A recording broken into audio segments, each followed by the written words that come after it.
into today's game, the standings are really, really close. Every match is really important. Every game counts now.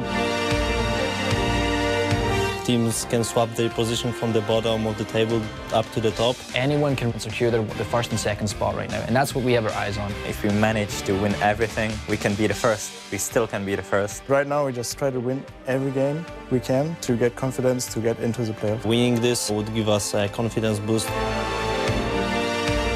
Every win brings you a lot closer to the top that will go on to playoffs. At least the top 6 is the priority, but we're capable of getting top 1 and 2. Every match is super important in the ending of the season, and it will decide who's gonna be the first and who's gonna be the last.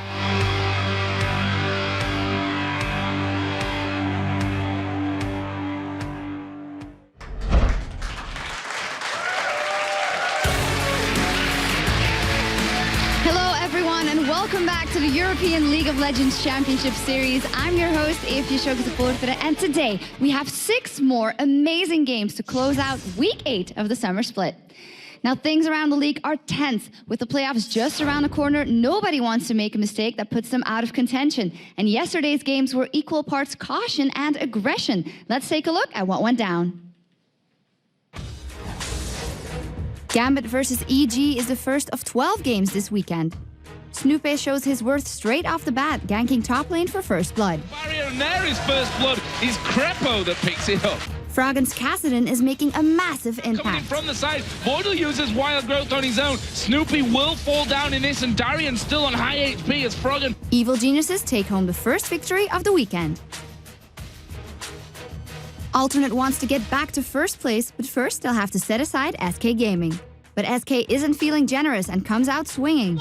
Double knock-up, and there's a Cataclysm. Actually, the Flay will knock Jerry back as well, and Kerpia in a lot of trouble. He's burning. Kevin actually gets it in the end. SK doesn't hold on to their advantage long as they get in a fight at Dragon. Ocelot moving down as well. RNA are taking a lot of damage. Ocelot's going to go down as well. Spray and Pray not quite enough to get the kill at the backside either, but there's a great knock-up. Another great Cataclysm. Can they get these kills back here? Kirk going low. Hercubot super low. The Ignite ticking for Elmore gets that one. There's the speed boost we talked about coming onto Pharrell, and now Kevin in trouble. He will fall to Creative. Alternate take down SK Gaming and are one step closer back to first place. The third game of the day is a clash between the top and the bottom of the table as Lemon Dogs battle MYM. MYM gets straight down to business as Mokate ganks bottom lane. You're going to see the exhaust going on to Zoro. He's falling very low. Dredgeline actually connects. First blood for Meteor Makers and Makla. Without any real full-blown team fights, Lemon Dogs keep picking off Meteor Makers. The finisher Zoro gets it with a shuriken at the end. Lemon Dogs hold on to their #1 spot by taking down MYM for the first time this split. And the Lemon Dogs are finally going to beat their MYM curse. In the fourth game of the day, Fnatic goes head-to-head with Ninjas in Pajamas. Bjergsen's Zed is proving a real problem, and Fnatic need 2 people to take him down. Now they're going to both go into it. Can they 2v1 him? That's the question. He's going to try and turn this one back around on Peke. He takes him very low. Going to try and finish him off. He will pop him. Fnatic scale fantastically into late game as they engage bottom lane. Bouncing across. We're going to see one Sonya's used. Peke gets that one down. Throws out the charm. Not going to quite land in the right target. Slicing Maelstrom does catch NIP off nicely. Bjergsen tries to get in the back line. Catches on to push you, but gets taken down. That was great control from Fnatic. Fnatic secure another victory as they set aside Ninjas in Pajamas. Fnatic will win this one though. 23-12 overall, 9-4 in terms of turrets. MYM tried to bounce back from their loss earlier in the day as they take on Alternate. Meteor Makers focus bottom lane for first blood. Only pop, this time it's on towards Jerry. Let's Bounce goes in there as well. This could be first blood. It is first blood. It's nobody's game yet until Alternate pull off an awesome fight. Back in, Let's Bounce going. Where's the Paranoia going to go? It's Pharrell that they're going to focus on, but Makata already very low before that even happens. Stranglethorn does manage to land. Quickly, Kerp takes down Makata. Next target's going to be Charu. He gets dropped. Makla gets taken down. His Creaton that picks up the kill there. They turn another one. That's going to be Kubon going down, and that's a triple kill for Creaton. 2 victories in the first day of the weekend for the reborn Alternate as they take down MYM. SK desperately wants to escape the bottom of the table as they take on Lemon Dogs.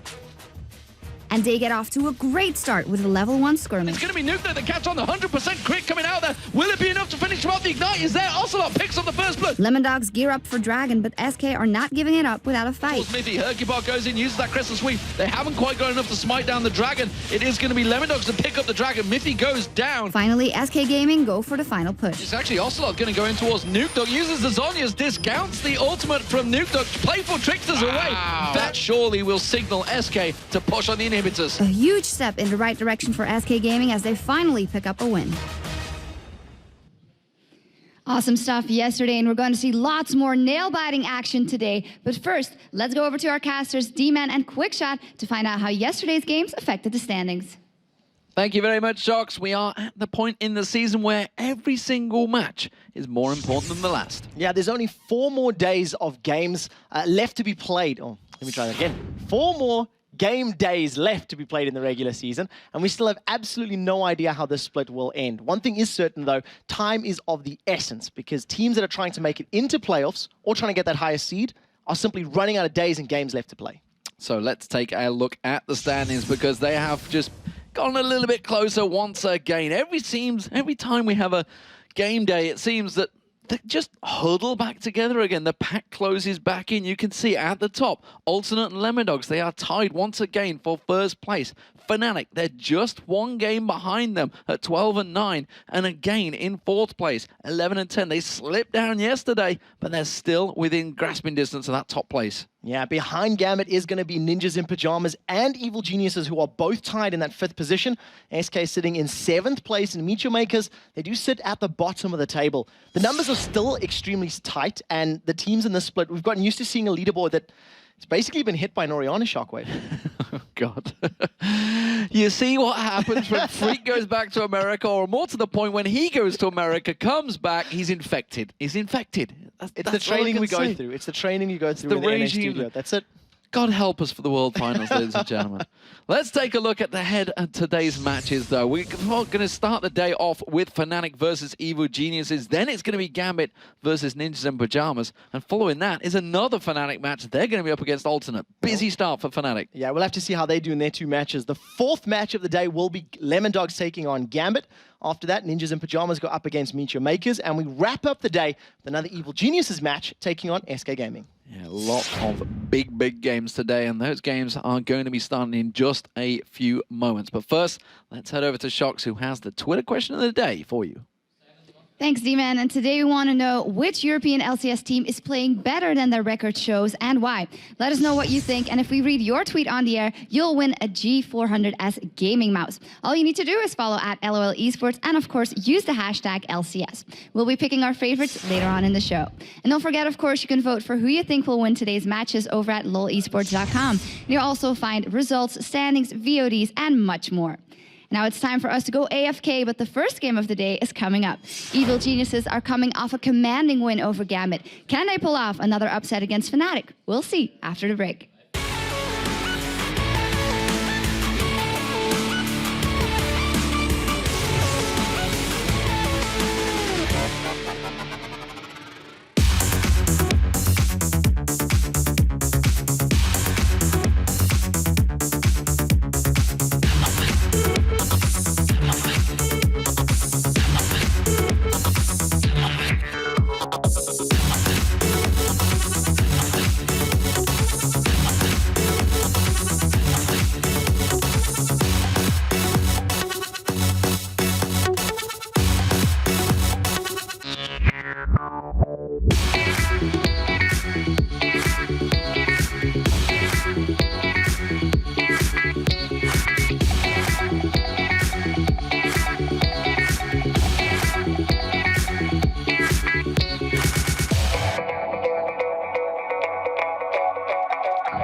Picking up Shaker has actually been a really positive thing for our team, especially on me because it made me pick up my game. I wasn't playing as much as I should, especially in solo queue. My mechanics were falling off a little bit. That motivated me to crack on my mechanics a lot, and I did that, and it's showing in my games, in team practice and in LCS games. It's showing that this has been a huge benefit to us.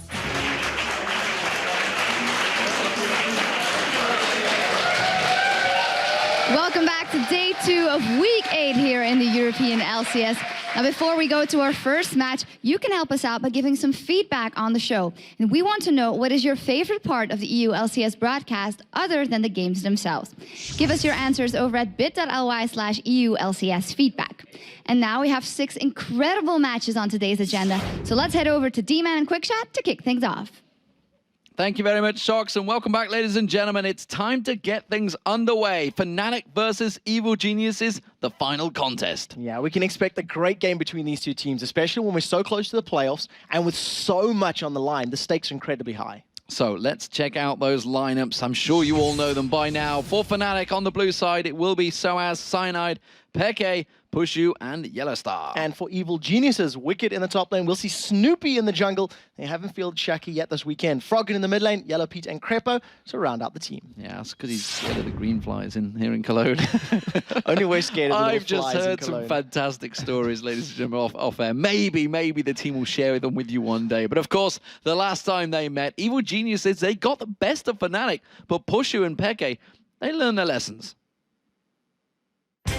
Against Fnatic, we've beaten them before, and it's a big possibility we'll do it again. After the loss against EG, we actually learned a lot. We talked about what we did wrong, and we won't do the mistakes anymore at all, never. We knew what they were gonna play. We got not out-picked, but we picked really bad ourselves. And this time I think we should focus more on that. If you focus too much on them, you're gonna fail yourself. EG is not a big problem. They're a good team, but can't beat them.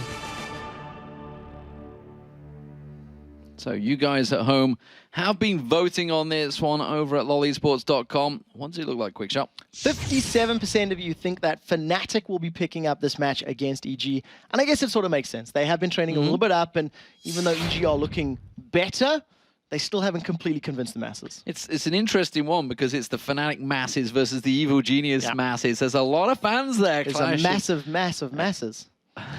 Oh, God. Really, these trips to North America are going to have to stop for you, I think. This is the last time, though, that these two teams are going to be playing during the regular season. And so far, it is Evil Geniuses that lead 2-1. Yeah, so they've got the head-to-head matchup lead so far. And the previous time that EG and Fnatic met, it was in Tenerife back in week 6. And EG disappointed the local crowd. They took down Xpeka, they took down Fnatic, and in the game, it was a double AD comp that they ran. Froggen picked up Twitch in the mid lane. We've seen Yellow Pete running on Caitlyn. And to be quite blunt, Froggen did well with Twitch in the late game, but there was a lot of mistakes leading up to that point, and it was mostly Yellow Pete that shone through. Yeah, it was a simple case of way to kill the atmosphere, guys, because SK had just lost to Meteor Wakers before that, and then we saw Peke lose. It was like, oh, God, we started already. But Fnatic, they did look great yesterday. They managed to take down Instant Pajamas, a team they've traditionally struggled against in the past. Yeah, Fnatic kept putting themselves in really good positions throughout their match against NIP yesterday. Peke was playing Ari, Soaz was playing Kennen, and they constantly found kills against a very all-in composition of NIP. The one thing that really stood out about all of their team fights is just how controlled they were with their Zhonya's Hourglass activations, because they perfectly controlled the mid-game, they were in control of the tempo, and that allowed them to secure the win. Evil Geniuses, though, they've also looked very good yesterday. In fact, they were just incredible. They took control of the game against Gambit and never really let them have a chance. Yeah, EG actually looked better against Gambit than Fnatic did against NIP. And the biggest talking point about them from yesterday is Yellow Pete, once again. He played Vayne, probably the first time in the LCS, and he just destroyed Gambit. He never looked like he was going to be taken down. He picked his engagements well. Another talking point is that Snoopy played the game yesterday. He helped EG secure their 3rd win this split against Gambit, and he's going to try to do that again here for the 3rd time against Fnatic. And he's also the starting jungler for EG in this match, and we'll see if he can repeat that performance. He's currently 2-0 since the inclusion of Shaka. With Snoopy on the starting lineup, they haven't lost a game yet. Yeah, it's definitely put the pressure on him, put the burner under him, I guess you could say. But picks and bans are about to get underway, and we'll see really how this battle of the gaming giants, gaming powerhouses, I guess you could say. Fnatic being one of those strong European powerhouses officially, and Evil Genius is technically a strong American powerhouse, but obviously they are represented by Europe here in the LCS. So in terms of the picks and bans, we see the same thing that Gambit did to EG yesterday. They first banned the Malphite, and I think they're more afraid of Wicked on Malphite than they are of Wicked on Zac. Yes. And it didn't work very well for Gambit yesterday because Wicked had a very big impact, especially on the tower dives, thanks to Yellow Peaches cleaning up with Vayne. In terms of the rest of picks and bans, we actually don't see too many overlapping champions between these two teams, so they might actually get comfort picks.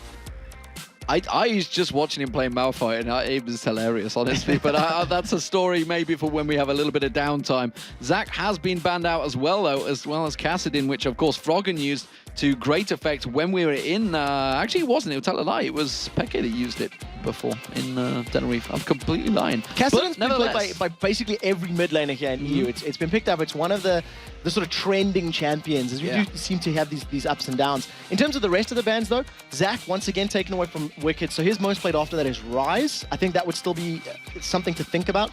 Jace is still open. Thresh is still open. Nami is still open. Twisted Fate's still open. And we've seen a lot of first pick Namis yesterday and Threshers, just to sort of say, well, we don't really know what you want to take, and it could be a safe pick. So that would be my guess for where Fnatic are going to go with this. They could go for the Shen Blitzcrank swap around as well, which they did against Gambit last week.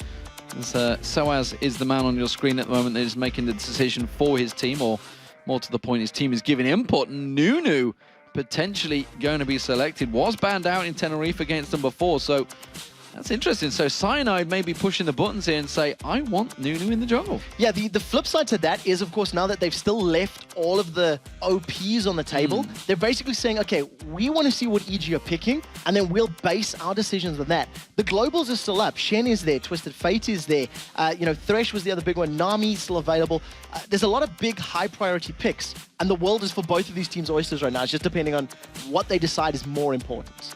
It seems that Crepo almost certainly wants to have Thresh, despite the fact he was disappointed with his performance last time he played Thresh. And he's like, don't worry, guys. I missed every single hook, but it didn't matter because we won the game and nobody noticed.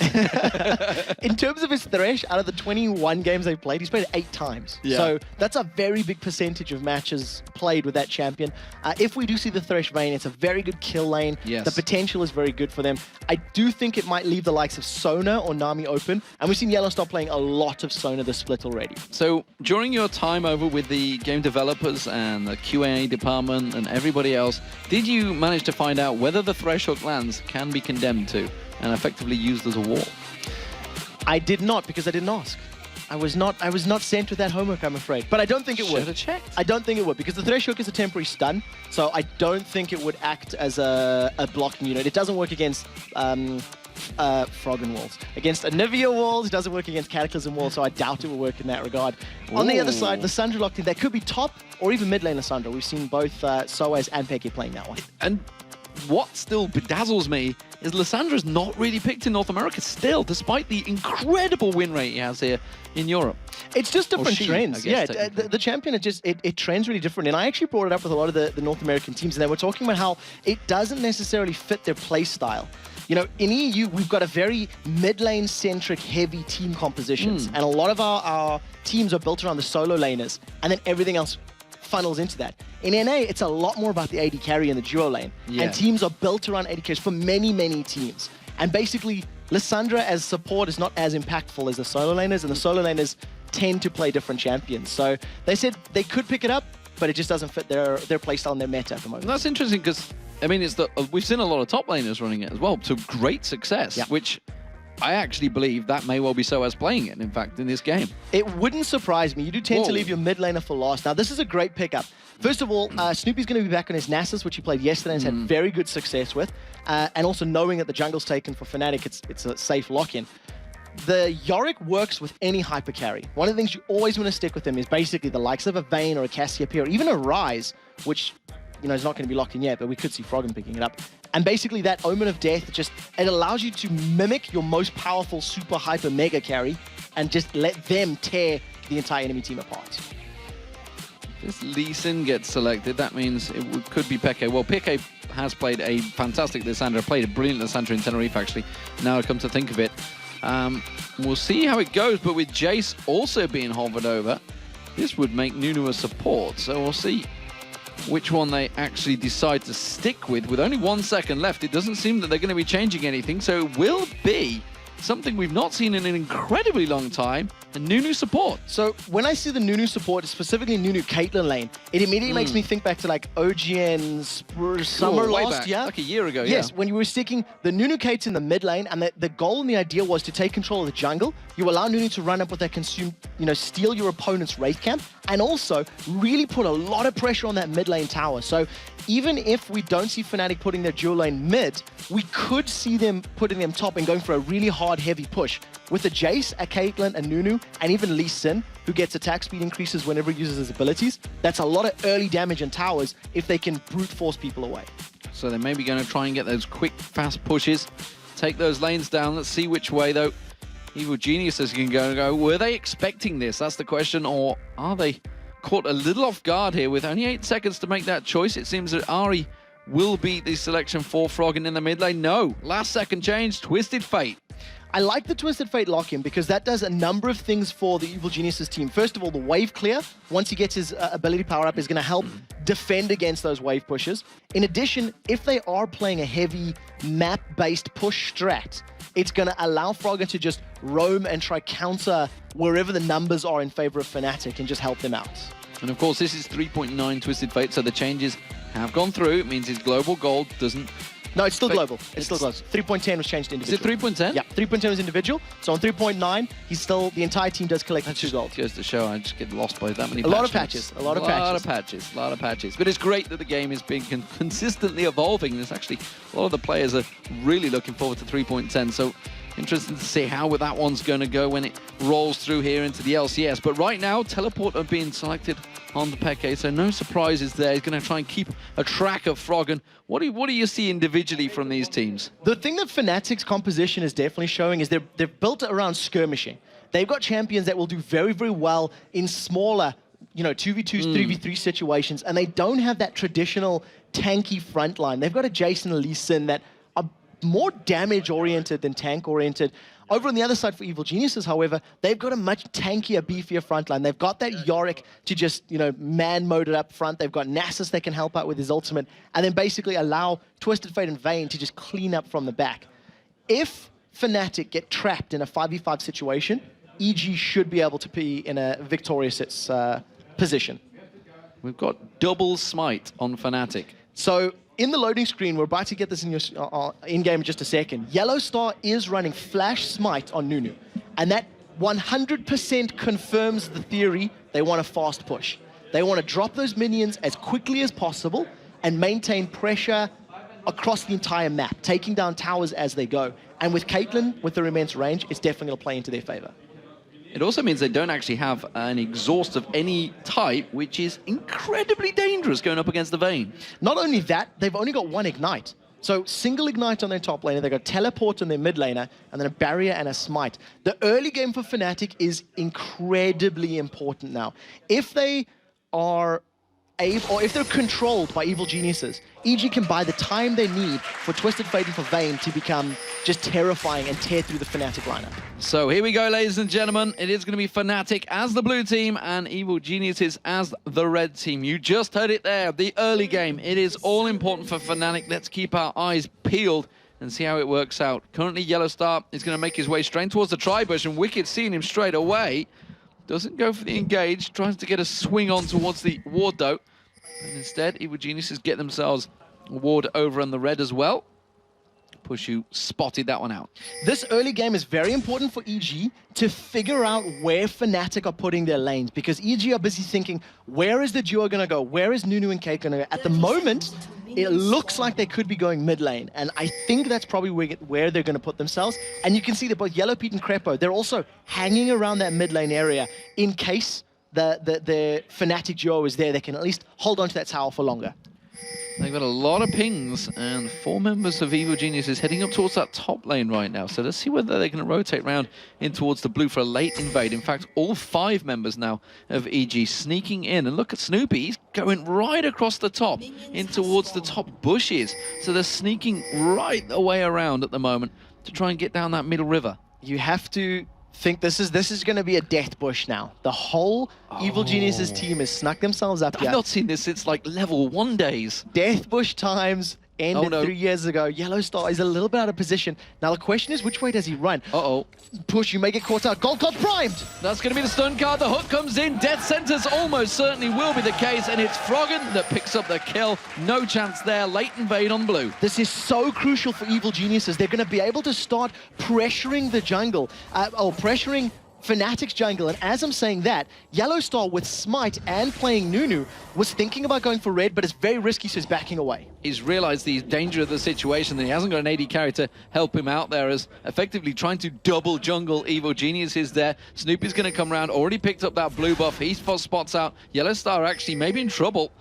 He tries to stick around. The Death Sentence dodge though, and that will force him away, just delaying Snoopy as long as possible to stop him getting towards that jungle, trying to buy time for Cyanide, who does take down the blue buff of his own, and now he's actually double buffed up. So very importantly, they've just traded buffs. Froggen was able to defend the red, but Yellow Star hasn't given up on it yet. He still has his Smite available. Yeah, and Snoopy doesn't, which is why Crepo is coming around trying to defend him. Yellow Star trying to give him the slip here, going all around the side. But meanwhile, down the bottom lane, they're going to dive on towards Wicked. Peke and Cyanide combined, not quite got enough to take down Yorick. But that is a lot of damage onto Yorick, so he's going to be forced to burn through all of his mana just to sustain his HP up with those Omen of Famines at the moment. We do see the lanes standardizing, as it's going to be 2v2 in the top lane, and Smite instantly used on the cannon minion. They really want to get control of this lane. They need to try and bully down the lanes, and you can see they have a pretty big creep wave, but honestly, I feel Pete's probably going to be quite happy about fighting on the tower here. He should be able to farm out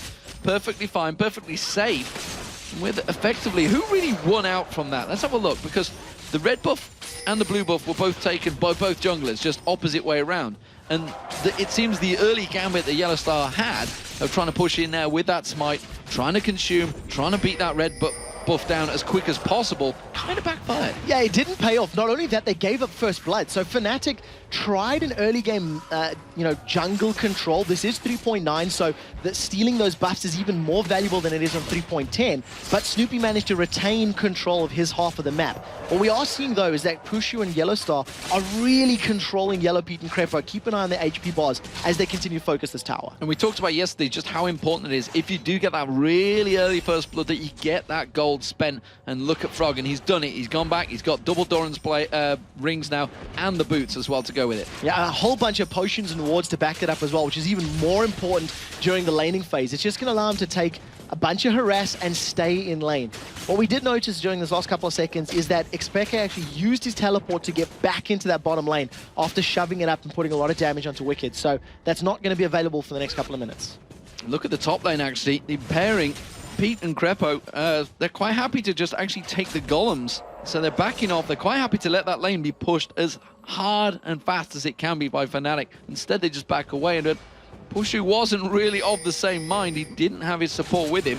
He does manage to get down that siege minion, but they're happy to just sit this one up and farm it up. And let's have a look at the farm between the two. It's actually Yellow Pete currently with the advantage. So right now, Yellow Pete's had a little bit more time to control his farming presence. We've already seen Yellow Star backing off. Or we do see Pushu. He's been hooked in, and there goes Crepo. Is it going to be enough, though? They've managed to land the flay. That's going to be the three-pong. There's the exhaust. One more hit should be enough. One roll. There it is. Pete, no! The barrier comes out and baits him away. Pete thought he had it, but Pushu escapes. Flash and barrier down, though, so successful play from them. It did cost them an exhaust in reply, however. And the one thing I want you to keep an eye on is how many wards Yellow Star has. With about 1.5 minutes, 2 minutes coming up before the next buff spawn, he will place those wards down and try to get control of the map as Froggen finds a Cyanide. Froggen tries to go through. Cyanide does catch on towards him. Quick stun card comes out, but here comes Peke to try and support him. Froggen taken very low here. Gonna pass through a ward, so he's not exactly being sneaky, but Peke had no mana, so he couldn't really back that one up, despite the fact we also saw it was Soaz coming to try and help out. And the irony of Fnatic built with this very fast push, tower-oriented team, they're the ones with the tower on the back foot. Yellow Pete and Crepo, along with Snoopy, have put so much damage onto their top lane tower. Yellowstar and Pusher can have a lot of work to do to hold on to this one. So with the constant pressure that we've had in this top lane, we didn't really get a chance to actually mention that it is Soaz in that mid lane up against Frog, and it is Peke down the bottom lane up against Wicked. So lane swaps between the lanes, Fnatic once again. And it's something that they're doing more and more often based on their matchup and based against the opponents they're playing against. And I think it's because of the head-to-heads. Peke will be able to deal damage to Yorick with those ice shards. Those Qs will explode and deal damage in a cone after the target they hit, which means Yorick's ghouls no longer act as body blockers or skill shot blockers. So he's just simply using the lane. And look at that, 72.7% win rate and 22 picks. That is a huge win rate percentage for Lissandra here in the European LCS. But again, as we mentioned, doesn't really get picked up in North America. And to be honest, not a lot in Korea or China either. No, we've definitely seen it used in the GPL a couple of times as a support player, actually. But not as those solo laners. For the first time, Wicked is going to start backing away. Destiny's being channeled. They're going top. Froggen going in. He's going to catch on towards Yellowstar. Yellowstar will go down. Successful gank there. Pusher trying to turn it around, but it's going to be a little insane there. He would have almost been up against a 4v1 if it had carried on that pursuit. Wisely steps away. That turret is very low on hit points as well, so potentially we could see EG taking the first turret of the game, despite the fact they're up against the fast push Fnatic. And EG are going to continue doing that this entire match. Because of the pressure that Nunu Caitlyn lane offers, they're going to keep trying to shut push you down as much as possible. He's already 15 CS behind. He's lost his tower now, and it's going to be a little bit more difficult to apply that focused damage on towers. In the mid lane, though, you can see that both Soaz and Cyanide are continuing to attack. Perfect timing here. There's going to be the Lantern. The blue buff has just respawned. Are Fnatic going to be able to react to this one and go for the EG blue buff? We are seeing Yellowstar. He wants to sneak in. He's got a ward there. Can't quite get around. The smite wasn't in range. They do take this middle turret down, though. That was Cyanide and Soaz doing work with Peke. Now they're maneuvering for the blue buff. I'm not 100% sure I agree with the decision-making there. They stole a blue buff in exchange for losing a tower. I think Evil Geniuses could have responded to that tower push and then gone as a four-man unit to actually steal the blue. Right now they end up trading buffs, so there's actually nothing gained or lost here except Fnatic got their first tower of the game. Yeah, and it looks like they may well take Dragon as well, which is going to help them out. Or will it? No. Nope. Peke just uses their glacial path to get over and clear the terrain to farm up. It's the Claw of Doom, if you don't mind. The Claw of Doom. That's the correct phrase for that. I had forgotten it had been renamed in Europe. Yes, indeed it has. Yellow Pete takes a big shock blast to the side there, and it looks like Evil Geniuses, they want to position for the Dragon. There is a pink ward in one of those death bushes, so that's going to give Fnatic vision right now, and they are maneuvering to try and defend this one. Against a Nunu with Smite and Consume and a Lee Sin with that execute power on his Q and Smite, Snoopy's going to be on point, and if they do it quickly enough, he doesn't even need to. Did it very quickly. In fact, the Fnatic were trying to gather, trying to position, trying to collapse in and around them, but weren't in position quick enough. So it does mean that Evil Geniuses keep that gold lead. It's around about 1,800 gold just at the moment. Let's have a look towards the builds. We can see, obviously, Pete was ahead in terms of CS. He's also got himself that Bilgewater Cutlass, along with the Doran's Blade and boots that he had earlier on, which does put him ahead of Pusher, which is dangerous territory already. For a Caitlyn to be behind on a Vayne already from the lane phase is not a good start. No, definitely not. And I want to see how Pusher and Yellowstar actually react now in these next 5 to 10 minutes, because the early gambit of double jungle Nunu backfired thanks to some good positioning from EG and the first blood they picked up. Then in lane, thanks to a gank by Snoopy and a gank by Froggen, they weren't able to get that smite push strat really working. So for the first time, they got a very big wave against EG's top lane tower, and we'll see how much damage they can get down. Once again, Snoopy comes down to help out, puts the Wither down on Peke, and goes to work on taking down the next turret of the game. Fnatic doing the same in the top lane, though. They're going to take it down first as well. That's going to give Fnatic a 2v1 turret advantage for a brief period of time. Peke forced the flash away there as he got hooked in and flayed by Crepo. Doing work on him, but that will be another turret eventually going to drop. There's the one in the top lane. This bottom turret, I'm not too sure whether it's going to go, whether Cyanide and Peke quite have enough to defend this one out. So they're trading objectives right now. The tower should go down. Cyanide and Peke doing the best they can. They've caught Peke. They've caught him out. Crepo's going to go down, though. Is it enough? A great ulti comes out from Peke. That's going to lock them down. Pete had used his ultimate to try and block him out from that one, but wow. A good turnaround by Fnatic. Yeah, so crucially, Pekka becomes untargetable when he throws that ultimate on himself, and it meant that Yellowpete couldn't put any more damage on him. Crepo tanked up a couple too many tower hits. He didn't even get to use his exhaust there because he got dropped so quickly. Yeah, once he got kicked in there, but Cyanide may have stuck around, but here comes the teleport. It's going to be Peke rejoining the party. Cyanide having to get condemned away by Pete. There's going to be the Claw of Doom. He should be able to catch the stunner towards Pete. There it is. Pete gets locked in. Now he's going to use the barrier. The flash comes out, but Cyanide follows it straight through with the kick. Manages to lock on towards him. Ace and a hole used on Wicked. That's just going to force him away there, and it was another great pickup by Fnatic. Very good skirmish there for Fnatic, and Cyanide just timing his resonating strike, waiting till the flash went down, and following Vayne over the wall. Now, Froggen has been given time to push the top lane tower to the inner one, while Fnatic are now bashing on the outer bottom lane tower. But I feel that it's going to be, this outer turret will go down. I don't think Wicked's quite got enough harassing him here. A flash, That's a flash coming out from Yellowstar. Not too sure where he was going with that one. Instead, that was... He flash smited. He hit the wrong key accidentally. I'm willing to bet that's a misclick from Yellowstar, because he's not used to running smite in the lane, and that's one of the victims. But nevertheless, tower has been defended for the time being. It gets held off for a short period of time, but as we could say, could be said for Soaz, he stopped Froggen in that top lane. Crepo's going to be warding out. Peke's returned himself to the mid lane now that his duties of defending the bottom are complete. And let's have a look at a moment to just actually look across what these players have been building. So let's look at Peke. Peke's got himself that needly large rod, so will he either go for a... I think he's probably going to go for a Rabadon's death cap quick and early here.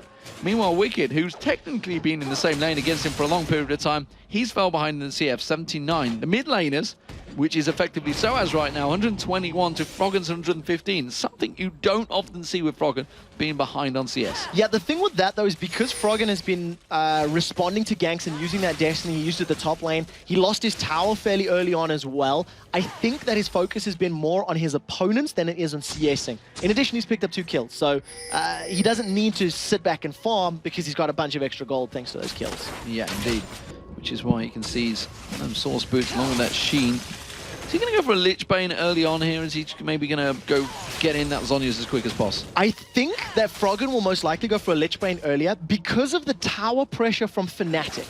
If Froggen is then responding with tower pressure in kind by himself, it means Fnatic have to deal with him by sending champions his way. So that's what my gut's telling me. I also think that Pekka is most likely going to go for an Hourglass first. And I think that because of the physical damage threat from the Yorick, the Nasus, the Vayne, it'll also give him the armor that he needs and even more seconds of invulnerability. If he goes in with the Claw of Doom, stuns somebody up with his Glacial Tomb, and then he can Zhonya's to be safe. Well, blue buffs being picked up in their own jungles for the first time of the game. Just 14 minutes gone into this match. The Dragon will be up shortly, and Evil Geniuses have a slightest of advantages. It was around about 1,800 gold at one point though, and you can see it's only about 600 now. Things definitely starting to tilt back in towards Fnatic's favor, but they have to start putting the pressure on here. Well, the pressure's going to come from Evil Geniuses. They have the timing on the Dragon as well as some vision there. It's going to be up in the next 45 seconds, as you can see. Froggen just went back to pick himself up a needlessly large rod and the Amp Tome, so he's going to go straight for that Hourglass like you were talking about. And you can see they're already moving towards this bottom half of the map. EG want the tower, then to roll back for the Dragon, and we'll see if they can get both. There is the second tower. That keeps their gold advantage just to a 1,000. And look at this, immediately making positioning, getting ready for that Dragon to be spawning. Of course, you can see Wicked is in that mid lane, so close by 5 members of Evil Genius is already and waiting while we see Pushu and Yellowstar both went back to base along with Peke.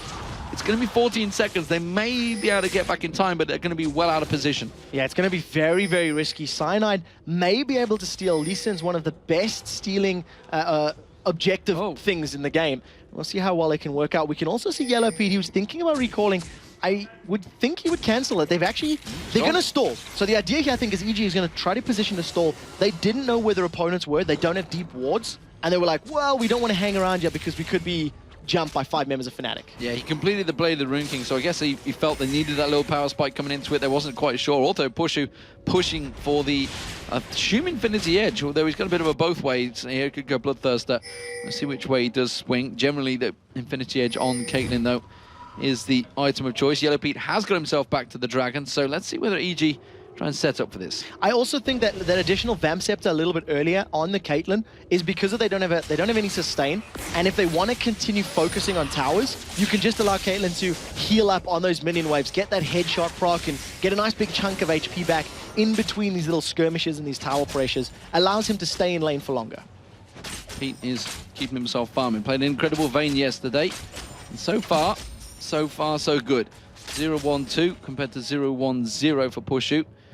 But he's kind of going blind here. He's got one ward above him in the tri-bush, but yeah, as soon as someone shows, he's stepping well away from that one. Absolutely nothing down the river, so no cover there at all. Yeah, so I want to keep tabs on how this little pressure from Yellow Star works, because the counter jungling has not really come into play because Fnatic fell a little bit behind early. So he hasn't been allowed to roam maybe quite as much as they wanted. In addition, you just seen him using that smite in lane right now while Cyanide comes to help out, and they might just try focus the tower down. That's just to secure the tower safely. Yeah, he'd kind of been pinging it. It's like, guys, three guys.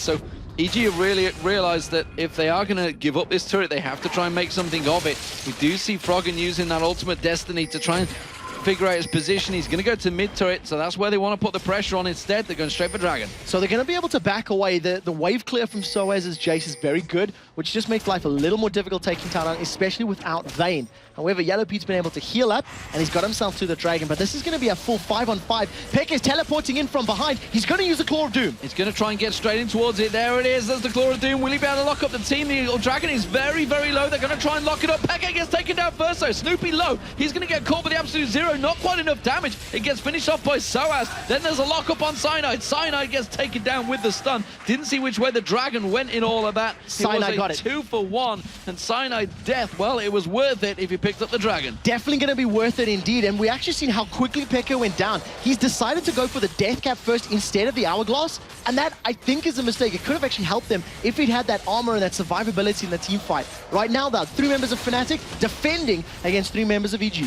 Doing a good job defending. Soaz comes in, drops the hammer, clears the minions. Crepo tried to throw out that hook, wasn't quite going to land it. Froggen moved himself into that bottom lane, but there was gold picked up by both teams. Let's see what goes back and buys. And both Ruby Sidestones picked up by the supports. No surprise there. There is the Zhonya's Hourglass now for Froggen, so he went for that one for the first item. Brutalizer being completed by Soaz, along with that pickaxe and longsword. So Last Whisper not too far away as well to go with that Manamune that's been built up ever so slowly. Yeah, stacking itself up along the way, 428 at the moment, so he's on track for that sort of 23 to 25 minute Mura mana, and they're doing pretty well. Fnatic are staying even on gold with EG, but they haven't necessarily made big plays outside of that Dragon. That was the first aggressive move that they've made. Pekka teleported him from behind. He managed to get that Glacial Tomb down, but unfortunately, they didn't have enough damage to close out the team fight. So they'll probably wait until that teleport's available again, unless they catch someone out of position. It looks like the positioning may be a case of charging up mid. 5 members of Fnatic. You can see Pushu is a little bit further behind, and actually he's starting to take a bit of a detour. But the rest of Fnatic really want to try and drive forward and try and get this middle turret. We are looking at the blue buff that Froggen is about to clear out. Wicked out of position, passing straight over a ping ward. He's going to get locked up here. I don't see any escape for him in. No, he's been locked in place. That's a kill. That's a kill. Oh, maybe flashes away, gets in towards the bush. Invisible as it is, he is actually still alive. So is when they go for him, they have gone in to take Soaz down. Cyanide comes in, finally makes the kill, but he gets stunned out there. Snoopy manages to get the wither on him. Is it going to be enough? No, Destiny comes out from Froggen, stuns him up. But Snoopy manages to get the final death blow. So despite the fact Fnatic thought they'd sprung a beautiful trap on Wicked, you couldn't take him down. That Yorick is so strong, it turns into a 2-for-1 for EG. So beefy and so tanky. He gets the Omen of Death down. Now Pushu might be in trouble. Pushu's going to get caught out. Snoopy doesn't get followed up help, though. Instead, they choose to go for that tower, and wisely so. Froggen and Pete putting a lot of burn down on towards it. An inner turret for 2 kills as well. Crepo comes around the side. He kind of gets caught out, turns back in there. He wants to throw out that hook. Instead, the wildcards from Froggen is enough to drive him home. So for inner turret, 2-for-1. worth it. Completely worth it, and that was exactly the strength of Evil Genius's composition. If they are available in a 5v5 or a 4v4 situation, their team is stronger. It's better in the team fights. Fnatic were able to find a skirmish, but they couldn't take out the Spirit Visage, Glacial Shroud, Wicked, Yorick very quickly enough, and that basically cost them. He got his ulti down, he flashed away, and he survived for a couple seconds longer. Just held on longer and longer, and, well, everybody knows how much of a pain Yorick is to play against. It's seemingly proven here by Fnatic as well.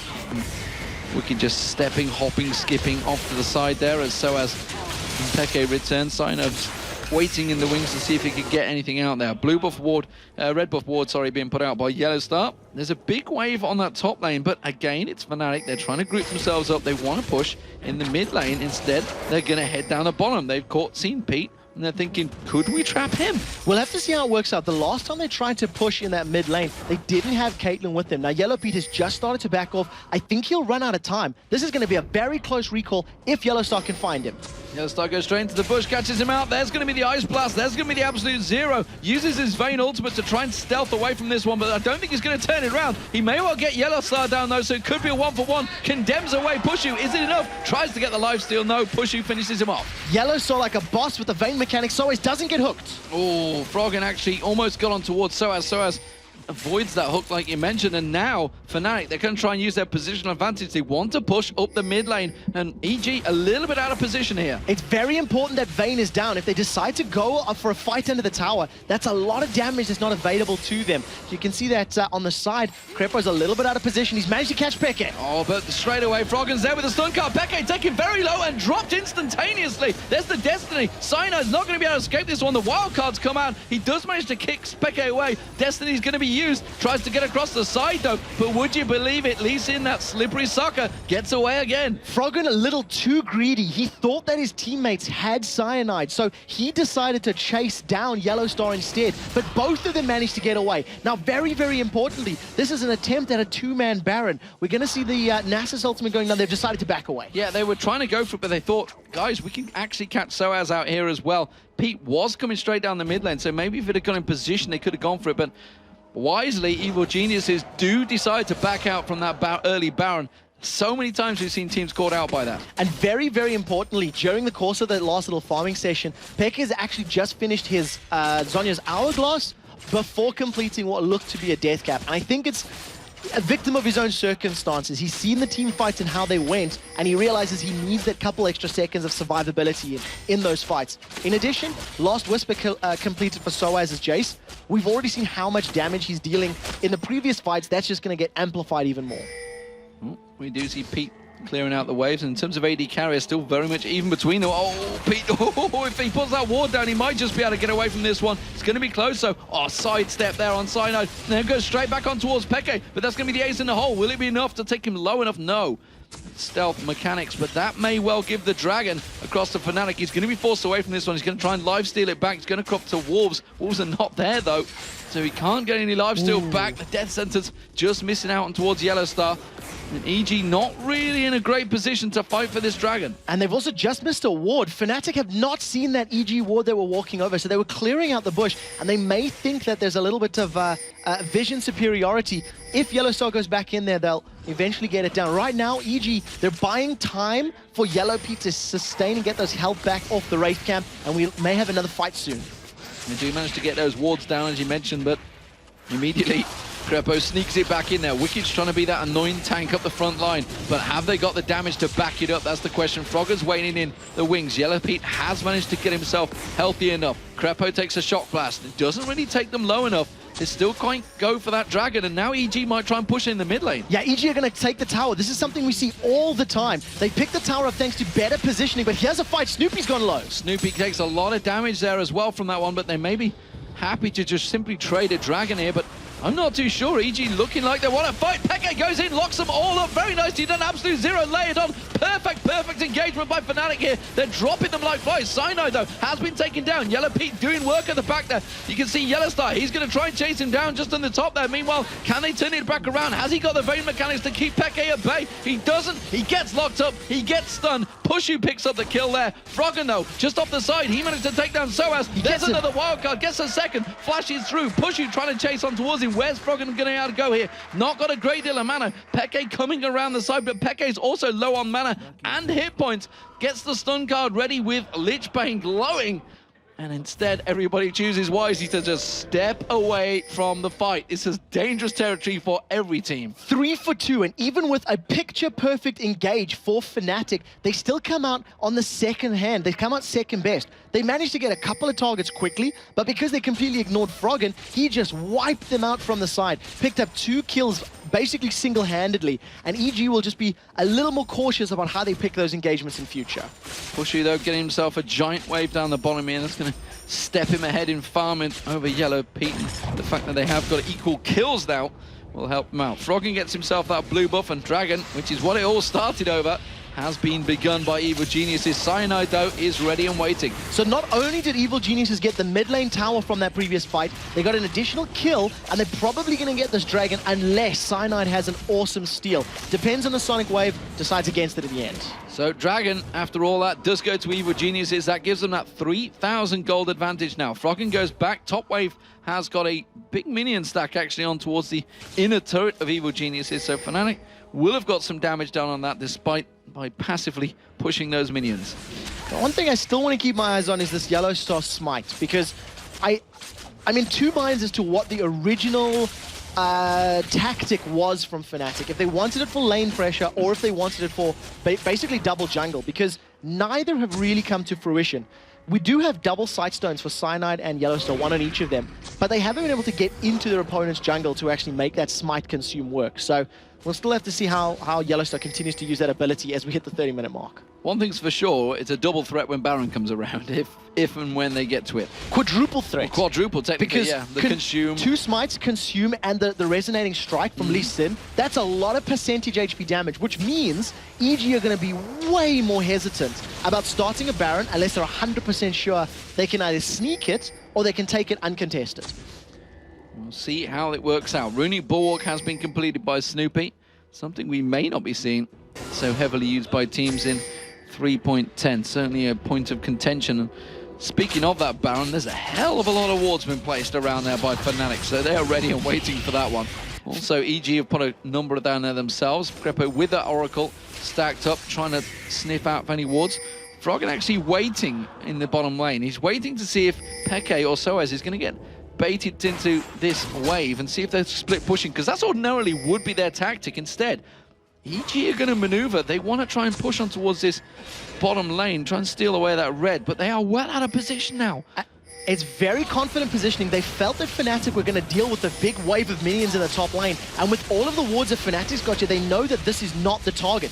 Destiny's being used, so they are in full vision as the Baron is down to half health. It does look like it can appeal. They don't have enough damage to drop it super quickly just yet. And they're going to try and cut them off here, maybe EG. Are they going to go for it? Spirit Fire could have been used to just poke them and say, yep, we know you've all backed away. They're going to instead take positional advantage. Snoopy's going to tank up this turret. They're going to get a good amount of damage on towards this inner turret. It won't be enough to take it down, but nevertheless, they took a third health off it.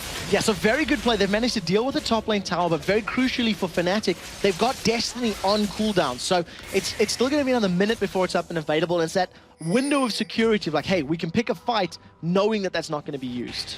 Well, the inner turret on the top lane has been pushed, and Pushu's gone to try and clear that wave out. Froggen throws out those wild cards along with that Lich Bane.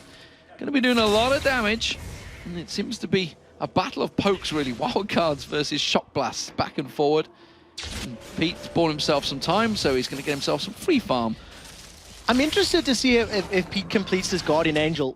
And the reason I'm interested is because you've got a Yorick on your team, where the Yorick ultimate is going to bring you back to life in a team fight. So he's going to have the second lease on life with the GA and the Yorick ulti. I would have expected maybe a little more damage, maybe Last Whisper as a third item and then GA as a fourth. But we'll see how quickly he does decide to skill that up. He's got about 1,300 gold on him, so not too far off completing that GA. In the moment Pete showed himself in the bottom, Fnatic tried to push, tried to maneuver for that Baron once again. With the Oracle on yellow start, they do clear out the pit, so they've taken every ward that Evil Geniuses have managed to stack around there away from this one. But also, in the same vein, you've also had Fnatic's wards pretty much all timing out as well. So not a great deal of vision currently around that Baron pit. And Froggen, he's continuing his split push back down that bottom lane. Destiny is back available. That's going to be the next sort of challenge here for Fnatic, is getting some vision back. You can see they've got very defensive wards in their half of the jungle, which are now being cleared, mostly being cleared up by Crepo, because he's not using attack move in that little step. And once Fnatic get vision again, they'll maybe look to bait EG into a fight. If they can insta-gib Yellow Pete before the Omen of Death goes on him, it can work in their favor. They can pick up a fight, but that's their priority target in these engagements. So as actually took a bit of a power spike, the fact that Manamina has been completed. Cyanide getting hooked in there. That would be a great start for Evil Geniuses, but just to get away, you can't pin down Elise in that easily. And the ace in the hole chunks down Yellow Pete to about 55-60% of his total HP. He'll lifesteal most of this back up. But it's a very good little start there for Fnatic. Once that ace in the hole is back up, they can continue to keep that on Yellow Pete as best as possible. And full hit points. No problem. Red card from Froggen. He continues to clear those waves, gets the stacking of the gold. He's over 70 CS ahead of Peke now. We did mention earlier on that he fell behind in CS, so at one minor stage, but the fact that he has been split pushing as you'd expect on Twisted Fate means he's stacking up that gold once again. And the reason for the slowdown in the game right now is Fnatic's composition is not really tailored for team fights. You've seen in the previous part, they started it. Fnatic went all in, and they actually lost it. They came out behind, they lost a tower, they lost a dragon, all because of that.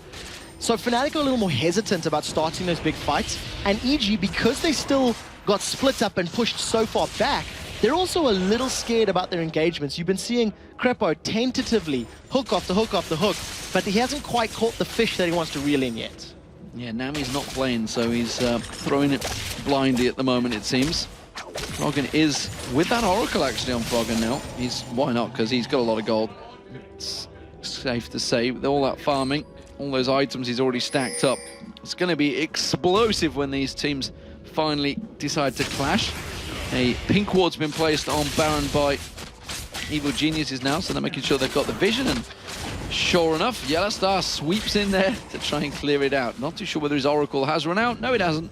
He's going to get that pink. And he's double chugging the Oracles as well, so the very second that one wears off, he's got another one in his inventory already. Just really adding to the fact that Fnatic need vision and information for their composition to work. They need to be able to engage at the right time. Froggen is miles and miles away, so this is a 5v4.5 because there is a Guardian Angel and Yellow Pete. They're going in on Snoopy. They're trying to catch him out there. They do manage to kick him back in. He's going to get taken down before they can get involved. Here's the Destiny. Froggen comes in. They get on towards Cyanide. He gets dropped into jungler for a jungler. Absolute zero in the bush. Will it be enough? Snoopy does go down. That's going to be the ultimate usage of Wicked. Now Peke is going to be the focus target. There's going to be the stun guard on towards him. That will be the death of him. And that is now the mid laner down. It's a 2-for-1, a 3-for-1, sorry. And Evil Genius is coming out on top once again. For the second time this game, we see Fnatic creating an opportunity, creating a fight, but they couldn't blow the target up. The last time they tried to focus Wicked down, he got away barely, and EG managed to win the team fight. The same thing happened here, but Snoopy got brought back to life by the Omen of Death of Yorick. And if Jace was dead, they would have gone for Baron, but because Jace can poke from range, they decided to play it safer. Yeah, safe play, and why not? Because they have the advantage. They are ahead in kills 14-8, they are ahead in towers 4-3, and they are almost certainly ahead in gold, and that's just stretched to a 5,000 gold advantage, 51.4 to 46.4. Evil Geniuses are in an incredibly good position right now as far as the team versus the team composition is compared. As long as Froggen can control whatever attempted split push Fnatic puts on the map, EG can basically play this game at their tempo. The moment Fnatic wants to regain control, they need to force EG's hand, pick up a kill via, picking him off from the side lane or controlling them by split pushing, and then using their comp to its advantage. They need to get to towers. If Fnatic's not at a tower, they're on the back foot or they're at a disadvantage. And Froggen's miles ahead in gold. I think he was a clear 3,000. 4,000 ahead of anyone else on the map right now, including his own team. So he is a long way ahead and also a long way out of position right now. Destiny not available. Actually, tell a lie, it is back up. And there's no ward placement from Fnatic in that jungle. So actually, he's feeling confident. He may go for it on Peke here, He's definitely got the potential for it. The only problem is he's very deep. So the fear is that if anybody from Fnatic does get behind him, it's going to be a death. Interestingly, he's already built up 750 gold with his existing passive If it was the new one, that would be 1,000 minimum. It's just a little tidbit of information. But it won't be for the rest of the team.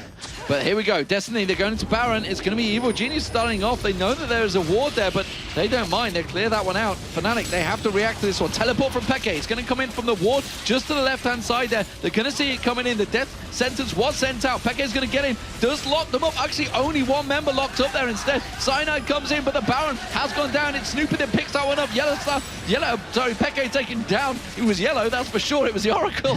I think Sonya's Hourglass. That's the one I was after. I can never get that name right, would you thought, after shouting it out so many times. But nevertheless, Baron gets taken down. Peke gets dropped. It's Evil Geniuses in full control. They have been in control for quite a while, and that was just a power play. They realized that Fnatic needed to throw everything at them, and they got Baron down before it even came into play. Yellowstar tried to zone control with his ultimate, but he didn't even try a consume smite steal. They left that to Cyanide, who was out-smited by Snoopy in that engagement. So Baron is up, minion wave is on, and against 4 members of Fnatic, they're trying to drop down the tower. That has been shredded. Oh, Cyanide goes deep there. Is he going to get caught out? Wicked manages to get the slow on him. One more shot would have done from Yellow Pete, but instead they're forced to back away from this one. Soaz, can he land that Shock Blast combo? Because he'll be doing a lock here. Pushu actually getting withered finally from Snoopy to prevent him, and they have to back away. So they do hold on to the tower very, very shortly. Their tower's got a small amount of HP left, but well played by Fnatic to at least defend. The one thing that during the course of that entire fight happened, Wicked held on to his Omen of Death. He held on to that ultimate, which means that it wasn't needed at all. And as long as EG have that in their back pocket, not only do you have a GA Vayne, but she's going to have Omen of Death on top of her. You can have that extra ghost dealing the damage. Amazing stuff, amazing stuff. So, Evil Genius is now in control, and with an 8,000 gold lead, and a 2-tower advantage with that Baron. Which way will they go? Where will they keep split pushing? Froggen's going to back off. God only knows what he's going to buy. He's got himself an easily large rod already, so that's going to stack into a Death Gap. Death by Grasp, of course. So he's going to do a lot of damage. Yeah, he's already shredding towers, and he's got very good burst potential. Combine that with the DFG active, and that's going to be basically anybody dead. The one thing that I really like from EG as far as the itemization is concerned is they picked up 2 Frozen Hearts. And against a triple AD threat of Lee Sin, Jason, Caitlyn, that's probably some of the best items you can grab. I wouldn't be surprised to see them going for a Randian's Omen next, because basically, Peck is not really a massive threat. They can focus him down, or they can survive his burst, and then just focus on the consistent damage over time threats of the AD. So, Fnatic trying to regroup, trying to get themselves back into this one, pull themselves together a little bit. Doesn't seem to be working too well, though, and Evil Geniuses, they've got around about 70, 75 seconds left on that Baron. Let's see how they make use of it. Seems they are trying to trap out for this one, which is not sure the right idea to be doing. They should be the ones being aggressive, but I guess since it's been such a hesitant game for a while, they're kind of hesitant whether to push. Guardian Angels, though, on Yellow Pete has really effectively made him not be the focus of target anymore. Guardian Angels potentially could get built on a number of members, but look at the Frozen Hearts now actually on Wicked and Snoopy. Yeah, the thing about the pace of the game and where we are, Fnatic's early game was so negatively affected by EG's focus on their duo lane that they never really got that double smite, that roaming support in play. He didn't get to invade the jungle. Outside of a little bit of damage in the mid lane, Fnatic have been defending against pushes the whole time. If that death sentence had landed, Cripper would definitely have gone in. Gone, put the box down. They managed to pick up their 6th tower of the game, and EG, it's their tempo. They've picked the speed, and they're in cruise control right now. And that's possibly going to be another inhibitor turret. Will they finally get this one down in the middle? That's going to be the box from Crepe. They do manage to lock it up. Absolute Zero comes out. Destiny comes in. Froggen joins the party, but it's going to be Snoopy that goes down. Peke has to use his ultimate. Didn't really lock anyone up, though. Tries to flash out of that one. Stun card comes out. Zonya's very nicely done. Perfectly timed on Froggen as well there. He manages to get out of it. No! Soaz drops the hammer. Picks up 1. Picks up 2. Push you on towards Crepe. Can they get another one? Yes, they will. Oh, their kick not quite landing on Pete. Pete with that Guardian Angel. He's going to get slowed down. Cyanide will get a second bite the cherry. Condemn works out, but Yellowstar gets him locked up. That's going to be Pete going down. GA will get popped, but he will drop eventually, and that is a clean ace from Fnatic. Evil Genius is a little overconfident. They stuck under the tower even with their masses and masses of armor.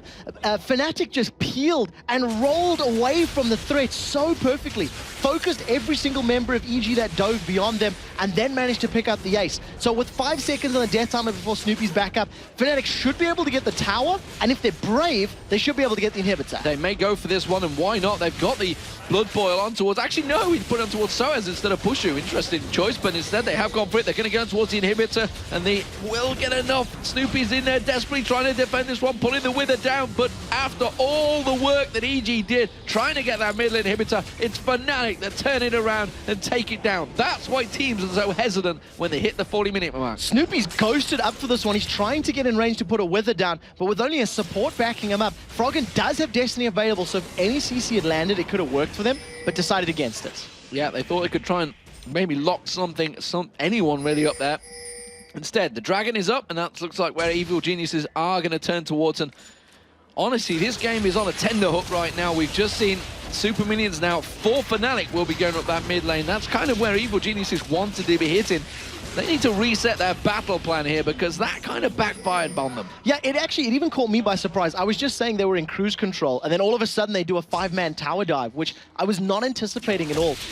Yes, they were right to be confident in their positioning and in their play right now, but even with their items and their team comp, I don't think that tower dive is something they'll be repeating or wanting to repeat, because they can't simply completely single out a target and remove them. You've got Hourglasses in play, you've got Caitlyn who's got massive range, so Froggen's going to go extremely deep if he wants to get, like, you know, his DFG and all the damage onto Pushu's Caitlyn. And at the time being, they're just going to try fend off these super waves.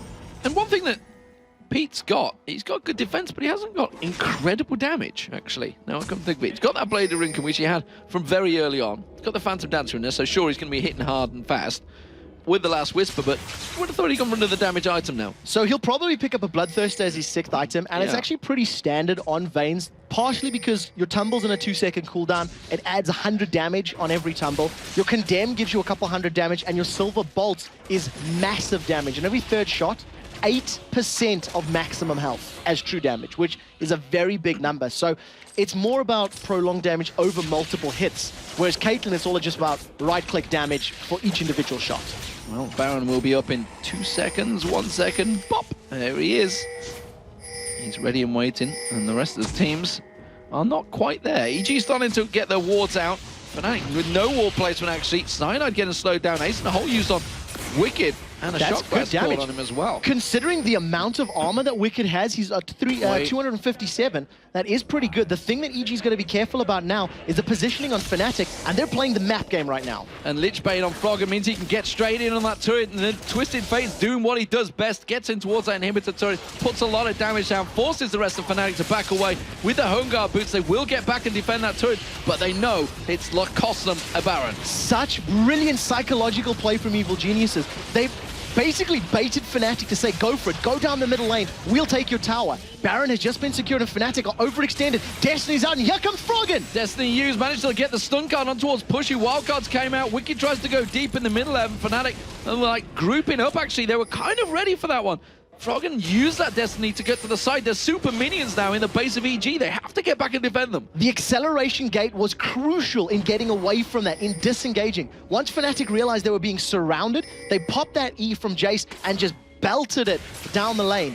The super minions are on the Nexus turrets, and I think their inhibitor is going to respawn shortly, so EG will be in defensive mode for the next couple of minutes. Ooh, that Nexus turret was taken low. Look at that. It's below half health. They did a lot of work on that one, so they were in danger of actually losing out on that one. So it was all a case of race of numbers, race of time.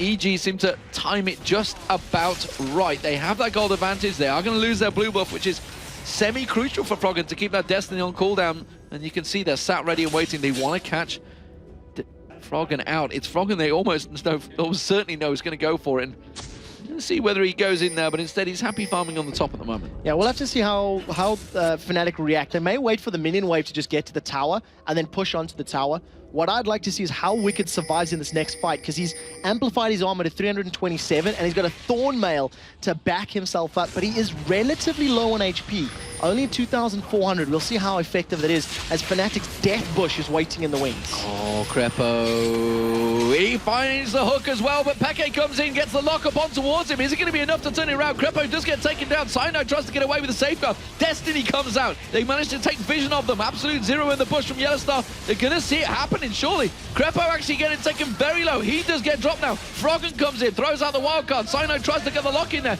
Wicked manages to go deep. Isn't really going to follow with enough damage. It's a 1 for 0 so far. But look at Yellow Pete. He goes in, gets down on Pushu. Oh, Deathclaw just to get away from Peke, but it is a Vayne chasing you down. He's going to try and use some of that lifesteal to get in there. They should be able to get back in time to try and get him towards this inhibitor. Brilliant play from Wicked. He brings Crepo back from beyond the grave, and the Ghost of Christmas Past puts the box down, slowing all of Fnatic on their retreat from the blue buff. Then Wicked just tanks up all of the auto attack damage, and the Thornmail did so much work on the Fnatic members. So their inhibitors respawn. EG actually came out pretty good that trade. They lost a support, but they picked up the AD carry, and that's very crucial for them. But while that all happened, Fnatic's minions took down the top inner turret. So inadvertently, they do manage to get themselves an objective, which could well have been a tactical ploy in the first place, and does mean that Pete once again has to farm out, like you mentioned, building up probably that bloodthirst that he's going to get in there. It'll be an Infinity Edge. Infinity Edge. Oh, he wants the full damage stack. Yeah, be an Infinity Edge. He's going to rely on the 20-odd% lifesteal from that Blade of the Ruined King. And basically with a Phantom Dancer and IE, that's going to be a terrifying amount of damage. He's 282 attack damage right now in comparison to the 311 on Pushu. But to be fair, he does have the Baron buff as well. We'll see. He's about to go back. Boom. There it is. IE. Big, shiny, yellow sword. I don't know how you actually fire bolts with swords, but they're going to be big. Yeah, there was some awesome artwork in the new League of Legends websites of Ashe with a bow and arrow shooting each of the respective swords as arrows. And I basically think that's how Yellow Pete's Vayne is currently doing it. That is a terrifying Vayne at full build. He's only really going to be looking towards those elixirs once he does give it a little bit more goals. So Evil Genius is back in position that they were before. No tower though, so that works in their favor. Yeah, no tower. They've got their inhibitor back as well, so they're actually equal playing ground. 7 and 6 into the turrets, of course, because they haven't taken down the, I'm trying to see which one is the bottom inner turret of Evil Geniuses. But nevertheless, the hook comes out, not quite going to find his target just yet. The standoff is on, and that's Locket of the Iron Slurry already used there by Crepo, so the shield has been blown. They were anticipating the dive from Pekka. They were expecting that Claw of Doom to come in, and I think without that shield, they've decided to back away. Fnatic have got a very mobile team. With that Blood Ball and that Acceleration Gate, they will chase you down if you're trying to run away.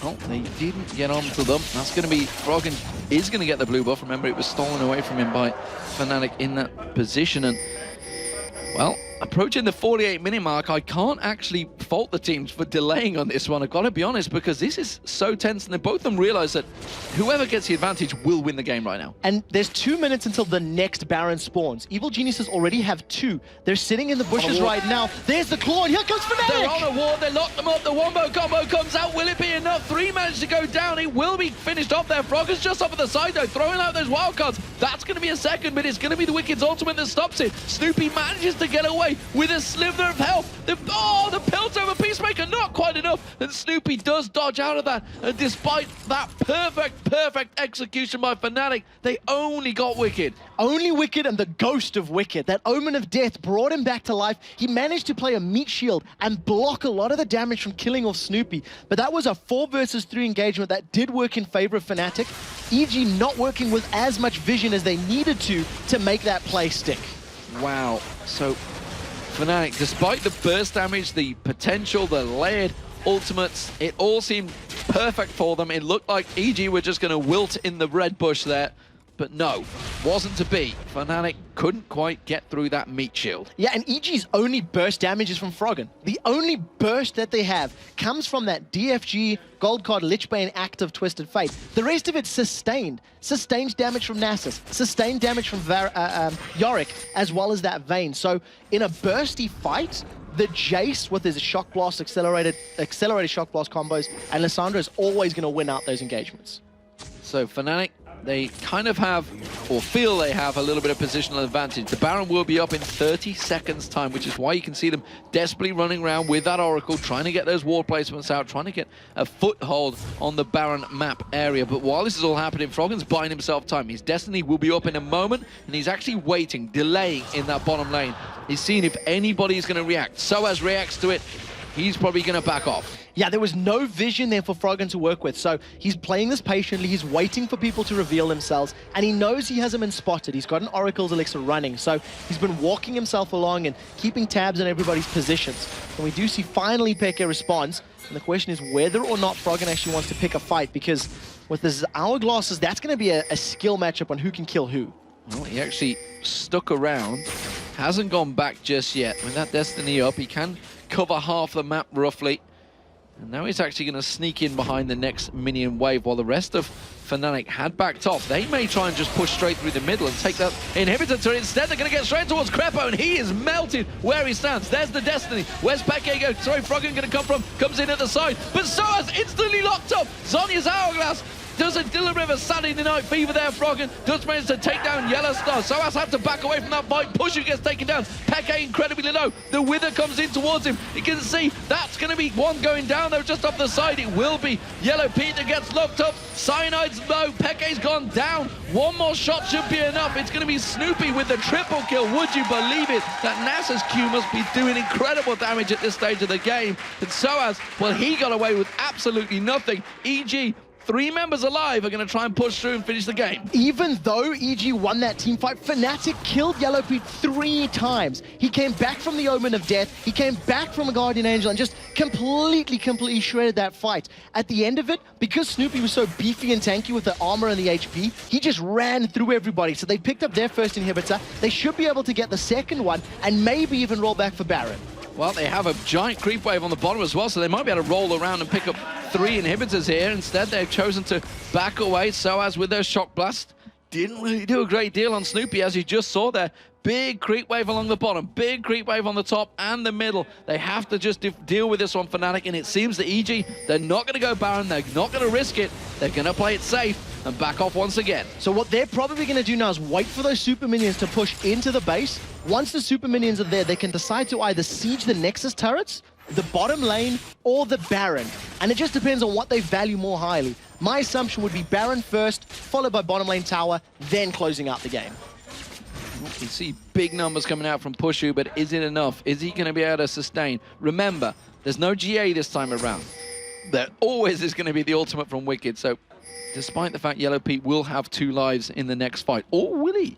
Because it's been used a number of times. It hasn't just been saved for Pete, it's been used for Snoopy a number of times already. Froggen, he was the instigator, the creator, and honestly, Crepo, if you remember rightly, Crepo was taking out that fight right at the beginning, instantly. The thing that was very important, though, is he did get the Death Sentence, the box, and the exhaust down. So his key abilities had been thrown in place, and Pushy was actually caught by one of the slow positions. They've jumped on Peke. They managed to go straight in towards him, and they hasn't got Zhonya's hourglass available either. That was a little ballsy play there from Froggen. Kind of going in, just instantly got stunned out and thought, yeah, kind of backfired. It was well played by Peke. He threw his ultimate onto himself and became untargetable, so the gold card was no longer a threat to him, and Froggen was forced to back away. So good counterplay by Peke, but they got the ultimates traded, and another dragon goes the way of Evil Geniuses. They extend their gold lead to 11,000.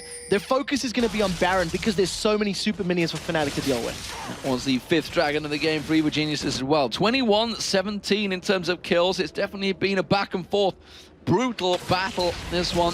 The Baron up, and it is going to be Evil Genius to start this one off. Fnatic are not going to be able to react to this one, and the Baron will be going EG's way with just 1 inhibitor remaining. They are going to be hunting for those Nexus turrets. Yeah, and something we see Evil Geniuses do all the time is League of Legends by the numbers. They do like to go to each of the towers, each of the inhibs, so they should be setting up wards in the jungle, and then probably applying pressure on that bottom lane.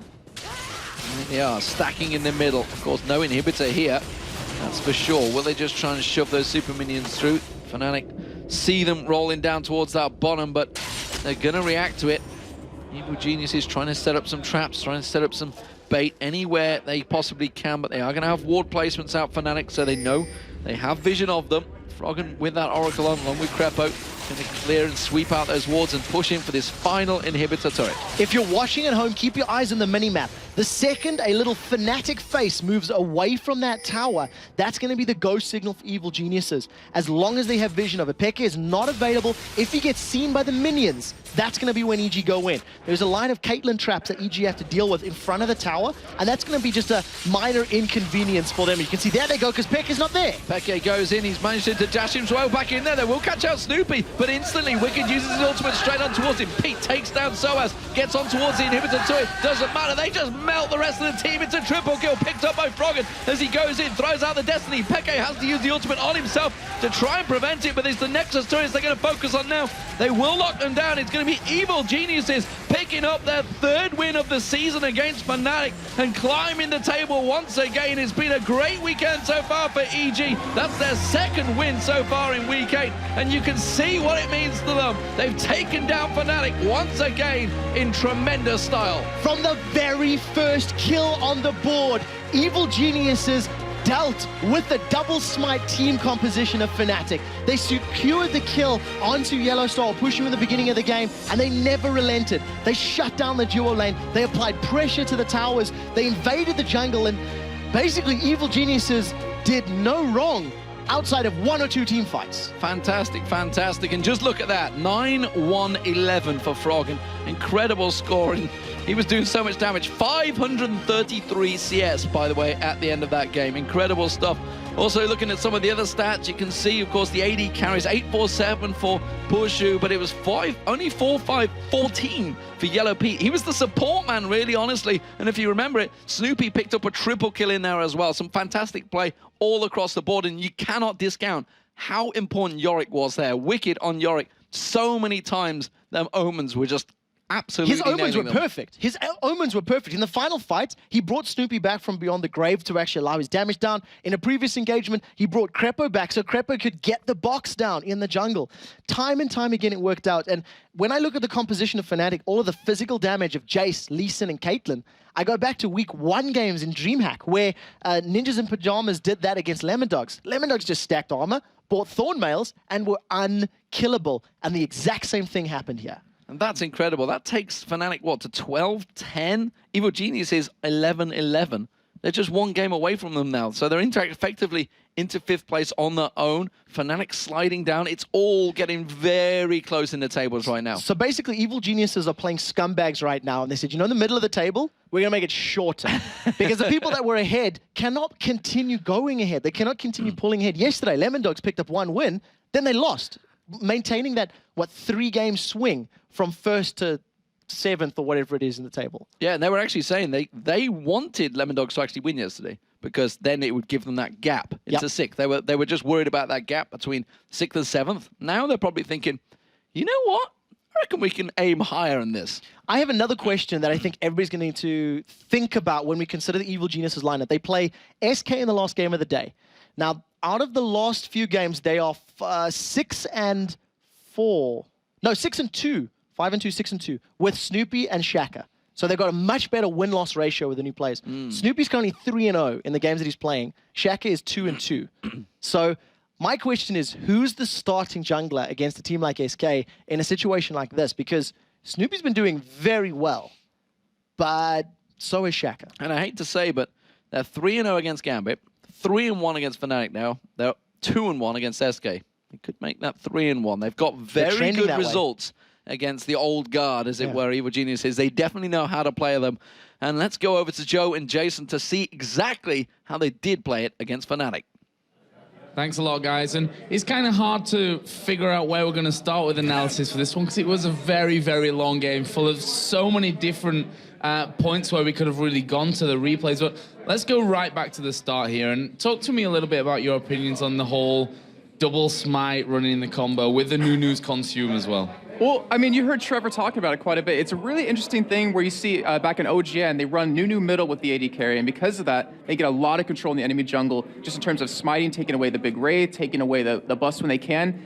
It was good in theory. The execution to me wasn't done that well, unfortunately, but you saw in like the Baron fights, a couple of them, you saw a Dragon, like the threat of having a Nunu can consume, first of all, and smite on top of that, really made Snoopy play very careful in terms of how he's actually going to smite things down. And I mean, just the Nunu, we don't really see the support anymore, but with the Caitlyn, it can really work. It helps kind of mitigate that mid-game fall-off that she has. Well, let's have a look then at the first replay. This was half an hour from the end. It was still 25 minutes in, though, to bear in mind. And this is where we really saw that, you know, Peke, despite having pretty much a perfect ultimate, you could see how far behind he was in the game. Yeah, so let's get the replay on the screen just to kind of set up the entire fight for you, because it's really important, and you mentioned the great fact, is that Xpeke, he gets a perfect engage on the entirety of EG over towards his top side.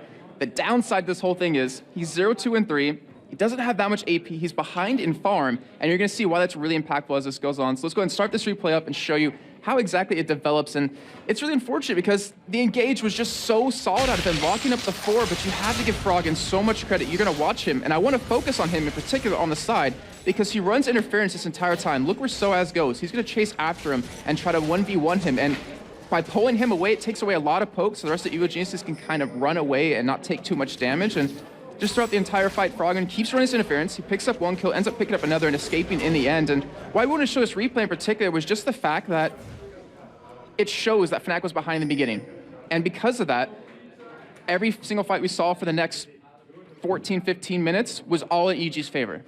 Yeah, we had a little bit later on a big fight coming in there as well, and it continued to be the case there. And the thing is, in this one, it was slightly different in the fact that Evil Geniuses almost, if the game was maybe a little bit later on, I mean, they did take an inhibitor from this one. But if it was slightly later on, maybe another 5 minutes into the game, this could have actually been a final push coming out from Fnatic. So take us through it. Okay, I thought you were going to say it's on EG's side, because we saw them. They had the final push back and got Baron. But yeah, I mean, it was 39 minutes in. Let's get the replay on the screen, just kind of show you how this develops, because EG, they had the advantage for this fight. Like, we were looking at it and we're like, pretty easy for EG. They should be able to clean this up, take the inhibitor. But there's one major thing that happens with an 8,000 gold lead. It's all about Yellow Pete. I mean, I don't like to call him out in particular about this, but if you watch him for the entire fight, all he does is hit Cyanide, get him low, and then just backs away, hits turrets, hits inhibitors, and EG kind of loses their focus. Let's start the replay up and show you how it kind of goes through here. And just really keep your eye on Yellow Pete. It's just really unfortunate because he gets the turret very low. He gets engaged upon by Cyanide, ends up able to kite it. He has a GA available, and that's also another key point, which he ends up losing right after. The rest of EG, they're over towards his top side. They're just trying to fight out as Yellow Star gets actually a great ultimate off on Nunu to pretty much zone out. And then, of course, you see Yellow Pete, you see Froggen go right after Cyanide. One more hit right there. He cancels the auto attack. Would have killed him. Goes back to the turret, so he still kills it in the end. But then you look, Xpeke, he's very low. He's going to end up escaping this and flashing over towards the other side. Yellow Pete and Froggen, instead of going straight for him, which Froggen ends up flashing, they hit the inhibitor a couple times. They missed out on so much damage. Stoopy ends up dying because he was ulted by Wicked. And of course, Fnatic, they end up turning this around. They lose one member. That is it. They pick up 5 kills. They pick up an inhibitor middle where EG failed to do that with that Baron. And it's just really unfortunate, but it shows like the teamwork of Fnatic. They realized Yellow Pete, he's not attacking the right targets. They took advantage of that completely. They pretty much forced the fight in one direction while the rest of them just kind of hide it away from it. And they ended up taking the inhibitor, but unfortunately not the game. Yeah, obviously we saw another Baron coming in there, and that time around it worked a lot better for Evil Geniuses as they went to take down that bottom and obviously won the game. So good performance from EG, great win for them over Fnatic. We're going to head over to Shox, who's got an interview with Froggen. Thank you very much, Froggen. Congratulations. What a victory. So much to talk about. So let's just start at the picks and bans. First off, they locked in a Nunu, which is not unusual for support. And yet I saw you waiting a little bit for locking in your final champion. You went from Ahri to TF. Why finally TF? Basically because Twisted Fate has an alright laning phase versus Lissandra, and he has a lot of pressure on the map. And that's why Twisted Fate is one of the higher rated champions in this game right now. So it's an obvious choice. Right, and then secondly, of course, the Yorick for Wicked. What was the thought process behind it then in the game? Because we saw him ulting Thresh once and a couple of times Snoopy because he died early. That's not the ideal target. Yeah, but it was still better targets than in our scrims, so I'm happy about that. For the Yorick pick, Yorick, Vayne works really, really well together. So that's basically just Vayne can go deal the maximum amount of damage and then get a Yorick ultimate and then just keep going. It's really, really strong because they don't have like a lot of consistent damage with Lissandra. That's more like go in and burst everybody and then it's over. It's a really, really good choice. And then, when did you see that Nunu came into the game with Smite, and how do you think it affected their game overall? Actually, when we started practicing against Fnatic back when they had N-rated, they would actually play Nunu support quite a lot, even after the nerfs, and he he and Yellow Star at that point would always take our red buff, so we knew exactly what they were going to do, and he started with 6 wards. So actually, we knew exactly what they were going to do from the start, because it's like, okay, Nunu, they're going to play with a hyper carry, it's going to be support because Anna doesn't jungle it that much, so we knew everything. So how much in the end do you think it affected Fnatic that they didn't run an exhaust on Nunu when they were up against a Vayne, but then they had the Blood Boil, of course, for their Caitlyn? I think they just planned on actually their Caitlyn would be stronger than our Vayne in late game, but I think exhaust is just too strong, and Wicked runs exhaust on his top laners, so we actually had 2 exhaust in the team fights, which gave us huge advantage. All right, so you got off to a great start, and then in the mid lane, you were pushing up the mid lane, and they were able to ace you. What happened there? Basically, we wanted to backdoor that turret, which is a kind of weird decision to do, but if it caught them off guard, it would be doable, because we have a lot of damage on the turrets with my Lich Bane. Basically, we just messed up in that fight a lot, and Pekka had a really good ultimate and a really good Sonjas and a really good flash, and basically nullified all our damage through that, so it was really, really well played by them. So did you think the game slipped away there? Were you afraid that you might not be able to close it out, and how did you do it? I don't think it was because of that the game slipped away. It was more of a factor of actually us hitting 6 items and not being able to keep up wards. Because when we got back from the Ace, we had no wards on the map, and none of us could actually buy wards because we had full builds. So that actually lost us a lot of control, which was not ideal. No, it wasn't, but still closing out the game, an amazing game at that. And later up, you're going to be facing SK Gaming once again. You seem to be on a roll, so would you care to share any thoughts about that matchup? Well, SK won against number 1 Lemon Ducks yesterday, so they're kind of on a roll too. So I think it will be a really, really great match, and I'm looking forward to it, but I think we'll have the edge. All right, I hope it is just exciting as this one. Congratulations once again, Froggen. As for us, Gambit started the weekend with a heartbreaking loss to Evil Geniuses. Will they be able to get their groove back in time to shut down Ninjas in Pajamas? We'll find out after the break.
Welcome back to week 8 of the summer split. The action has been heating up all season and things are coming to a boil. And EG and Fnatic sure started to heat things up. We're going to keep it going and head over to D-Man and Quickshot for the next match. Thank you very much, Sock. So welcome back, ladies and gentlemen. We're just about ready to get our second match on the way. It is going to be Gambit versus Ninjas in Pajamas. Yeah, both of these teams started out the week with a loss, and they'll be especially hungry for a win. So let's check out those teams. I'm sure you know who they are by now, but let's give you the rosters nevertheless. In the top lane, Darian. In the jungle, of course, is Diamond. Alexic in that mid. Genja as the AD carry, and the new man Voidal as support. Yeah, new full-time support there for Gambit. Over on the other side for Ninjas in Pajamas, Mimo up in the top lane, Maluno in the jungle, Bjergsen in the mid lane with Freeze and Deficios, AD carry and support. So let's check out what you guys at home think about this match. Quickshot, who do they pick? So based on the losses yesterday, the general public feel that Gambit's going to pick this one up. A pretty strong showing as well, 70% of you guys in favor of Gambit, even though EG basically controlled the game yesterday. Yeah, and of course, over at lollysports.com, if you want to vote for that, you can also vote for the next 4 matches that will be coming up today as well. This is going to be, though, the 4th and last time that the Ninjas in Pajamas and Gambit play in the regular season. Way back in week 1, Gambit beat Ninjas in Pajamas, but Ninjas in Pajamas have won the last 2 encounters. Yeah, when Ninjas in Pajamas beat Gambit the last time, it was all the way back in week 5, and Extinct was still playing for them. He had a great day in the top lane. He was playing Shen. He went 7, 1, and 10. Now, Mime has taken over from Extinct, and he is beginning to settle in his role for the Ninjas in Pajamas, but those are some very big shoes to fill, especially against Gambit. Yeah, on the other side, though, Gambit, they were taken out by Evil Geniuses yesterday, who we just saw seem to be continuing their incredible form this weekend, but it was a very one-sided game, and traditionally, we do see Gambit bouncing back from losses with a vengeance. Yeah, it's something that we've been seeing basically in the history of even when they were back Moscow 5. If they take a loss, they do come back and hit even harder. And like we've said over and over, EG just controlled the game yesterday. They started... what Gambit did do in the matchup is their duo lane, their 2v2, did start strong. They got a little caught being overextended because of how confident they were playing, and they never recovered from that. So today, Gambit will need to work on their early game and decision-making, and also to be very aware of Bjergsen's potential roam. Yeah, Bjergsen there on your screen. He did play Zed yesterday. Zed today. Let's hope he did play Zed yesterday, of course, against Fnatic, and while he lost, he was extremely scary on it. Yeah, there's already highlight reels all over Reddit about Bjergsen Zed from yesterday, and he did win his lane matchup. He was able to take down Peke and make his life very difficult. More importantly, he was even able to roam, help out the other lanes, but he wasn't able to control team fights once we hit the mid game. Against Gambit, NIP will be looking to either help out their new top laner, Mima, because like we said, Darian likes to play aggressively, he likes to push in his lane, so Maluno may wish to help out NIP's newest member. Alternatively, if you were a Maluno, you could also spend time trying to disrupt the somewhat new duo lane of Genja and Voidal. It was sort of the weak link yesterday against EG once they did fall behind. So that's where I think Maluno's thought process is going to be. Yeah, we'll see whether he does do that. Of course, we were talking to Deficio while everybody was having lunch up in the Players' Lounge, and sure enough, we mentioned the Mad Life Jukes, and he was like, I can do that. I can do that. I reckon I could do that. No problem. I've done that before in solo queue. He's like, yeah. We'll see if he does it But today. that was Insec on Ezreal. It's pretty good. This matchup's going to be particularly important for NIP. If they win, they will actually tie on the ladder with Gambit. They'll both be 11 and 11. If, however, they lose, it means that they will be in between losses of Evil Geniuses and SK. They'll drop down a position. So it's very important for NIP to remain in sort of that 5th/6th place position. Yeah, that would be the first time that I believe Evil Geniuses have moved out of the bottom 6 since week 4. They've been stuck down there. So NIP, they rose their way out of there since obviously making those changes after week 3. And this is, would you call it a slump if they lost another one today? You know what? If you were going to go on a limb and call this a slump after losing 2 games, the whole European summer split would be a slump there, because they have lost several games. No, it wasn't just 2 games. They lost back and forth. They only went 1-1 in week 7 as well, so that would be 1-3 if they went and lost this game. Cool. I don't know. They've got another in game Champions later Select, though, nevertheless. So let's not get carried away just yet on these facts and figures. Rise has been banned out, so taking that away from Mima straight away. Twisted Fate as well from Bjergsen, or effectively a global ban. We just saw how strong it can be if given the right champion, the right player. Froggen pulled it out as the last pick, by the way, in that last match and worked out tremendously well for him. Elise and Shen being banned away from the likes of Darian and Diamond, so no surprises. And interestingly, Gambit are the ones banning out Evelyn, taking that one away. When they are first pick, and we know how much Diamond actually likes that Eve, they're denying that from NIP.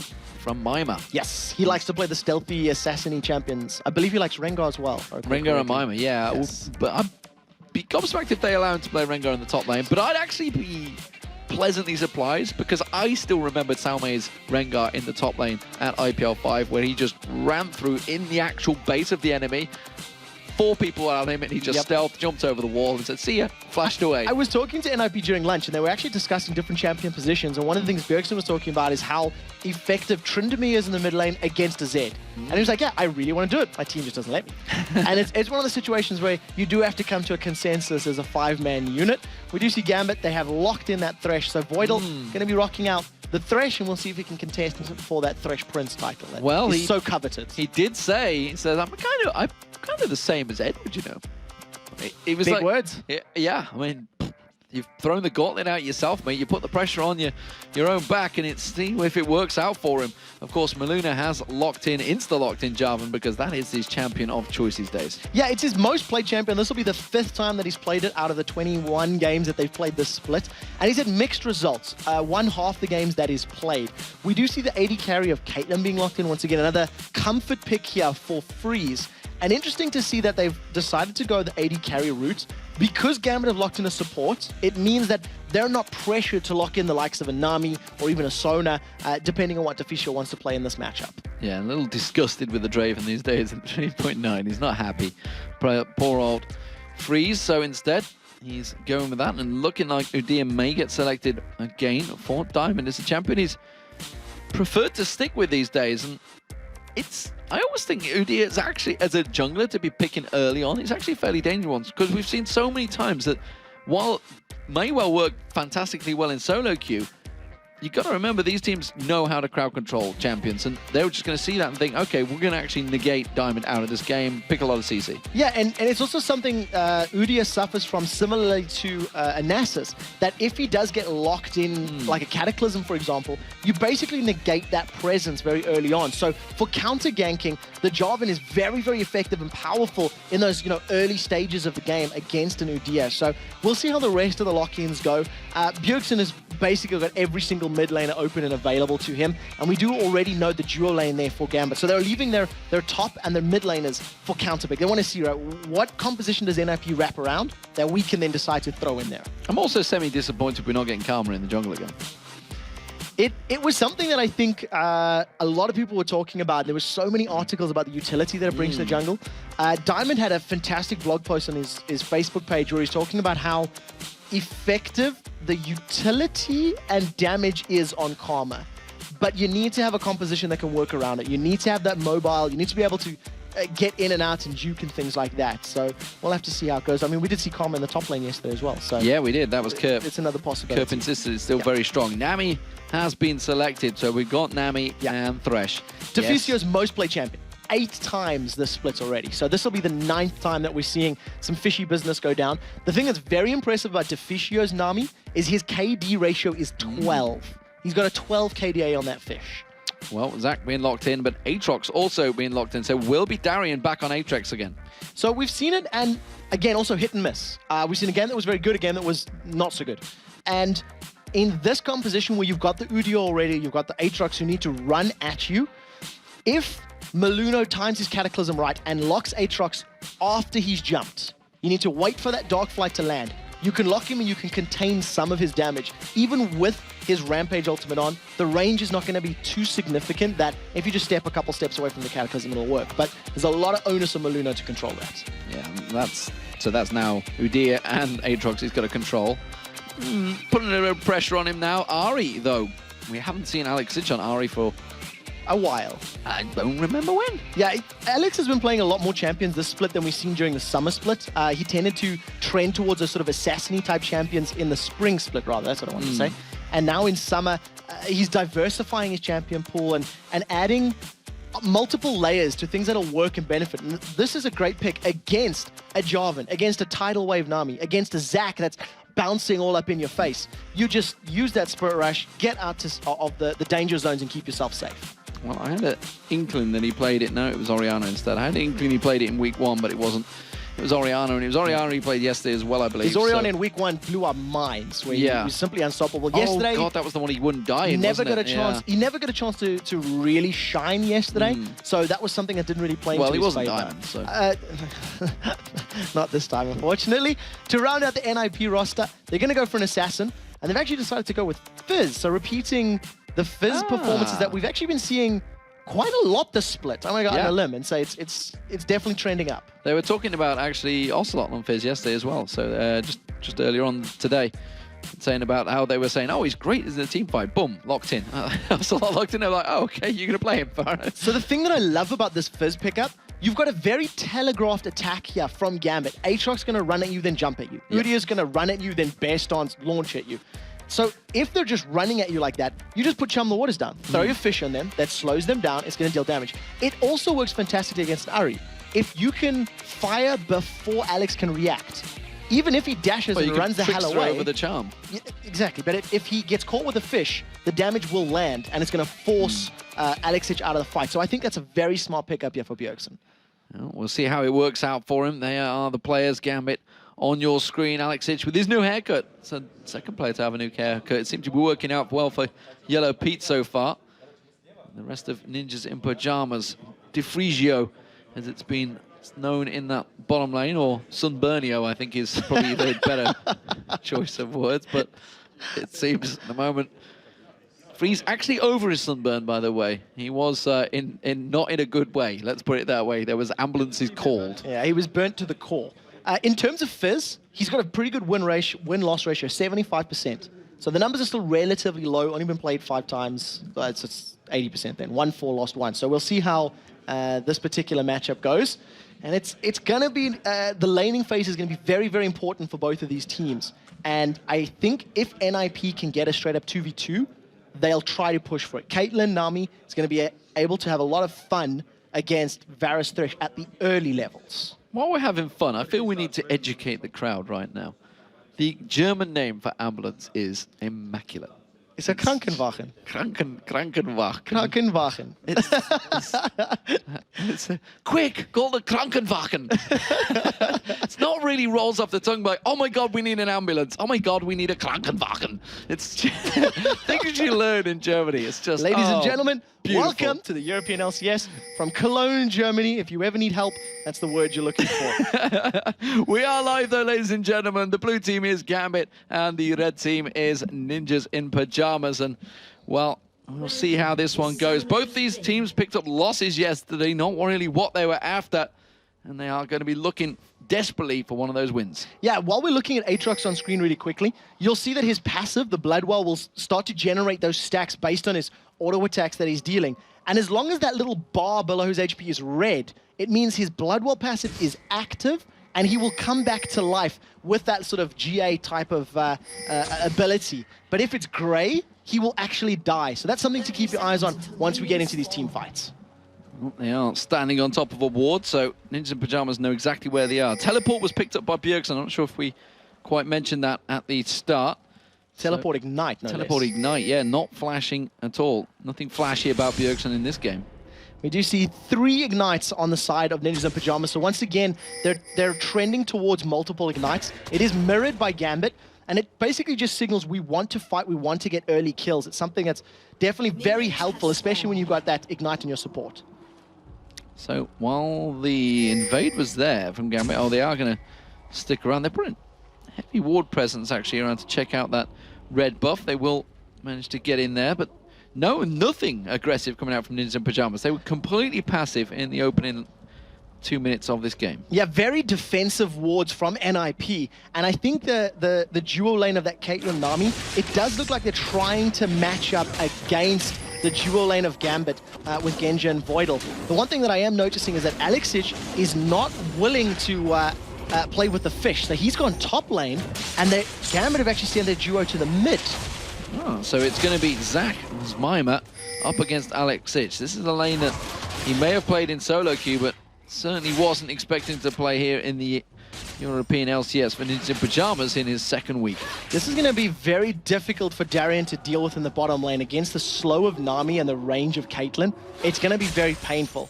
Mima against Alex should be a little simpler, basically because of Mima's sustain that he's going to have from that cell passive of his. Just get the HP back on each of his ability costs. What do you mean cell division? I don't cell division, thank you. I've never actually learned passives. It is a weakness. Yes! I knew one that he didn't, ladies and gentlemen. Only because Joe was using it non-stop the other week. But nevertheless, Diamond is going to come around and he's actually stealing away the Wraith here. Maluno is about to come check it. And he's thinking, do I go in there? Nope, because there is a big angry bear man pig staring at me. He had the ward there, had the vision. There's a ping ward as well they put down there to clear the vision away. Comes straight back around, and you just can't counter against a bear man pig like that. And this is really what you do as UD. You just counter the hell out of the opposition jungle, and he just can't do a thing right now. He's just had his race stolen away from him. Just walked straight in. They both had double buffs, but he just couldn't go toe-to-toe with Diamond. No, not in the slightest. And it's something that the low-level Udias are so great at doing, is the dueling. Because he's got a shield, because he's got a massive amount of lifesteal that he gets from his turtle stance, and the on-hit damage from his Tiger, it works into his favor. And it is a Tiger stance Udia that we're seeing from Diamond Prox. It's something that he's been doing more and more of over the course of the summer split. Once he hits level 4, I do expect a second point in that queue. Diamond maybe pay a visit to this top lane against Mima. Maybe try and force that passive to pop there. But that bottom lane, we saw just how low Darien was. You can see him flashing red in that top left-hand corner of the character screens. But instead, he is going to get away. Diamond, though, he's going to get aggressed on. Just pops that bear shield. Now, it's got the double buffs on. There's a lot of damage coming out here. Maluno maybe wants to lock in towards him. Will they turn towards Alex Hitch, who was very low on mana himself? Can get the slowdown on him, but he will back away. It's a lot of good damage from NIP, and one thing that we noticed on the combo when they came in, the knock-up from Zac, then followed by the knock-up by Jarvan. If you look down the rest of the NIP composition, knock-up from Fizz from the ultimate, knock-up from Nami from the tidal wave, you cannot reduce the effectiveness of knock-ups. So when these teamfights break out, if they land them, that's a lot of very, very hard CC going to be landing in Gambit. Well, meanwhile, this bottom lane, look how low that turret is already. 5 minutes gone, this turret will be down. Darien also already taken a lot of abuse, had to go back, gets caught in the Aqua Prism, pulls over Peacemaker, goes back across. He's already low again. Maluno, he comes across Voidal in that mid lane. Good play, though, comes back out in reaction to it. Death Sentence lands, he may well be enough. Piercing arrow on towards Maluno, forces it back there. Bjergsen tries to get away from that one as well. Good engage. Maluno got dropped to about 220 odd HP. If Voidal had followed up the Death Sentence and put the Ignite down, that could have been first blood, but he saved it. He didn't want to play over-aggressive. He didn't really want to go too deep. Well, Bjergsen's getting caught out. He's got the stacks on him. I can remember Blighted Quiver. Blighted Quiver. It's 1-1. 1-1. I said Krankenwagen, it's 2-1. So right now, 3-man stack for Gambit. I'm pushing down this mid lane tower. They've got this one down. They're going to try and reply as NIP. Their dual lane is still sitting in the bottom, and there comes Mima. Well, he jumped across the trees. That was nice of him. Didn't engage, so there was no reason, no way to engage that one, because they had already taken the turret. So 1-1 in turrets, and Gambit are still pushing. Actually, down the bottom here, Darien is not backed off, as I suspected he would, and suddenly DeFrigio realized that and said, you know what, I reckon we could probably kill him here. So Darien is sticking to his, the abilities of Aatrox, trying to farm up with that blood price in his queue, but he's been slowed up. Bubble doesn't land, though. Yeah, they just force him to back away. They're like, okay, you want to push. We'll see how far you really want to push this one. Forced him to jump well away from that one. They haven't gone yet. They could try and zone him out here. Yeah, the one thing that we are seeing from Darien is he's maxing his E, the Blades of Torment, because he's been forced to farm from range. Because his abilities cost his HP, it's a little easier to manage it in lane. Mima and Alex have reset, and they've transitioned from the top to the middle. Basically, Alex does not want to face off against Bjergsen's Fizz at all. No, it doesn't want to be into that, and we can see that Genja and Void will make their way through that tri-bush in towards that top area. So, Freeze and DeFrigio, they back off. They haven't just hit level 6 yet, though, so they're just short of that one. So they're going to go back and bite. It's a BF sword coming straight out from Freeze this time around. and the Ruby Crystal for Deficio. So that is definitely going to help out Freeze in terms of the raw damage. He's got about 25 extra ahead of Genja right now. When you combine that with the on-hit damage that Nami's going to give, that's a lot of additional damage at very safe, at no cost, because Freeze's immense range will allow him to land it easily and safely. So they have actually returned back to that bottom lane, so they want to keep Darian pinned down, it seems, and maybe with that additional damage they have just picked up, they may well be able to have the poke to do that one. I'm wondering whether he's going to use the ace in the hole to try and keep the damage down. Voidal trying to be aggressive on Mima, but he's quite happy to give it back, and now Bjergsen coming across for that blue buff, perfectly timed. Yeah, I think the game's a little bit weird right now, in that Freeze, after taking down the bottom tower, has continued to stay in that lane. So if Freeze and Deficio stick around, they'll most likely be warding up this bottom half of the jungle and either pushing the tower, or instead keeping the numbers advantage and going to take an early dragon. Yeah, and it does look like Gambit wanted to react to this one as well. We see Diamond and Alexich closing in. Darian not really making any movement from the side, so this is simply harass coming out from Dan Gambit, seeing if they could get in and go, but no, that's going to be the ultimate call on towards Alexich. Diamond's going to get locked down. He gets taken down first blood. That's going to be a second one. The Ignite should tick down. Alexich drops there, but while that's all happening, the top lane had some action. Mima gets dropped as well. Darian comes back in. He picks up a kill. Can he get a second on Freeze? Yes, he will. It's going to get another one. No, Deficio is going to get the support of Bjergsen, and he's forced to back away. It was Maluna was the other kill that went in there. Darian, I don't think he's done and dusted yet. I think Bjergsen should be able to close this one. No, he's got enough to jump away from it. Blades of Torment is going to slow Bjergsen down, so they end up trading 3 deaths on the side of NIP to 2 deaths on the side of Gambit. First blade is picked up by Bjergsen, so he scored that in his favor, and Dragon was secured by Maluna, so it works out for them. It worked out very well for Gambit, and that's actually keeps them, despite the fact that they did lose that Dragon, despite the fact they lost that first blood, they are still very tight in gold. Just 300 between the two at the moment. Alexich, so he didn't have his blue buff, so luckily for him, he hadn't gone to pick that up just yet, as opposed to Bjergsen, who had picked it up. So instead, that will be gifted across to him just a moment's time. Now we do finally see the lane swap, so they were sticking around purposely for that Dragon. Now it's going to be Deficio in that top lane. Very importantly, both of the kills that NIP secured landed in Bjergsen's back pockets. And as one of, I don't want to say, you know, one of the most important playmakers, but he's definitely one of the players that is responsible helping the team get ahead. If he can insta-give people with a full combo from that Fizz, it's going to make their life easier, but that one misses. Missed it this time around. Jump the waters, he's going to have to jump away. Playful Trickster in there. Remember, he doesn't have Flash as a summoner spell because he went for that Teleport Ignite. But with that Playful Trickster, you can just bounce away from anything. Yeah, well played by Alexich to at least just sidestep the Chum the Waters there. The Lobster flew wide and he managed to keep himself alive. Mima is now 1v1 against Darian, and I think Darian's actually going to have a bit of an advantage in this matchup if Mima goes into fight. Darian did a very good job actually when he joined the fight eventually in that bottom lane. Did manage to get himself a kill. In terms of farm, he's doing a fantastic job. 75 to effectively 46 of Mima, so a long way ahead in that lane. And if you compare also the fact that Bjergsen's fell quite heavily behind on Alexich, this is actually not looking bad for Gambit. Yeah, and it's something that Gambit did. They started the lane swaps in their favor. NIP did not respond in kind. They basically said, well, we'll deal with this. They left their lane as 1-1-2.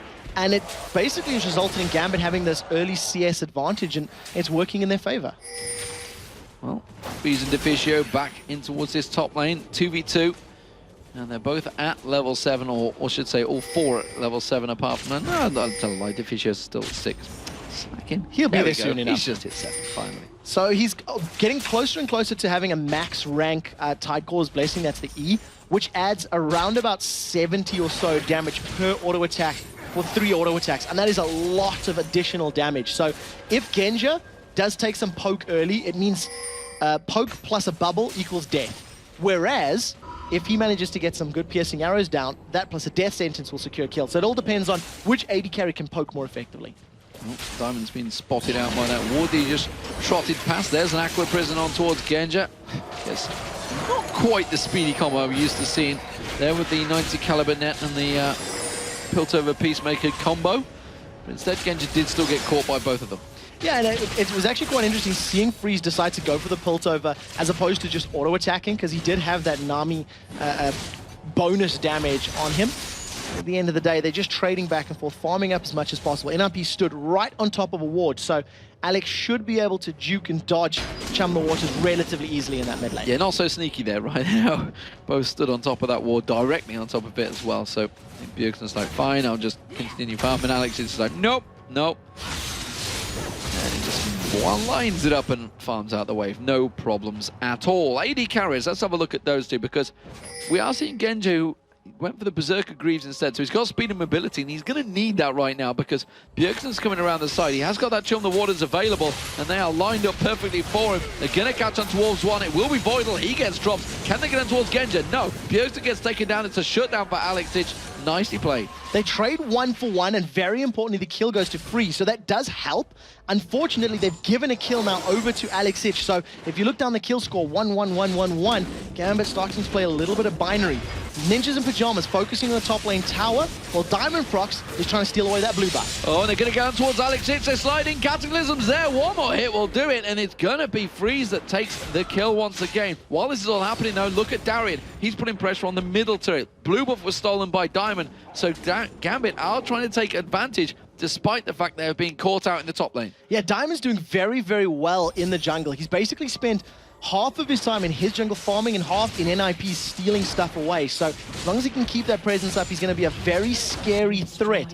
Also, if you look at his build, he's picked himself up a Doran's Blade, which is something we're seeing him do a little more frequently whenever he plays Udyr. For me, Darian's art's starting to become a real problem as well. He's just been roaming around. You can see he's built up that Bloodthirster almost now. He doesn't really have any cares about who comes at him in the lane right now. No, it's a very scary prospect once that Aatrox does get a Bloodthirster built up, because not only does it stack on all the damage of his Bloodthirst and Blood Price, it just gives him even more sustain. And he's basically just a perma-sustain champion. And the only threat to that is Bjergsen, who's just been caught. Oh, just about manages to playful tricks around that charm at the right time as the hook and the death sentence doesn't manage to finish off there.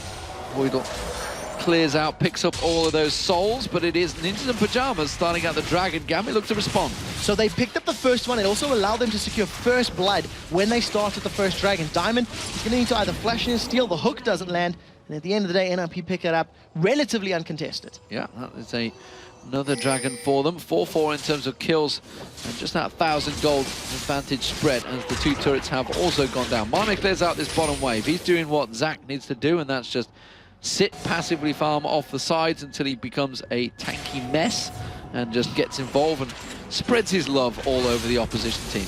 On the condition that Darian is not getting the love of Mimer's Zach and he's not knocked up in the air multiple times, he should be able to sustain through the consistent damage of his opponents, because Caitlyn on hit, Jarvan on hit, Zach on hit with some ability damage, which means that Bloodthirster Aatrox can just continue right-clicking his way through a lot of that, especially if Mimer continues to build a little bit tanky, which is what he's looking like right now.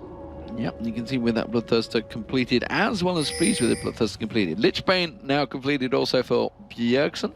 And looking like an Abyssal going to be coming out for Alex as his first item at the moment. We'll see whether that's the way he wants to go. Diamond, though, looking like they may try and dive in towards Mimer in this bottom lane. Could well see some pressure. Nope, Diamond's going to back off. Let him live. Yeah, it's so difficult to gank a Zac, because not only has he got his elastic slingshot, he's just going to pop on Let's Bounce, get all the tenacity from that, and literally bounce away to safety. So does wisely decide to back off. With the Dragon picked up and a little bit of time to basically farm with impunity, Ninjas in Pajamas now have 1,200 gold lead. And Genshin's going to get himself a nice juicy fat stack. That's what an AD This will balance it out. This is the perfect thing for an AD carry to see. It's just like, yes, you've just pushed a giant wave for me to just free farm quite comfortably right next to my turret. And I'm extremely happy to see Genji moving away from this sort of Tear the Goddess builds. It's going to give him much more impact. Now, Bjergsen does have Chum the Waters available. The range will basically hit that line of minions that Genji's standing behind. So if Genji moves forward, Playful Trickster is available, and Bjergsen could hop that wall. Well, I think he's been spotted. Yeah, there's that ward at the blue buff. I don't know whether he got vision over it to begin with, but they are now chasing on towards him. Diamond's trying to sneak in there. They realize he's going to come around the side. Yeah, the moment the Voidal threw out that death sentence that gave their position away, but Ninja Pyjamas have 4 members pushing on this middle turret. Don't think they'll get it just this wave because the rest of Gambit have managed to react to it. And then Pete forced to step away once again, but that's actually taken Genja away from his happy free farm time that he had in the bottom, top. This is something that Genja does a lot whenever you look at Gambit games as well. He does like to spend a lot of free time solo, somewhat reminiscent of like Double Lift from CLGNA. Likes to farm up to items, and only once he has his items is he 100% comfortable committing to fights. You can see he's been forced to respond because of the numbers and the presence of NIP in the mid lane, and eventually we're going to have a 5v5. NIP backing away, they're not comfortable sieging yet. No, Bjergsen's going to push down towards the bottom though. Maybe see if he can keep the pressure on towards the bottom inner turret this time around. Remember, he has the Ignite available, teleports with him, and he's just waiting to see if he can catch any stragglers. Yeah, he's looking for a pick. He knows that Gambit are going to respond to it. He knows that most likely it's going to be Genja, as you can see. Now, he's going to playful Trickster over the wall and run into a man-bear pick not too far away. So this is a little scary for both Genja and Bjergsen. He's gone. He's left him alone, and that may well actually put him in trouble. Forces the flash out of Genja. He'll be happy with that. Didn't even use Chum the Water, so just Bjergsen's presence, you know, I'm letting you know I'm here, and I can kill you whenever I want to, is basically the message he's sending. Well, now we're going to have a smite fight between Maluno and Diamond. Do either of them want to use the smite? Who desperately do they want this red? Oh, Chum the Waters has come out. That's a big Earth. He just consumes Genja where he sits. Yeah, Earth just nommed himself like Genja Varus, and it looked a little too easy. Now, Diamond Prox is a little bit out of position. NIP are starting to encroach. Bjergsen's playing the perfect bait game, and they've caught Diamond. Oh, and he has to flash away, but it's not going to be enough. Cataclysm comes out, and we talked about it already, how easily he can get locked up once that Cataclysm's there. But Deficio caught out by the Red Chuff, just on to rejoin his team. Mima comes back in there. Darian now, he's going to get locked up. Bjergsen dives on towards him. He's going to get his passive pops. There's no ace coming out of it. Trap already placed underneath him. You hear it come down there, and Mima picks up that kill. Good bait, really, from Bjergsen. All started off there. Yeah, and very good play from NIP in general. They backed away. It was a clear call. NIP saying, look, there's a big wave in the bottom, so let's wait for Gambit to respond. I'll then commit and pull them towards me, and it worked perfectly. With 2 fishes on your team, who would have guessed you can make good baits? While that's all happening, look at Alex Ich. Oh, there's a teleport coming out. Bjergsen's going to try and get in behind him. So Alex Ich actually up that mid lane. Bjergsen will give himself away, though, because that minion wave will spot him. But look at Bjergsen. He's going to try and head him off. He's going to try and teleport and back away from this one. Is he going to be quick enough? Deficio's locking him around the side. 10 seconds on the clock for Chum the Waters. Keep your eyes on the bottom left. Now, we flicked over to Alex. He does have flash available, and the question is it going to kill? He does get a lock in. That Aqua Prism was beautiful, but he's already used the playful Tricksters. Oh, tried to blind shot the Chum the Waters. He still has enough to get on towards Alex Ich, so he's going to try and go through. I reckon he might playful Trickster through the Baron Pit. No.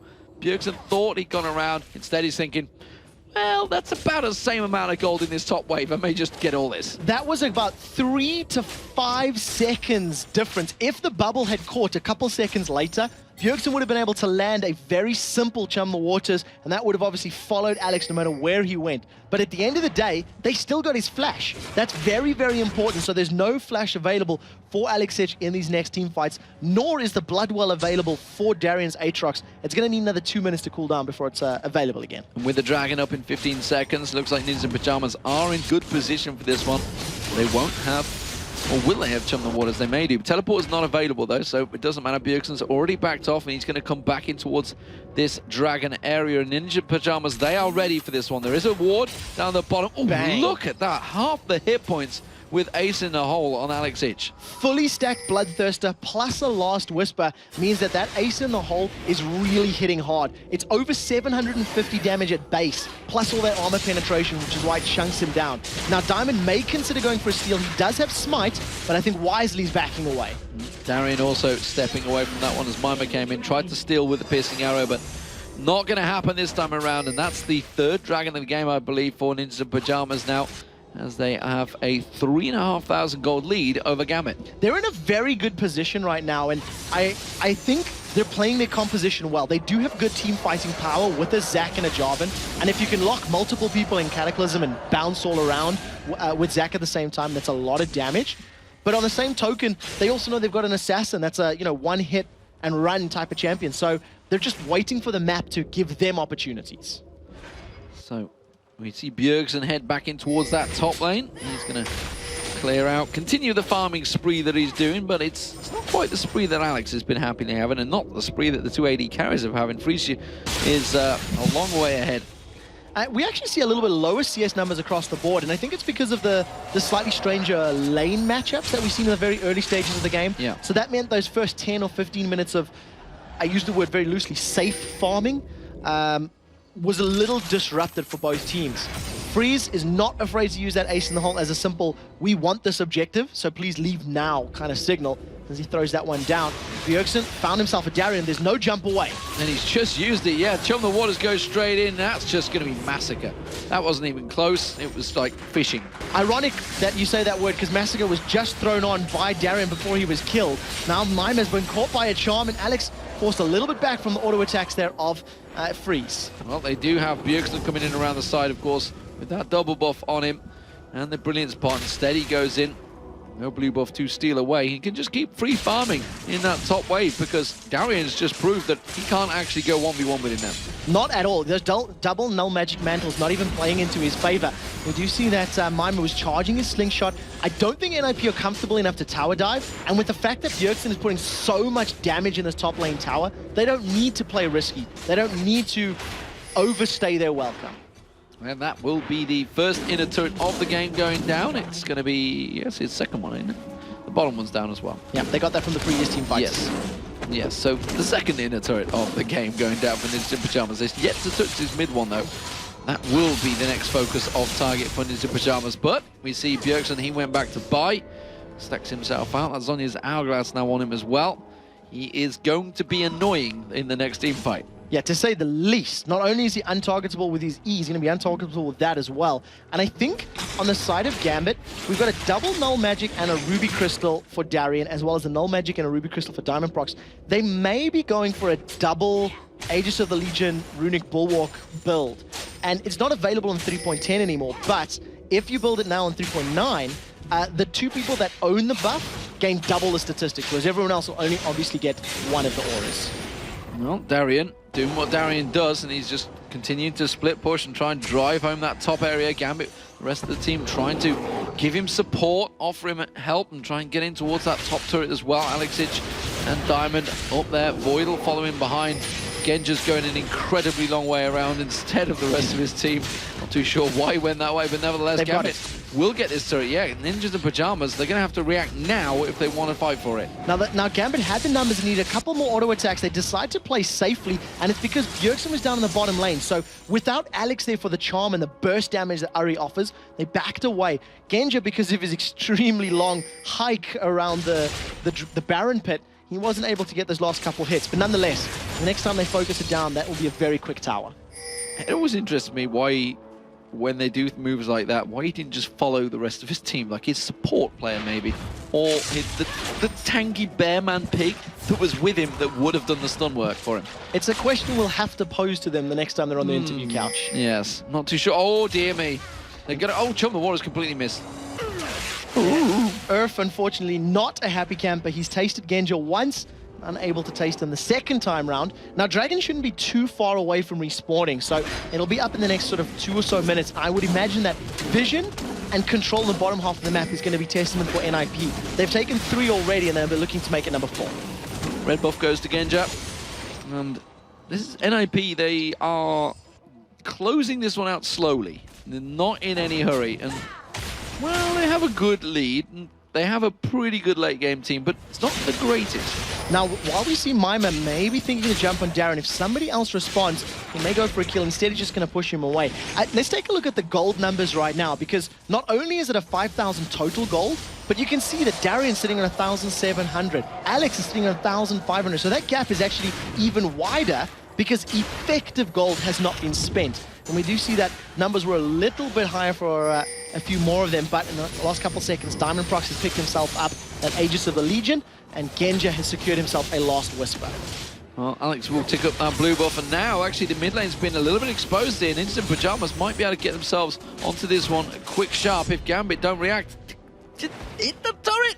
There's no one there! I think NIP are just playing this very, very safely. They realize they've got a lead, and they don't want to overstay their welcome. unless they're 100% sure. And when you consider that of their team's 8 kills, 5 of them is on Bjergsen and Bjergsen's not there, you can sort of see where the hesitation comes from. Yeah, it's actually been Bjergsen that's been taking down the turrets as well. He is the turret pusher, so let's hope he's going to keep pushing down and taking that inhibitor turret. That seems to be his focus target. The rest of NIP, now that Genja is not there, they're going to go for it. They're going to drive in there. Will it be enough, though? Slingshot charged. On towards it. Mimer's thinking of launching. Bjergsen's heading in actually from the side as well. No, not going to go for it instead. They're just going to buy time because look at Bjergsen. He's almost on the inhibitor turret. So he's going to carry on pushing that wave down. The 4 members of NIP, they're using the elastic slingshot as a deterrent. It's basically saying we could pull the trigger on our globule nuke if you stick around long enough. And it's forcing Gambit to back away every time Mimer starts to charge that up. He's realized that Alex came back, but he's kind of stepped away from this one. They're going for Dragon. The bait is there. Now he's actually on the inhibitor turret. Now he flicks away. Playful Trickster again. He managed to get 1 hit there, but the rest of Gambit, they know that he's not there. Of course, does have teleport. Dragon picked up. 4th Dragon for NLP. Piercing arrow just a tiny bit late there from Genja. And actually may have been able to steal that one away, but instead, they just miss it in the last couple seconds. And NIP just continuing to slowly strangle the life out of Gambit here. They're controlling the waves, they're controlling the lanes. They're finally going to get some damage down on the tower. Slingshot is charged, and Mimer backs away once again. Aqua Prison not quite finding the target right now. Oh, actually, Darien going aggressive onto Bjergsen now, launches himself in. And he's thrown his ultimate down as well, so Massacre is up for the next sort of 8 or so seconds. They're going to wait for that to wear off, and that's a very big bonus here for NIP if they want to pick a fight. See whether they go for it. They may well realize it instead. Bjergsen hops, skips, and jumps, and he's going back across towards that top lane. He wants to keep the pressure on towards the inhibitor turret while they happily... I mean, this is an outer turret, so NIP happy to stand the ground here because they've got easy defensive fallback.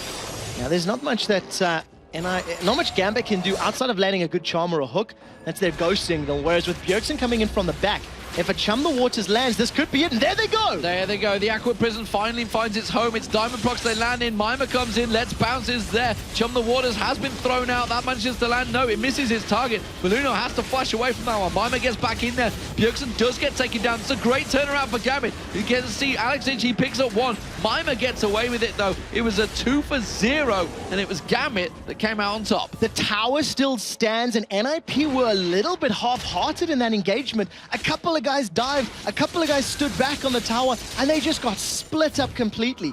Very luckily as well, Genja used his flash and his barrier to stay alive and got a very good chain of corruption, locking up members of NIP to prevent the continued chase.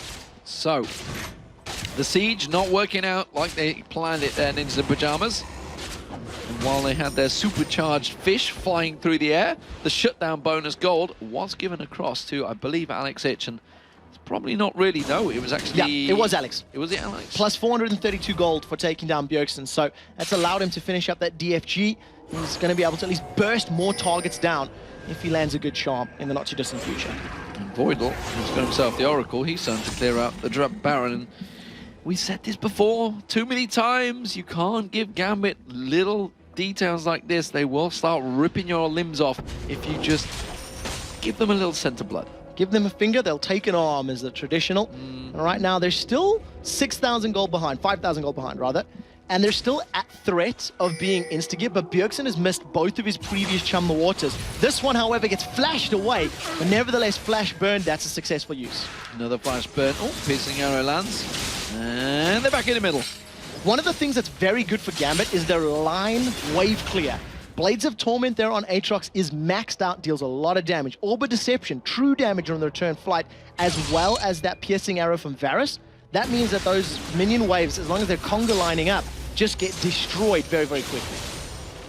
And you can see now it's actually Gambit that are actually starting to pull the driving force, starting to push them out. While it was sitting on the turret a moment ago, they're actually pushing those waves out there, and it's bought time for Genja, again, to be off down the bottom, taking away the golems. Big wave in there. They may, just may, finally start split pushing themselves and giving that little bottom turret a nudge. Yeah, it's definitely something that's on the cards for Gambit. We've seen Darien doing a pretty good job of it in the early stages of the game, but since this, I mean, this has been 7 to 10 minutes in this mid lane where we've been trying to get the tower down as far as NIP are concerned. Darien's just been forced to use that line missile of his to control the wave and stay in a good defensible position. it seems to be working out for Gambit at the very least. They're farming themselves into this game. They were significantly further behind a couple minutes ago. They certainly were. They're dragging themselves, screaming and kicking back into this match, and Ninja Pajamas are kind of letting them have it. They need to turn one advantage they had early on into some sort of goal. And is this merely down to sort of the lull that Caitlyn has in power, so they've not been able to push pressure with their AD carries, or just simply they have to have Bjergsen there because he is the main killer? I think that's the latter. I think it has more to do with the fact that Bjergsen has been pushing and trying to control the top and the bottom waves than it has to do with Freeze's lull in power, because he's had that Blade of the Room, he's had that Bloodthirst and Lost Whisper for a while. Teleport into Baron Pit. Gambit are trying to respond, but it'll take them a little bit of time. Yeah, Bjergsen drew 3 members of NIP back now. I just heard of Zonya's Hourglass. Yes, Zonya's Hourglass was popped by Bjergsen. Now they've managed to take the Baron, which is a great pickup. If Chum the Waters lands, someone might be dead. It does get thrown out, gets onto Voidal. He's going to get Ace in the hole as well. He gets dropped very quickly. Mima jumps in on there. Hey, Aqua Prison not quite finding his home.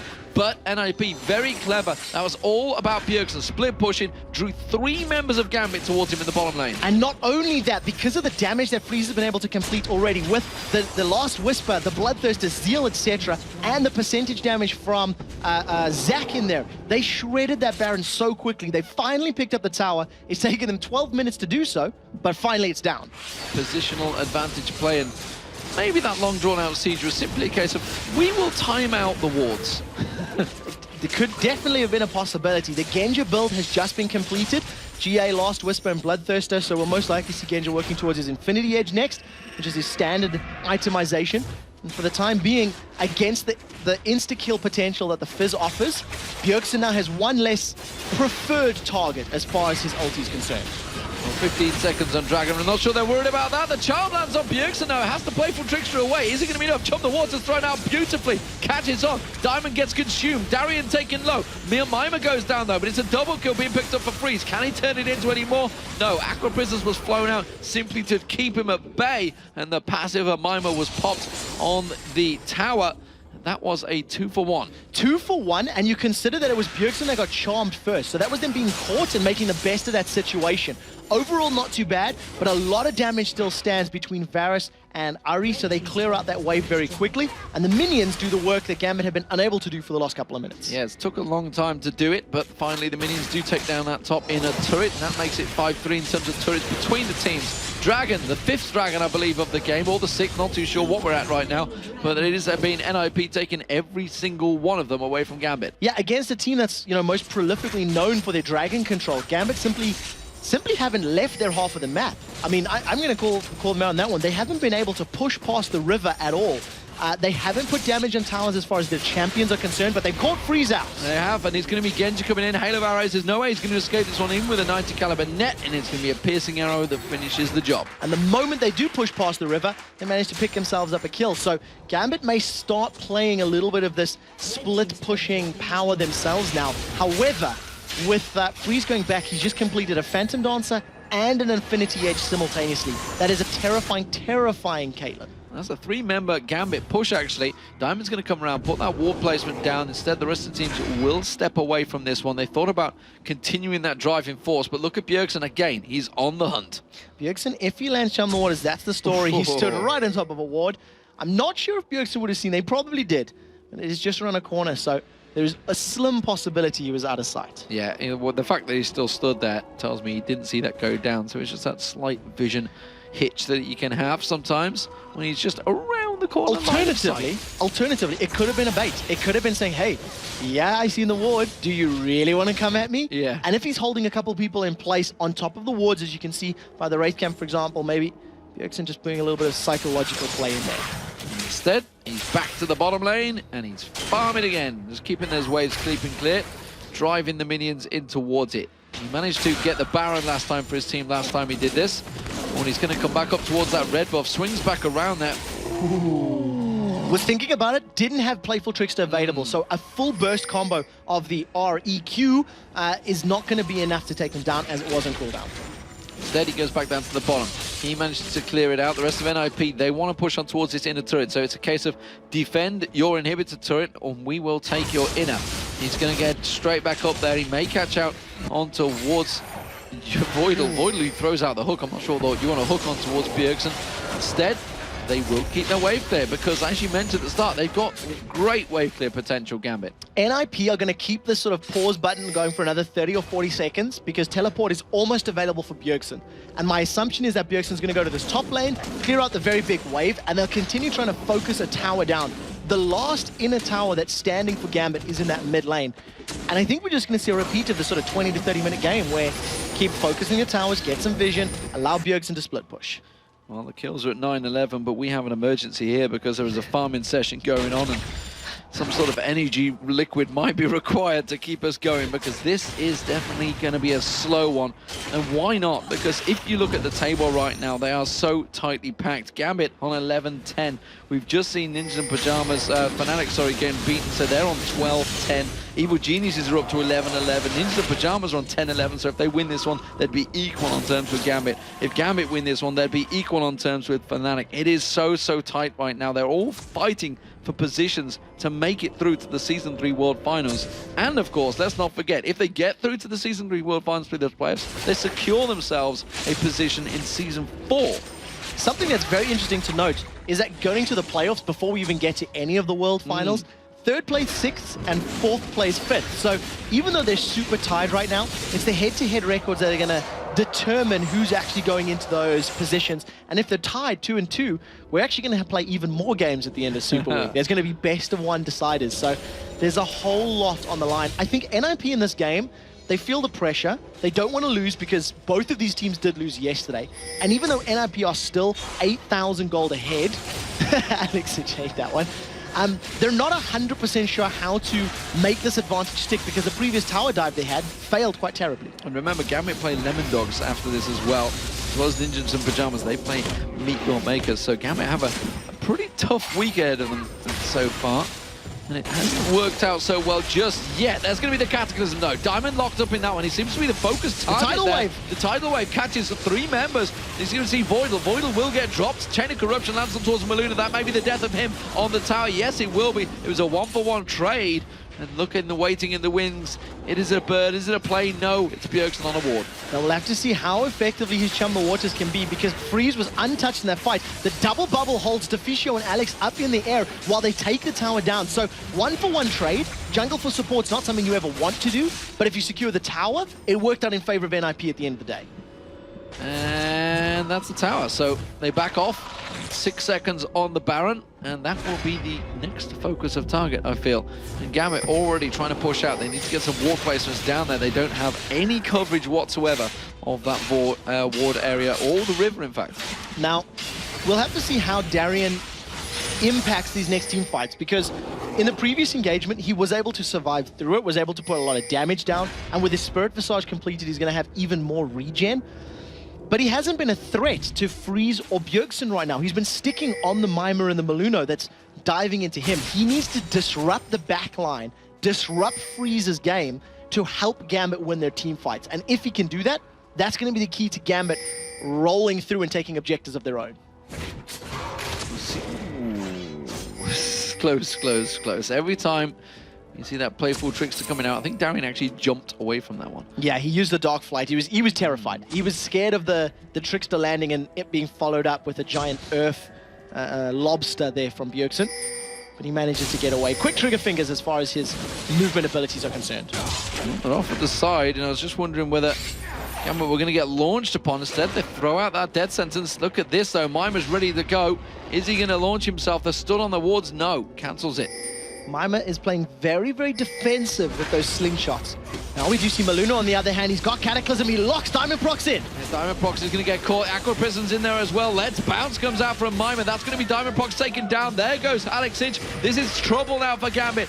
You see Genja, he gets slowed down. Chum the Waters will catch him. Guardian Angel's not going to save you here. That's for damn sure. Darien also getting locked in. You can see Freeze is getting around the side there. He was the focus target, manages to get away. Turns back in there, gets sniped out. And that's going to be another kill. Darien goes down. That's a double for Bjergsen. It's a 4-0. Great engaged by Ninjas in Pajamas. Yeah, brilliant play indeed. And we were talking about in the Champion Select how Udyr can be cancelled by Cataclysm, how he can be controlled if you lock him in a cage. And that is exactly what Maluno did. Around the side, Alexic tried to burst out Freeze, but I think he ended up hitting Deficio with a full combo with the DFG, and it wasn't the target that he wanted to. And because NIP was so tightly knit, they just focused Alexic's Ahri down so incredibly quickly, and then turned to the rest of the team. Well played, NIP. So second of the Baron of the game for Ninjas in Pyjamas. This time they will get themselves that inhibitor turret. The rest of Gambit only just spawning in time, but unfortunately they will lose the turret. Not too sure they're going to get the inhibitor though. The turret certainly will go. Will they stick around? Yes, they will. They're going to fight for Teleport's this. available. So if Bjergsen, if a fight breaks out, he could teleport in. We'll have to keep an eye on the map. Decided against it now. Inhibitor's down. Now he's teleporting in. That's going to be... Oh, Aqua Prison did quite land on Alexic. Get away from that one. Teleport came from Bjergsen, but the rest of the team are going to back away safely. Bjergsen now with the GA. So that was a pretty brave call. If they'd picked up kills there, NIP could have pushed on to finish. But instead, Alex was able to flash to safety, which meant that there was no more pressure. So teleport is now down, and Bjergsen's going to be stealing this blue buff away. And he's basically killed that in like 3 auto attacks in his combo. That's a lot of damage. He's got full build. I mean, he's got a Zhonya's and a GA. He is going to be really frustrating to fight against right now. He's sitting off to the side. He's going for Alexic. Thought about it, tried to bait out, just slide steps the charm. So he's only got 740 ability power. He's just diving up to Darren, gets knocked up in the air. GA is there. Chum the Waters is down. Oh, he's being very confident, puts Chum the Waters, and in comes Mima, bouncing in for the rescue. He has still got that Guardian Angels. Mima's going to use Let's Bounce to get away from this one. They don't want to give the Baron back just yet. It's not look over. How confident they are. Hail of Arrows, that slows him down. So they did have to burn the Let's Bounce to get to safety, but they picked up a kill from that. After Bjergsen got caught and chased down by 3 members of Gambit, NIP are the ones that come out with a kill. They have a 15,000 gold lead right now, and they're in a very commanding position with Baron and Super Minions going down the mid lane. Very, very strong Ninjas in Pyjamas now. It's theirs to win. They have that 15,000 gold lead. Can they complete it and turn it into a victory? One of the most important items has just been picked up there by Freeze. He's just secured himself a Frozen Mallet. And against an Udyr and Aatrox, who we were talking about, who are so easy to understand where the threat comes from, Freeze is just going to stutter step away. Land an auto attack, step away. Land an auto attack, step away.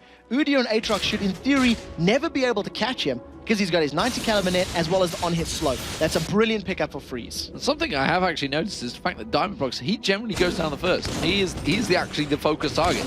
They are, as soon as he comes in, they're getting the bubble on him. The Aqua Prism, Maluna tends to jump on Cataclysm, and they just focus him down before they get a chance to do anything. Ace in the hole, still doing almost half the hit points to Alexic. It's not super amounts of HP and survivability from Diamondprox's Udyr. He's only got the Runic Bulwark and a Giant's Belt. In comparison, Maluna's been able to finish off his War Marks and got a Ruby Sightstone to complete it out. So NIP with the HP and numbers advantage, they're pushing the bottom lane. Bjergsen's coming from the sides. Yeah, it's trying to slide in there. That's going to be the inhibitor turret going down. Now the inhibitor will follow this time around. They're not going to be bullied away from it just as easily as they were before. They should be able to lock up Gambit here on this final inhibitor push. There's going to be the bottom one. They could rotate around to the top. Will they bother, or will they just go straight for the Nexus turrets? That's the question. They're going to go to the top lane first. I think this is going to be another playbook by the numbers. Now, if anyone gets caught by a good knockup, Bjergsen's jumped in, the Chum the Waters is available, and even though Maluna was charmed, it wasn't enough for Gambit to pick a fight. NIP are going to stall as long as they can. That's a lot of damage down on Genja. Chum the Waters on Genja, doesn't have the Guardian Angels available. The Ignite goes down on him, has to use the barrier, does manage to survive, but Voidler gets dropped. That's Alexic using the Zhonya's. It's going to just buy him a little bit of time, but while that's all happening, Diamond gets taken down by Bjergsen as well. That's going to be on the fountain, actually. Freeze trying to pad out that KDA. Doesn't matter, they get on towards the Nexus turret. The Charm almost pulls him into the fountain. Freeze steps away. Dude, on the fountain as well. We saw Bjergsen playful tricks the in and out. Mima taken incredibly low by the minions. Now Darian's going to get locked up. He dives back towards the fountain. The Nexus turrets are going to drop. It's going to be Ninjas in Pyjamas that take down Gambit Gaming here in week 8 of the LCS. Absolutely brilliant, calculated play coming out of Ninjas in Pyjamas. They made one tower dive mistake during the course of that game, realized that they weren't that powerful, and didn't do that again. They strangled the life out of Gambit, controlled the lanes, controlled the towers, and controlled the time that team fights would engage. And they've gone down now 3-1 to Ninjas in Pyjamas over the season. So NIP holding a good reign over Gambit, and a really well played out match by them. Yeah, and with that victory, that puts Gambit and NIP tied at 11-11. And because of the head-to-head record that you just touched on, if the tie sticks towards playoffs, NIP will advance ahead of Gambit because of that 3-1 record. And that is a brilliant, very important game for that team. And that now means that Gambit, Evil Geniuses, and NIP are all tied for 4th place. It's ridiculous. I mean, there are no words. I don't think I've ever seen a league in any sport, I'm going to go so far as to say ever, in my viewing career, that has been this close amongst absolutely every single team. Every single team. There's no sort of whipping boy at the moment. Even Meet Your Makers, who are down the bottom, still have beaten the number of teams. Like Lemon Dogs, who were top, they were quite happily running away with it. It still had a 0-2 record to NYM. So it was an incredible, incredible match, incredible league going on right now. But Ninja Pajamas, they had great control, and you have to give massive credit to Bjergsen. Yeah, I mean, he was the playmaker, right? NIP did not commit to team fights. They didn't commit to tower pushes. They didn't move on objectives unless Bjergsen was around or nearby. Bjergsen was always trying to come around from the flank. He was controlling the lanes. And I think as far as calling is concerned, I think NIP actually did that one right. Even the tower dive that they lost, the call was correct. It was the right thing to do. They just whiffed the fight. And I think from a decision-making standpoint, it's great to see NIP actually maturing because we've seen them falter so heavily at the beginning of the summer split. And how do we rate Mimer in there so far? That's his 2nd time, I believe, he's had to play on Zach this week. It was 1-2-8, and his Zach wasn't bad. I think that he could have used his Let's Bounce a little more effectively in some of the team fight situations, but generally, he was the deterrent. His job was to say, right, if you want to fight, you got to remember me. And that's why he kept charging up the slingshot and waiting, charging slingshot and waiting, charging slingshot. He played his role perfectly. Well, of course, to take us through that mass matchup, we will be going over to Joe and Jason. They are ready at the analysis desk. Thanks a lot, guys. Another brilliant performance coming out here from Ninjas in Pajamas. And Jason, I think Bjergsen has got, we've got a lot to talk about in this one, but Bjergsen is probably the biggest thing in that entire game for them. And he was playing one of the smallest champions, too. But yeah, I mean, it's just Bjergsen in his old style that we saw him play back in the spring split when he finally joined the team, playing those assassins, ganking everyone. Here again, he does whatever he pleases. He just roams bottom, kills Genja constantly. He finished off 12-2-5 on that Fizz. Just fantastic play overall. And it's kind of reminiscent of what we saw at NIP back in the spring split, with him just kind of carrying the team on his shoulders. But Freeze, you saw him actually go 6-2-10 playing Caitlyn, played very well, was always staying away from the rest of the team, or in terms of the enemy team of Gambit, and just kind of getting that damage in. We saw that one team fight, which Trevor did mention, in the middle, where they got a little bit cocky, a little bit over-aggressive, and died on a turret, getting a 2-0 for Gambit. But that was about it. I mean, other than that, it was a pretty much flawless game. Yeah, and we saw as well that Diamond on Udi had some real troubles being effective in the fights. And I think Trevor mentioned this as well, that you put the Cataclysm down and he can just run around in circles, and that's pretty much it. They locked him down almost every single time. He needs some sort of like other animal in his kit to like maybe jump over walls. I don't know, something like that to get a fish. Can they jump over? I don't know. That's a little weird. But yeah, I mean, it was very true because the Cataclysm, you can't get out of that.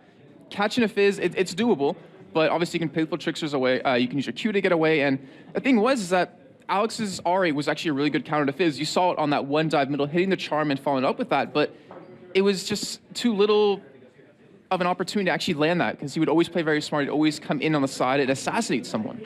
So what do you think to Gambit right now? Because obviously they're not done just yet for the weekend, but it's not really getting any easier for them. I mean, yeah, they're such a weird team. And I know like we all talk about this together. It's just one day they can look like an 8th place team, maybe not even deserving to be in the LCS, and the next day they can look like the best team in Europe and maybe, take on the best in the world. It's really hit or miss sometimes, and I'm not sure what it is necessarily that causes that, but I mean, they still look strong. Like, they didn't look bad in that game at all. They just kind of got outplayed a little bit by NIP. They kind of got a little outcomped, and you can't really handle a Fizz when he gets that strong in the game. As you saw Genja, like right at the end, we saw him just running away, gets hit by Bjergsen, and the fish comes out, and we're just like, oh gosh, as he drops to like 50 health. Well, we'll see if Gambit can bounce back a little bit later on, but for now, we're going to head over to Shox, who's got Bjergsen for an interview. Thanks very much, Joe. Bjergsen, congrats on that victory. Going into this one, your two teams that have kind of been, I'm not going to say on a losing streak or anything, but a rough patch, kind of a couple of losses. So how did you head into this one versus Gambit?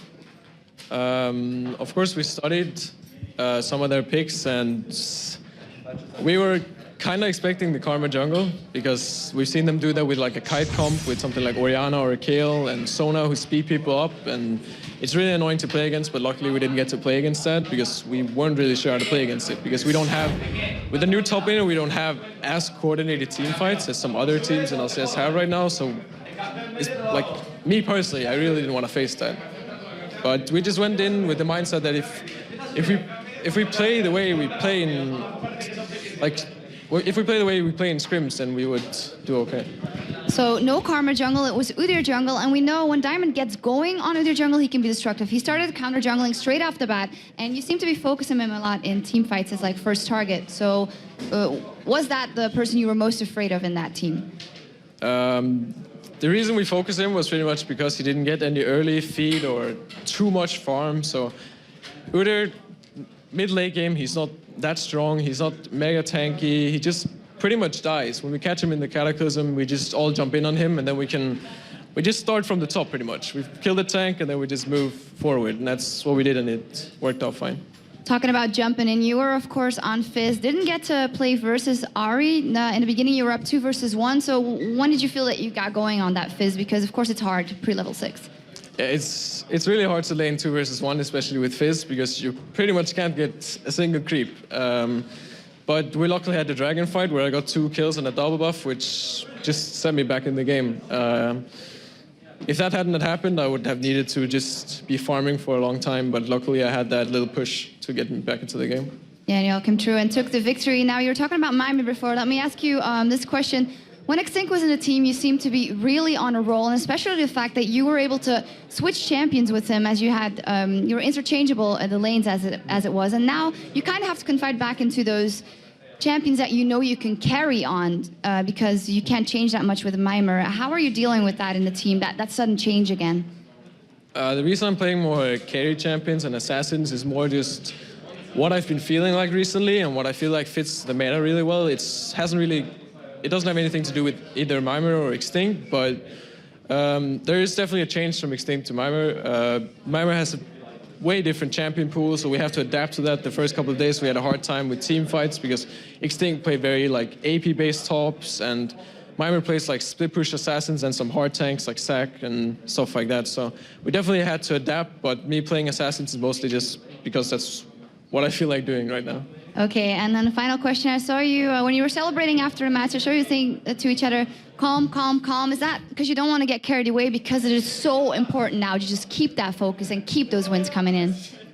I think we all knew that this win wasn't optimal. We could have finished it our way earlier. We could have done a lot more things than we did. The reason I wasn't overly cheerful was because I didn't feel like I played the greatest game. But that's because I don't have a lot of experience with Fizz. I really enjoy playing him, and I'm sure I'll get better with him in the future. But this game, I know I could have done better. But that's why I was a little... Okay, I can't wait to see when you do have experience on Fizz then. Thank you very much, Virx, and congrats once again. Now, in yesterday's win over Ninjas in Pajamas, Fnatic looked like a team that could dominate two back-to-back splits, but Alternate's back at full strength, and they have their eyes on the prize. We'll see them play after the break.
Welcome back to week 8 of the summer split. As I'm joined in the interview lounge by Dexter, of course, a jungler for Lemon Dogs, who are at a shared first place now. So your teammate, We Will Failure, who was not in your team anymore, but he was declaring beforehand, we're going to be very good. And it seemed that his prediction has come out, even though he's no longer at the team. So how does it feel to be at the top of the standings, albeit a shared first place? Standing at the top is always a good feeling, but yeah, it also put a lot of pressure on you because you have to keep playing, you have to keep winning, and it's so close right now that like every team can be ranked 1 in like 1 week. And if you do bad like next game against Gambit, then we might even be ranked 1. So it's like Yeah, that was demonstrated, of course, yesterday when you played against SK Gaming, then at the bottom of the table. So what went wrong there? Was it that case of being a little too much at ease, maybe, at where you were? I think a bit, because we were like 3-0 already in the season against them, and we're like a bit overconfident. But in general, in the game, a lot went wrong. Like the level 1 was really messy. We gave up first blood. Oslot got it. He came back to lane with 5 bots. The bot lane had some potion as well. And in general, yeah, then later in the game was pretty much equal. But we did so many mistakes as team, like team decision-wise, that it didn't work out for us. So, despite that loss, you guys have, of course, been doing great this split and significantly better after Mythy joined the team. And I kind of get the impression that he's not only, you know, your support player, but he seems to be on top of every scene, seems to be following everything, analyzing as well. Is that the way it is within the team as well? Has he become the main shot caller, or is that the wrong impression? Basically, yeah, he is the main shot caller. Like, he has a lot of good ideas, and we all agree that like this is the best way to play. And he always has like input that's like really good for us, and he always tries to get like good calls going. And his lane presence in bot lane is really, really good. He has a really good champion pool. Like right now, the OP champions he's really good at, and I think, yeah, like in general, everything went better when he joined pretty much. We also saw that Enrated went from being a support to analysis. Is that the position that is ideal on to be shot caller within a team? I don't think so. I think like everyone should like have his own opinion and give ideas. So we don't really have that shot caller, but like we all give ideas and then we discuss in game what's best for us. So how do you think you've evolved in the summer split as a jungler yourself? Do you think you have learned even more now, or? I think you always learn new things like every day, and it's like a learning process when you play LCS. Like it's all when it matters at playoffs. That's like where you want to be good at. So like yeah, we learn like every week. We get like experience, and yeah, it's like a learning process, like I said. Now, we've, of course, seen you in the spring split as well. What did you say are some differences you see between the teams that have been in the spring split and are in the summer split, and like maybe the big ones like Fnatic, like EG, like Gambit? Well, every team made roster changes, so that's like the biggest thing. And I also think that like it's really hard to say which team got like better or not, because like back then I was playing with Dragonborns, and this is like a completely new team. So I think in general, like every team kind of changed, but no team's really outstanding at the moment. So like everyone is pretty much equal skill level, and yeah, it's like maybe the new teams like adapted faster or got better faster, or the other teams didn't improve that much faster. So it's really hard to say. Everybody's, of course, racing for those playoffs and eventually maybe the world stage. And now you are in that shared first place, and it is within reach if you guys work hard, maybe. So how do you think, if you would make it to the world playoffs, how would you hold up against other regions? Well, I think the only region we could do good against is maybe NA. Like the other Koreans, Taiwanese, and they're really good at the game. They have like hard practice schedule and they train a lot. And I don't think like European is that much behind, but it's like little things that make the difference. And Koreans are really good at that. So I don't think like we will do that good. But of course, like if we go to Worlds, we will try our best to win, of course. So. Obviously, otherwise you wouldn't go. And then finally, to get there, of course, you're going to have to start by winning against Gambit in your match later today. After seeing their performance just now, how are you going into that one? Well, their performance in the last game like didn't really change our opinion about the game or anything. We have a plan, what we want to do, what we want to pick. We know what they want to pick, and yeah, we just have to see how it works out for us. Okay, thank you very much and good luck in the upcoming match. Thank you. And now it's time for Fnatic versus Alternate, so let's head over to D-Man and Quickshot once more to guide us through the match. Thank you very much, Sharks. This is the last meeting between Fnatic and Alternate, and the score is currently in favor of Fnatic with a 2-1 lead. Yeah, Alternate did go 2-0 yesterday, though, and with Creatine back, they'll be looking to secure a perfect week. So let's check out the teams. Of course, you guys know who they are. On Fnatic, it is going to be Soaz, Cyanide, Peke, Pushu, and Yellowstar. And of course, on the red side for this matchup, it will be alternate Kerp in the top lane, Aranea in the jungle, Freljord in the mid, recently returned Creatine, and the AD carry, and Jayri on supports. Well, you guys at home have been voting, and this is really going to be a close one, I think. Well, let's see what these guys at home have picked. At this point in time, the general public feel that Fnatic are going to win this matchup, 62% in their favor, even though they took a, I don't want to say heavy-handed defeat against EG, but you know they're currently 1-1 on the week, and it was a pretty much a whooping towards the end of the day. It was pretty one-sided towards the end of the game. So yeah, you guys can still vote for it, of course. Who you'll think will win the rest of the day. If I could speak, it would be marvelous. It's kind of a key to my job, I feel. But there is 3 more matches to go today in this week 8, and then of course week 9 will be happening in 2 weeks' time. I know that's confusing, but that's what it is. Check out lolesports.com. You can see the schedule all on there. So, for the last time, this split, Aranea and Peke will be battling out on the Rift. But it is the really Creaton that we have to talk about because, you know, we just mentioned the fact that he unwielded his hand yesterday. We don't want to talk about you, Aranea. We want to talk about the man 2 places to the left of you. This guy here. His first 2 games back in the LCS, he unbandaged his arm and proceeded to completely dominate both games. Yeah, this is the first time that Creatin's going to compete against Fnatic since he actually broke his hand. And if he continues to perform like he did yesterday, Fnatic need to be very, very worried. In both of his matchups yesterday, he played Ezreal, and even though that sort of standard blue Ezreal build has moved on, it's become less popular, he still continues to build the exact same core items. The Elder Lizard, into Last Whisper, Blade of the Rune King, etc. Even though the numbers have been changed. And meanwhile for Fnatic, yesterday, earlier on today, sorry, well, just 2 games ago, in fact, Soaz played an interesting, but not outstanding Jace. Yeah. Lissandra was picked, of course, by Peke once again, who played pretty well, but honestly, overall, they were kind of shut down as a unit. We saw Yellowstar trying to play out this potential double jungle start with Nunu. That kind of backfired for them. And Soaz, he was kind of the... He always is the same. He's Mr. Regular in that team. He will always perform well. But overall, as a unit, it wasn't quite what they planned it to be against EG. Yeah, the early game definitely went in favor of Evil Geniuses. They were able to disrupt the early invade from Yellowstar's Nunu. It prevented an early red buff steal. The lane pushes didn't work in their favor. They had Snoopy playing Nasus. He was up in the top lane. He shut down the dual lane of Fnatic, so didn't let them push. Then as soon as Froggen hit 6 with Twisted Fate, he ganked, didn't let them push. And it was basically EG said, we understand your strat, we're going to counter it. And Fnatic were put on the back foot. Don't forget that yesterday they did secure a win against Ninjas in Pajamas, that's Fnatic. And this is their last game this weekend. So they'll be looking to finish strong, going at least 2-1 on the weekend to give them a better position going into Super Week 9. Exactly, and with Ninjas in Pajamas just going to beat Gambit, that in itself looks like a pretty good result right now. Yeah. But let's move on to our featured matchup, of course, which is what this is. Today we are going to be looking at Pushu and Creaton. We talked about how much an impact Creaton can have, and basically has lived up to all of the hype. Yeah, yesterday he slipped right back into the regular swing of things as far as the alternate lineup is concerned. He was playing Ezreal, he wreaked havoc all over the map, and the return has given the entire alternate squad a massive boost in their confidence. And basically, it's making them buzz even more than they're already doing so. And on Fnatic, of course, on the left-hand side is Pushu. He's the newest member of the team and has proven himself to be a pretty huge asset so far. Yeah, Pushu does like to use late game carries like Caitlyn, like Varus, and makes his presence felt in those team fights, but he's not as effective. 3.9 KDA to 7.9 KDA.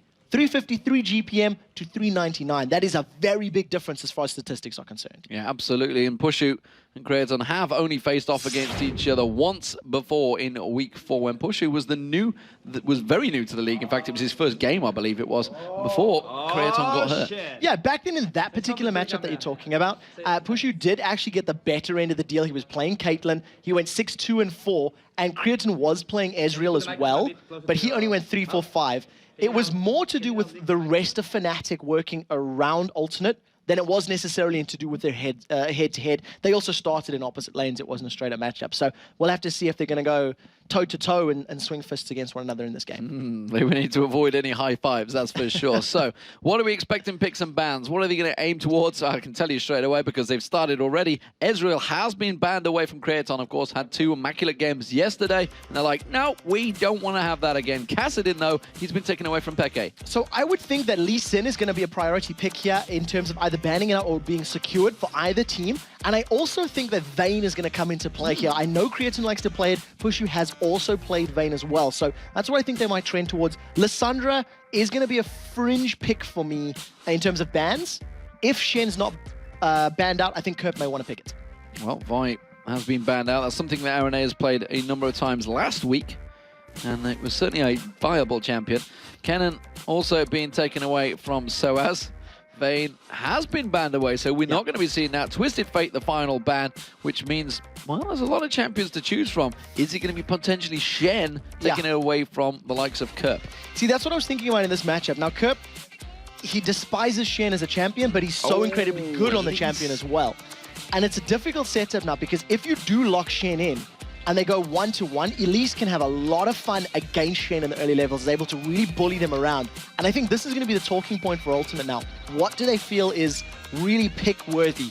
They could go for their jungler, or stick with Shen, which is what we've been seeing all the time. Thresh and Shen, straight locked in there. Jerry's going to be happy. Kerp's not actually going to be happy, but he's going to have a champion that he's very good on. Yeah, so Kerp, he's played it 8 times this split, 5 victories, and a 6.8 KDA. So 7 kill, death, assist average on that champion. And I distinctly remember his level 1, I think it was 1v3 against Evil Geniuses, I believe it was, where he picked up those kills. Snoopy won't like you reminding me of that if they're watching upstairs. The point is, he's fantastic on the champion at all stages of the game, and he does tend to pick very good times to use his Stand United. So once you've got the Pharrell Lord and the Aranea that like to go into fights, it gets backed up by Kerp with his Stand United.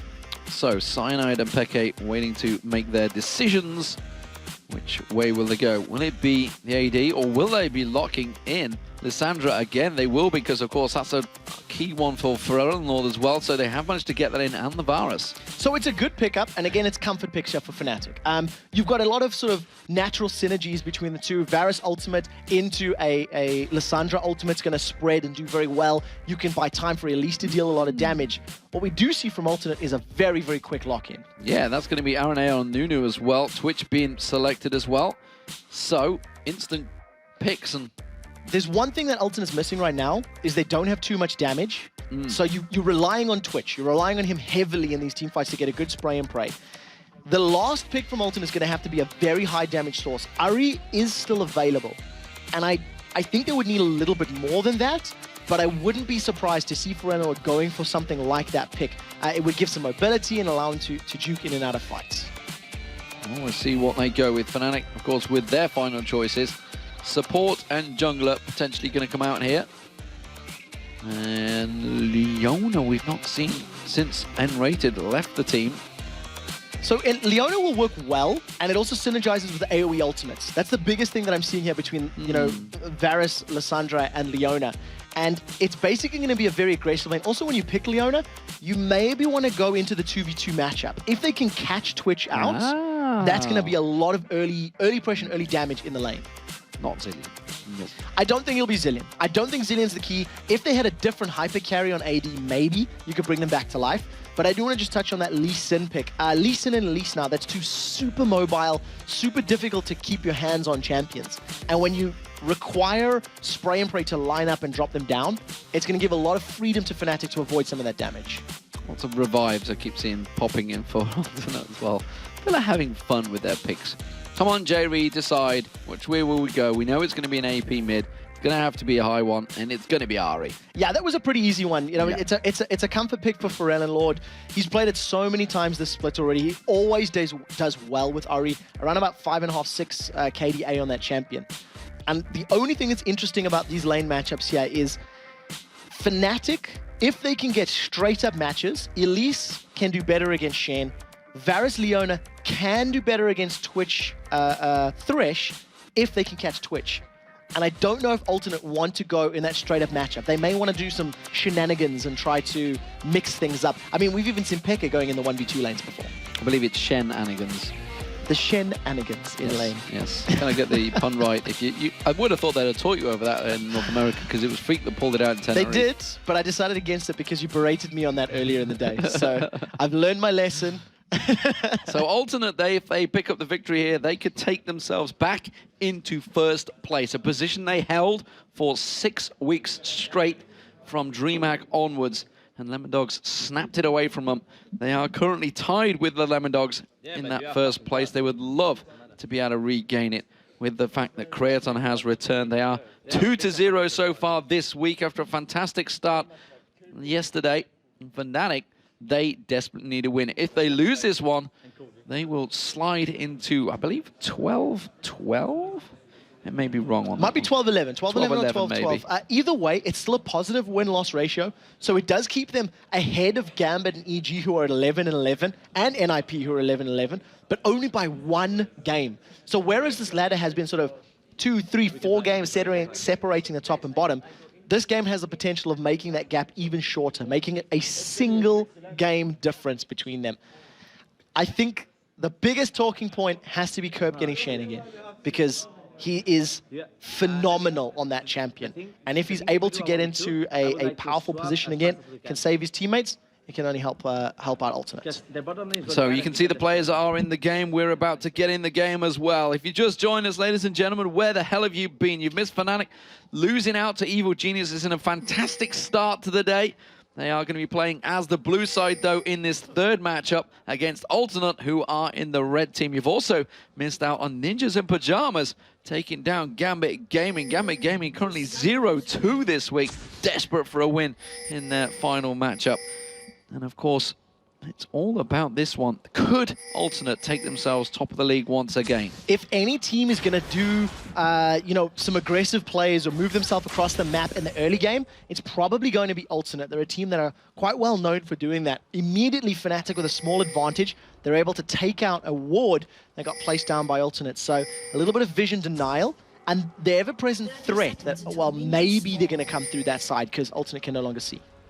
So they all step themselves back, a passive start, or will it be that 2-minute invade? We always have this little merry dance around the river and they slosh around and try and find anything. You're seeing something. You're seeing something. You're waving at me. I am seeing something. Pushu on his Varus has gone with a full armor penetration build. With his Doran's Blade, he's sitting on 63 attack damage, and he's got 24 and 8% armor pen. This is an all-in build. He really wants to get piercing arrow damage and auto attack damage in conjunction with Leona's stun snare combo. So they want to pick up kills early, and we'll have to see how that lack of sustain affects him in the lane. They want to skewer that rat, but they're not going to get the chance to because the rat's gone top. You can see J-Re and Creaton up in that top lane. This is actually the first Twitch that Creaton has played. I'm trying to think whether he did before he broke his hand. I don't believe so. I'd be lying. I can't remember 100%, but I know that Twitch was sort of the replacement for Draven, for the heavy Draven players. And it's a champion that we see every now and again here in EU, but instead of picking up Twitch once Draven was dropped, we actually tended to pick up more Vaynes. It was something that the teams were doing. So you can see Soaz once again going in the mid lane. Like we've seen earlier today, he was playing Jace against Froggen's Twisted Fate. Now it's Elise against Forel and Lord's Ari. Yep, of course, Peke very comfortable on Lissandra playing in that 2v1 lane. So Cyanide taking the red buff and Aranea doing exactly the same, mirroring each other's paths around that jungle and keeping up fairly well. I say mirroring each other's paths, are obviously on opposite buffs because it is reverse in the jungle. We'll have to see whether or not anybody can get any early advantages. With the Nunu on your team, Aranea is going to want to invade and control as much as possible. We've seen Yellowstar playing Nunu earlier today, and it wasn't necessarily as effective as they were hoping for, so they'll be aware of how quickly he can get in and consume and nom things away from you. We are actually seeing movement here as Peke makes his way in towards this mid lane. Aranea, Cyanide is off in the mid lane as well with his double buff. Oh, they're surely both going to get spotted out by that ward. Now, where is that? It's just to the left-hand side. I can't actually see its They would have position. seen him crossing. on the screen, he would have seen them. Yeah, it was So- in the river. It's just timed out. Yeah, Alternate would have seen Cyanide and Pekka moving in, and that's why Ferenor was playing so far back. That was a level 1 Lissandra that was looking to set up a gank.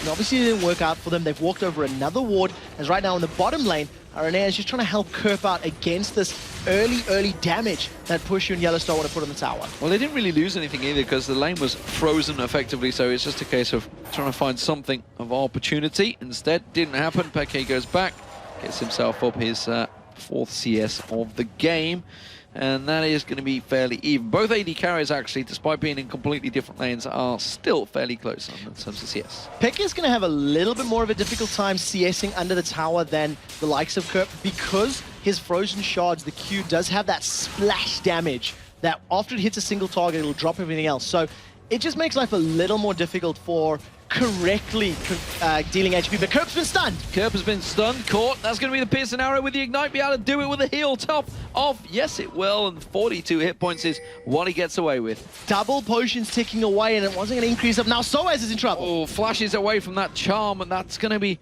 a flash burn nevertheless, and Ferenor will be happy with that. So he manages to get away with his life. Kerp got away with 20 HP under the tower. The rejuvenation bead plus the potion was enough to regenerate just enough HP to survive those last couple of ticks of the ignite. And Kerp has even got the audacity to come back into lane once those potions have chugged away and pick up some CS. Gonna start trying to go back. Nope, gonna get caught out. Aranea throws that ice blast at him, and quickly... If he gets taunted, he's in trouble. He gets caught with another ice blast. A piercing arrow comes through. He is going to get taunted. He may be in trouble. There's a teleport coming in behind him. That's going to be the first blood. Now Peke comes down though. Level 3 Peke. Going to use that Claw of Doom, trying to track down Kerp. Where is he going? He does manage to get hit. That means he can't run to the turret. Now he gets locked up. The stun's there. Pushu should be able to work on towards him. He's got to be careful he doesn't turn this one around. He's going to try and get away, but Pushu with the piercing arrow finishes the job. They trade 1 for 1 at the end of the day, but they did get a teleport out of that one. So in the end of it, I actually think Alternate will be relatively happy with that trade. They meet the global pressure and presence that Pekka can now apply has been weakened for the course of the next, couple of minutes. The one thing I do want to highlight is that Ferenor has gone back and he's picked up 3 Doran's rings. So he really wants to get control early on. It seems to me that Peke, that's the second time he's gone looking for kills. He really wants to get some kills right now. It's working in his favor. He got the assist for it at least because he went roaming at level 1 as well. So really wants to get going. Soaz though, caught out with that charm, turns it back around very quickly. Ferenor, oh no, his orbs didn't work there. That was a great repel. He's going to get caught out there. The orb should be enough. Ferenor picks up a kill. Brilliant play from Ferenor, landing every single ability that he needed to. Soaz was waiting out some of the damage up in the top and avoiding some of the cooldowns from Ferenor. Wasn't going to be enough for Ferenor 1v1 Soaz. So Ferenor, as you mentioned, with those 3 Doran's rings, that's what he wanted. He needed that bit of damage. Amp Tome being picked up. Actually, tell a lie, that's... oh no, it is Soaz I'm looking at. He's good guy. Cameraman has switched them around, and so that is going to be a dragon though for Alternate, and they are not going to get contested on this one. We are seeing Leona coming around Yellowstar, and he's got some big boots to fill here. This is 3v3. He's up against N-rated Leona, of course. He is going to land a stun though. Oh, a good piercing arrow towards Ferenor. That takes him very low. Oh, the kick unfortunately sends Kerp the wrong direction. Missed. Pushy flashes through. Not too sure whether he's going to be able to get on towards him though, but they're going to have no minions there. And that kick, unfortunately, sent them away. Very importantly, they've scared them away from the dragon. Now, it's Fnatic that have the numbers and the positional advantage on this particular objective. So, with Alternate being so low, they should be able to pick up the dragon, potentially at the expense of the top tower. Yeah, that top tower, I think it's going to go regardless. Fnatic are going to get in there. Kerp trying to stick around, but realizes not really a great deal they could do about that one. So, Fnatic do pick up the first dragon of the game. It gives them a 300 gold swing. It's 2-1 currently in kills, and with 8 minutes gone, those blue buffs are respawning, and we'll see which direction they go. Yeah, I'm also very interested to see whether or not Aranea actually tries to invade or pick up any steals or something along those lines, because with the Nunu, that's a very powerful combination. Now that Shen is getting close to level 5, he's a couple minutes away, 1 or 2 minutes from hitting his Stand United, and that's really the go signal for invades. You've got that extra air of safety thanks to Shen's ultimates. So we see the Bottom tower pressure coming out from Yellowstar and Pushy once again here on Kurt. Remember, he was taken down to, what, 20 hit points. That's going to be a charm on the turret. That's going to see Yellowstar very low here. But look at Kurt. Takes a lot of abuse. It ignites running. It should be a kill. Yes, it will be. Pushy gets it. Very well played between Yellowstar and Pushy. They tanked the tower for just long enough. It looked like Kurt was going to survive, but it's not over. They've caught Creatine. Creatine, oh, the box was used, but unfortunately, he went for the kill. He got the kill on Peke, but it meant his life. And that's not going to help his KDA. 1-for-1 trade at the end of the day. That's going to actually work out in favor of Creatine. Just gives him that extra gold to at least stay even with Pushu. And he's got 20 CS more. So definitely a good position to be in if you're a sneaky rat. A sneaky rat that got skewered there. Frenlord putting pressure on towards this middle turret while Peke and Soaz are not present, because he'd gone up towards the top there. The hook lands on towards Cyanide. The charm, will it follow through? No. Frenlord doesn't throw it out. Didn't fancy that one. Frenlord had his ultimate at Ignite, so there was actually, kill potential. Decided against it at the end of the day. And Creatine's first pickup is looking to be a Bloodthirster. What we actually see from many Twitches is Blade of the Ruined King into Infinity Edge. That tends to be the standard build as far as LCS players are concerned. So a slight variation from what we see. Well, Creatine has his own variation of the Ezreal build, still sticks to that blue despite everybody else chasing away from it. Worked very well for him, and the fact that he's drawn ban on that exact champion says everything for it. Yeah, and Vayne. So when you're an AD carry and you have 2 bans towards you, you know you're doing something right. Yeah, I want to see how Alternate now play with the Nunu, because Aranea had Hecarim available, he had Lee Sin available. As picks that he could have gone for. A very good charm catcher, Soaz. Again, and sidesteps away from the Cocoon as well. Throws out those orbs of defensiveness. Pushu gets hooked in there. They don't follow back through on that one, though. There's going to be the Leona ultimate burn. Chain of Corruption also used on Aranea, and a lot of ultimates used out. Not really a great deal of damage to go with it. This time, though, Aranea gets punted back in towards Frenlord. He's taken low. Gets himself a kill on towards Cyanide. It's a jungler for a jungler right now, and an even trade. So a little bit sloppy, setting that play up. Cyanide with a nice kick back, at least giving his team a kill. But unfortunately, he's nowhere near tanky enough to survive the damage that came down for the rest of them. Peke is off to the side, so he could throw out that Claw of Doom and follow it up with the Glacial Tomb and manage to get some damage down on Alternate. Decides against it right now. Ooh, he's getting used to his knowledge. There is the Claw of Doom and Glacial Tomb. And it is the tomb where Frenlord now lies. And he's not out of so they land the Cocoon. Oh, he's on a roll. J-Ree's going to go down. Pushu will pick up the kill on that one. Peke finishes the job. Creatine now is also taken low.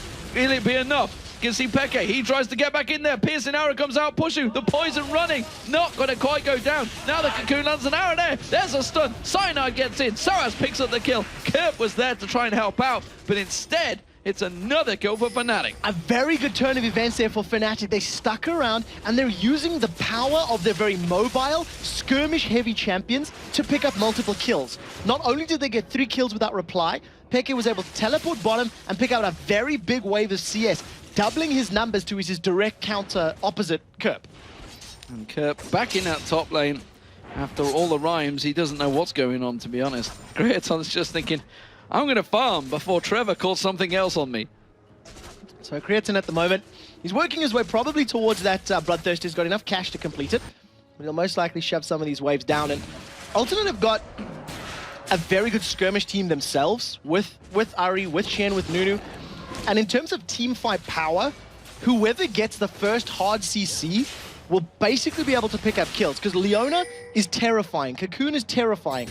Glacial Tomb, terrifying. On the other side, Charm, Ice Blast, Taunt, Death Sentence. So it basically comes down to whoever fires first and lands it like that. J-Ree is dead, that's for sure. Absolutely caught out with his pants down. Aranea, he's in a tomb. He tries to use the absolute zero and just pops as an ice cube. Yeah, that ultimate did absolutely zero, you might say. The rest of Fnatic now stack up on the mid tower. This is all 5 members. Oh dear. They've caught Frenlord! And he gets locked up again. He tries to ulti away from this one, but I don't think he's going to be able to escape. In fact, they don't care. They're going to take the turret down instead. Yeah, the tower is much more important. Unfortunately, because they didn't have all 5 members, it meant that they couldn't secure it yet. They'll need another creep wave. If Creatine sticks around, he could get caught out.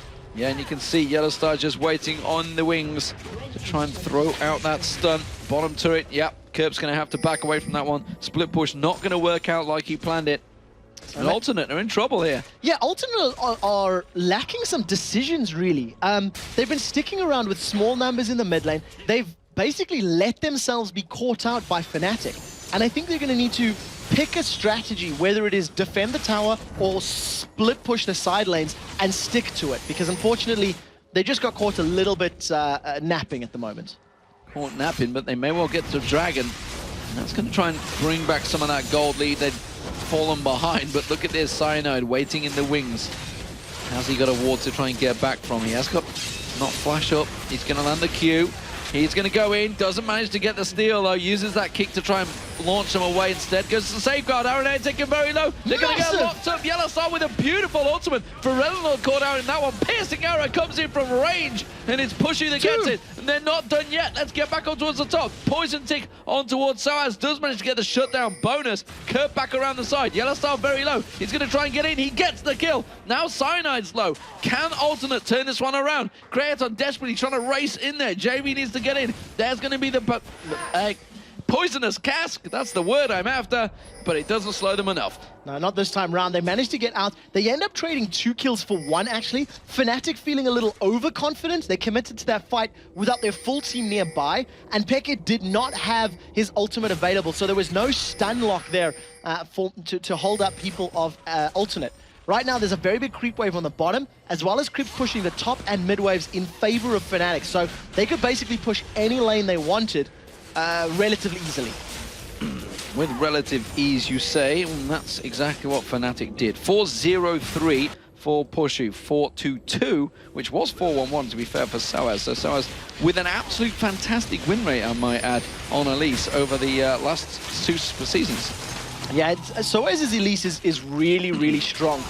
Whenever we've seen him go in straight-up matchups, 1v1 against other top laners, he tends to do very, very well. In this matchup, however, he actually lost the 1v1 against Ferellinor, but it wasn't important because he got away. Unfortunately, Yellowstar is a little bit in trouble. He's going to stun Aranea. It's a bait, and the Cocoon comes in. He does try and take the Dark Passage, but Jayri instead, he gets caught out. He's in his own tomb, and that will be a double kill picked up by Pushu. The charm, the orb's thrown out.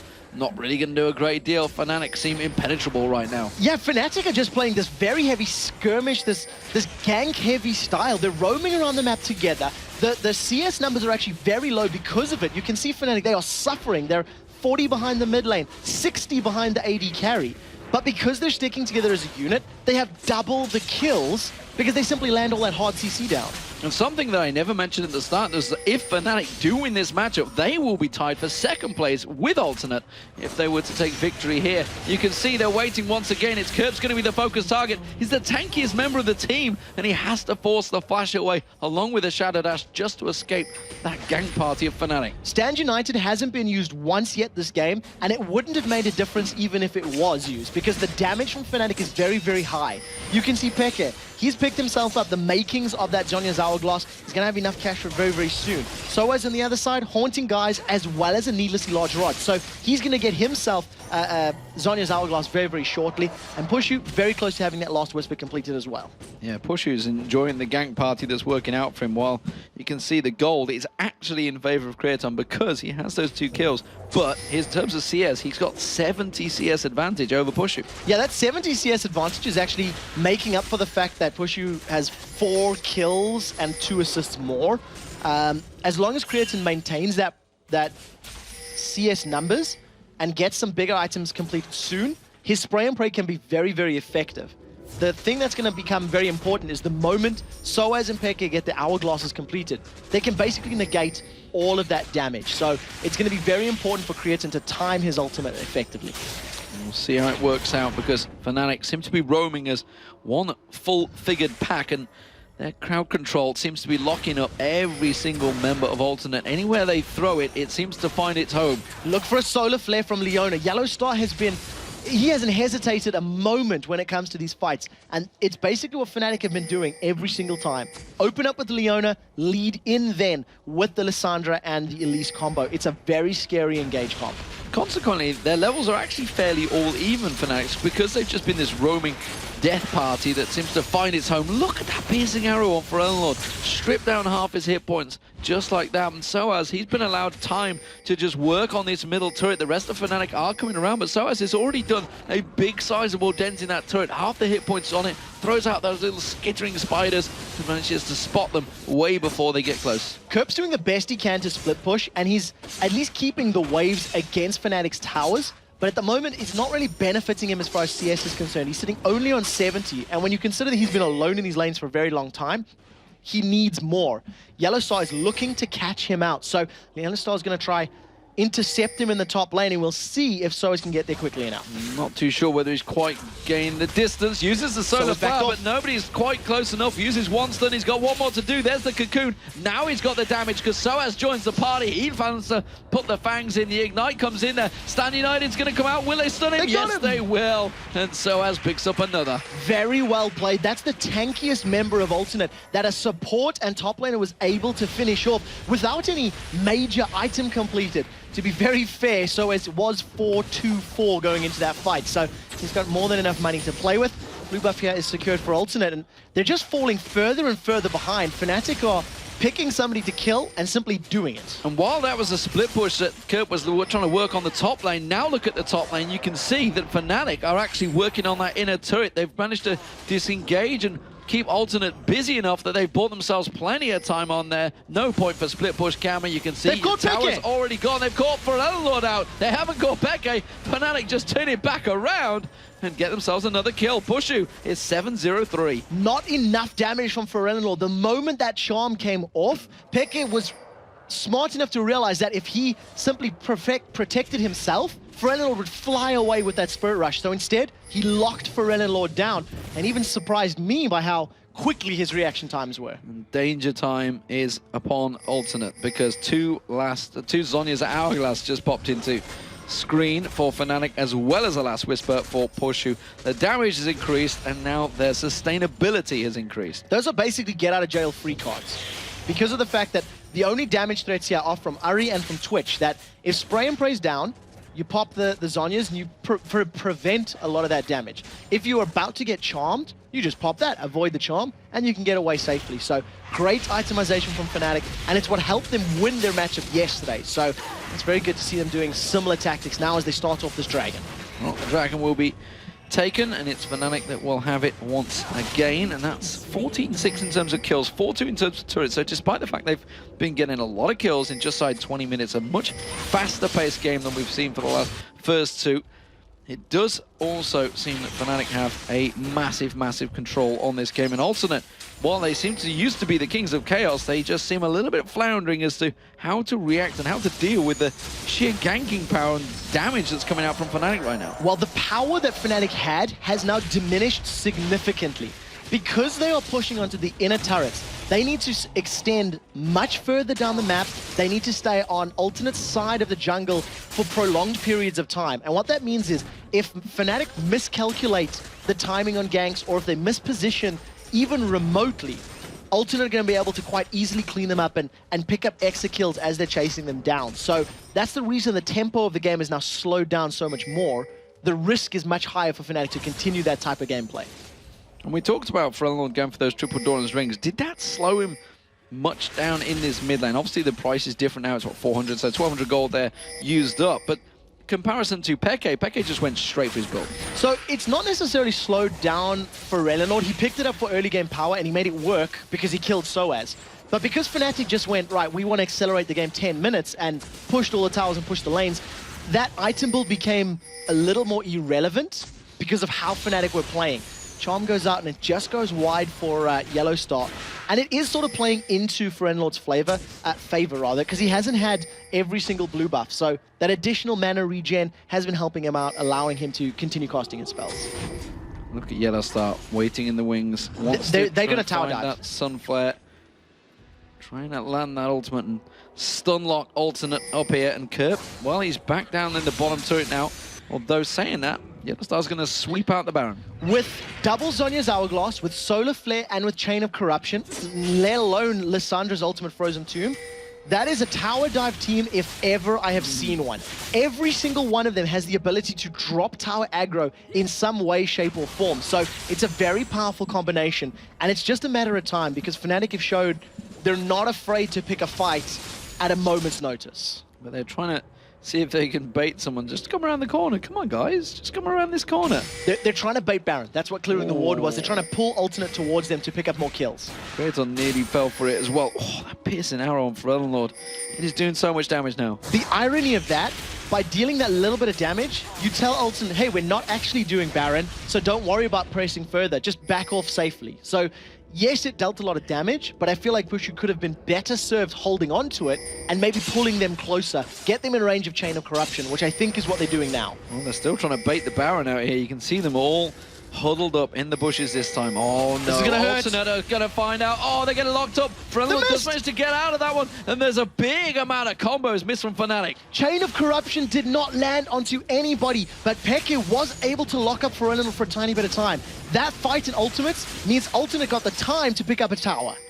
They have the tower, and Kirp's not giving up on that tower. They realize that Fnatic will back away from this one. He's going to keep on pushing down that bottom lane, keep on getting that free farm, and Shen will just keep on getting stronger. Yeah, he's actually been given enough time now to make up that very big deficit, but he still has no items completed. He's sitting on only a Negatron Cloak, a Ruby Crystal, as well as a Giant's Belt. So it's going to take him a little bit more time before he can actually complete a big item. He's backing off now with 1,500 gold, so we'll see what he's going to pick up.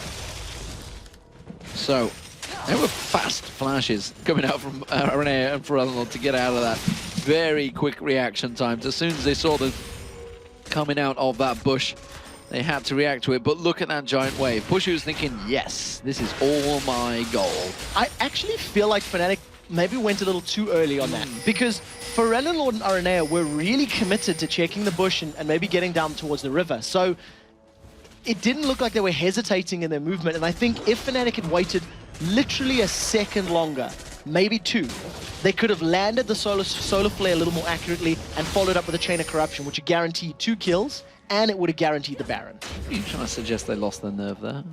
I think they just pulled the trigger too quickly. I don't think it was losing nerve, I just think it was they were playing chicken with alternate, and they called chicken first. And, you know, they used a lot of ultimates, but they did get the flashes out. So if they can repeat that process again, it'll work in their favor, because Pharrell Lord and Aranea can no longer flash to safety. Well, nevertheless, they bought themselves time to push in towards this middle turret once again. They don't seem to be able to put any damage down onto it, despite the fact they clear the wave, they look at it and go, no, we can see it as low, but we're not going to finish it off just yet. Kirp, though, he's been kind of caught out of position here. Peke will manage to land a hit on him, put some damage down on towards him, but I'm not sure if he can quite win this trade just yet. Yeah, Peke's in a little bit of trouble. That Negatron Cloak is doing so much work for Kirp, and the Sunfire Cape is just ticking Peke's life away. So he's going to root him in place, does get taunted up. Ignite is available for Kirp to use, but look at the rest of Fnatic. They're coming in behind. Hourglass is available. Peke will survive. Now he's in trouble. Now he's in trouble. There's the stun. The Claw of Doom locks him up. Yellow Star planted, directed that. He knew exactly where he was going.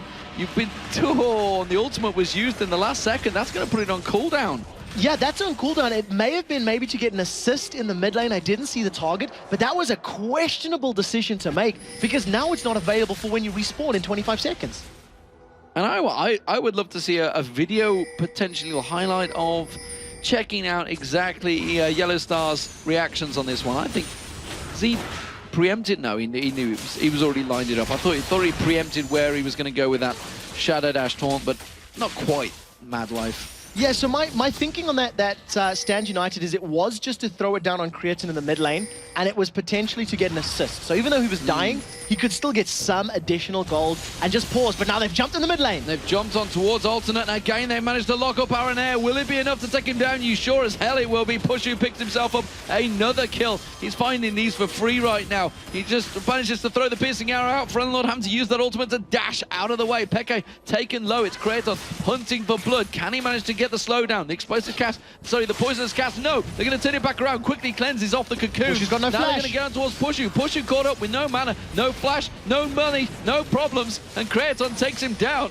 Peke gets caught up. He may well go down now. Curve's going to try and come in and help it out. Creaton, oh no, he's going to get caught in the cocoon. He's already used it. Soaz is just cleaning house right now. He's got himself a triple, repels across, gets back in there. The stun comes out. Curve gets locked up. Soaz is on him. Peke picks up the kill. Scumbag. Soaz played that so well. He landed 3 cocoons back to back to back. He waited for the taunt to come out from Curve before using repel to chase him down. That was great play from him. Aranea just using his Absolute Zero to farm up the wave as quickly as possible. And with Fnatic actually winning that fight at the end, it allows him to secure another dragon and pull themselves now 8,000 gold ahead. Yeah, it's a big advantage for them. That's the 3rd dragon, 28 up in kills. And you can see, like you say, 8,000 gold lead.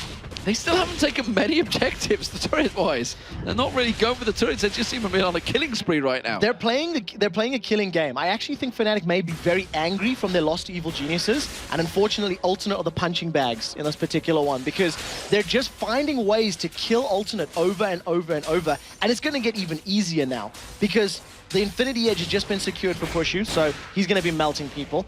One of the things I've noticed is Boots of Distortion there on Peke's Lissandra, so his flash and his teleport's going to be more available more often, and he's going to be roaming the map even more. And he's working himself towards probably an Abyssal Scepter pretty soon, so it's going to be even more difficult to kill him. As you mentioned, they may well be working off some anger issues. Something we didn't really mention during the Fnatic EG game is just how close that rivalry is becoming, and actually soured a little bit. There's been some pretty much Twitter battles back and forth that we didn't really touch on. Soaz throwing a couple of words, and we noticed just at the end of that match, EG pretty much mirrored all of them, tweeting out the exact same message and effectively quoting exactly what Soaz had said from the previous week. Yeah, emotions are running high between these teams, and when you consider that, you know, Enrated was benched from Fnatic and now he's the analyst for EG, that was a very sweet victory for them during the day. But right now, Fnatic are looking absolutely phenomenal. They've bounced back from that defeat, and they're in complete control of this matchup against Ultimates. Of course, Enrated would be happy in the realization that Fnatic are 0-2 down to EG since he's joined them. As it turns out, though, Fnatic looking good here and may well go joint 2nd place with Alternate, and that's really what they care about. It's all about reaching those Season 3 World Finals. Lord went in, used his ultimate, but instead he dashed straight into a Peke. That's going to be Stand United use. A great ultimate coming out there. Good Chain of Corruption lands on towards Alternate. Yellowstar going very deep there. Chain of Corruption will be bouncing around. Yellowstar will get taken down, so it's currently a 2-for-0 to Alternate. They could chase this one, but Fnatic keeping them at bay. Remember, Soaz is just waiting in the wings, picked up a triple in the last fight. Lord still yet to back away. Does just get away. So that worked out very, very well for Alternate. 2 kills without reply. I don't know if Peke was baiting that out or not, because he appeared to be recalling just in shot of the lane, while the rest of Fnatic was behind him. So it could have been a bait. Lord was able to get out of that stun from the Glacial Tomb and instantly throw that ultimate to put distance away. So played in their favor. Before that, however, Fnatic did get the tower. So at the end of the day, they still got that objective that they've been fighting so hard for in the last 10 minutes. It keeps that gold lead to just 7,500. And more importantly, as you mentioned, that inner turret, that's what they've been after for a long time. So bottom inner turret probably going to be the next focus. Fnatic tend to be doing it by the numbers these days. And they're going to work their way down there. Let's have a look across the items, because really we haven't had a great chance to talk about what they've actually been building. So Peke is now in a little bit more trouble as he's found himself a Lord. Yeah, I was just say he's dead. So Peke hesitated. He was assuming he could get either his ultimate on himself or his Zhonya's Hourglass built up, and Lord just simply didn't give him the chance. That's how you pop an enemy champion. Yellowstar's thinking of this one. There goes the Solar Flare. They get on towards Aranea, but it looks like he's going to get kicked out by Cyanide. Mid-flight. Not quite the planning the Yellowstar had planned for that one. Now Lord, he comes around the side. Charm didn't land this time. They're going to get a second bite, the cherry. This time they do take a giant Yeti-sized bite. Now it's going to be J-Reed. They're going down. Chain of Corruption comes back on towards him. Lord tries to get in there, but he gets locked up instantaneously. Creaton, though, spraying, praying, doing what he can. Has he got enough damage? No, he hasn't. He gets taken down. It's a double kill for Cyanide. Kirk takes the Dark Passage to J-Reed, but that's instantly going to get caught on. Great play there. Dodges out from the cocoon as well, just out of range. close fight still, but it was a 3-for-1 this time to Fnatic. 3 for 3 at the end of it if you go all the way back to Expecka getting caught and then having Ferenalord roam all the way to the mid lane. But we do see a teleport in the back lane, and Peke wants something, but he's a little bit out of position. He knows that Kurt may well come one way. He's going to try and track in towards him. The flay comes out, but J-Ree gets locked up. He's not going to be able to get away from this one. Or is he? No, he's not. Peke gets the kill. Cyanide left that last hit waiting for one more ability there from Peke to secure it. The fact that there's 3 down, Fnatic, they don't have Varus. I was thinking they could consider going for Baron, but they'd really need Varus there to get through it very, very quickly. Instead, they're going to do this. This is a bit brave. This is a little bit brave. Well, Varus is running up the lane, but as you can see, the rest of Alternate are also running in there. Aranea is going to be the first one to arrive. Not really in the ideal position. No flash, can't get around there, but he has got smite. He's going to come right in there. Will he get a smite? No, not quite. And he's going to get locked up, tries to use the absolute zero, tries to buy some time for his team, and gets locked down. And would you believe Pushu is the one that arrived with the piercing arrow? Very well played. He gets the last auto attack, or the piercing arrow, just to secure the kill. But nevertheless, Baron secured. And it's actually something that Fnatic were pushing for, you know, earlier. They were trying to bait Alternate towards it. And thanks to them using that teleport, picking up the kills, they were able to secure that objective uncontested. 10-2-6 right now for Pushu. 9-2-8 for Peke. They have, sorry, for Soaz, rather. Peke is on the top one, of course. 3-2-12 for him. 14,200 now for Pushu. Remember, he was behind Creaton at one point because of that farm, but because he's continued to get kill after kill after kill, or kill secure after kill secure. Plus 5 towers, I think 4 dragons, a Baron, it all adds up and just helps him keep in that position. But if you look at the rest of the numbers, 3,000 difference between your top laners, 3,000 difference between your mid laners. Fnatic are just in a very, very good position right now.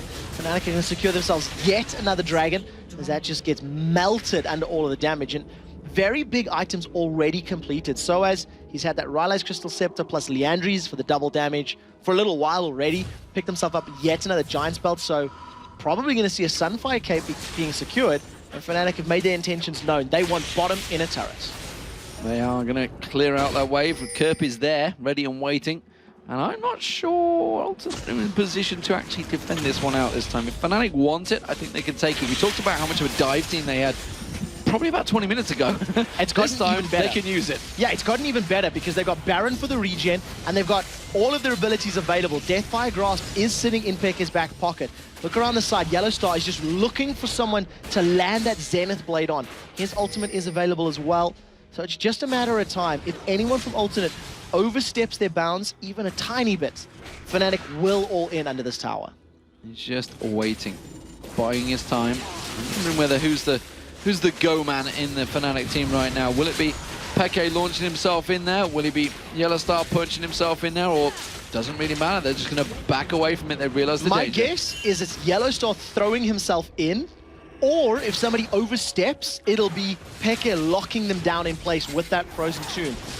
Death Sentence goes out, doesn't connect, and Alternate, they haven't even defended. The tower's gone down, and there goes Fnatic. There's the Solar Flare, Chain of Corruption follows straight through. Kurt went in just at the wrong time as everybody else was caught out. That's another kill being picked up by Pushu. Now they're going to continue chasing. Zhonya's Hourglass from Soaz was used out. Creaton, oh, the piercing arrow takes him, shreds his health down, tries to pop the spray, and Prey gets dropped before he even gets a chance to use it. Soaz goes in, sinks the fangs down, J-Ree gets dropped. This is Fnatic absolutely ruling the roost against Alternate now. They're going to take down Alternate, and that's actually going to take them into second place. Another great victory. The Nexus turrets will be falling. Fnatic are going to take victory here. That's going to take them to 2-1 for the week, and it's a win they desperately needed. 36 minutes on the clock, 30 kills under their belt. Fnatic securing 1 kill per minute in their favor, on their side of the map, and what a brilliant game.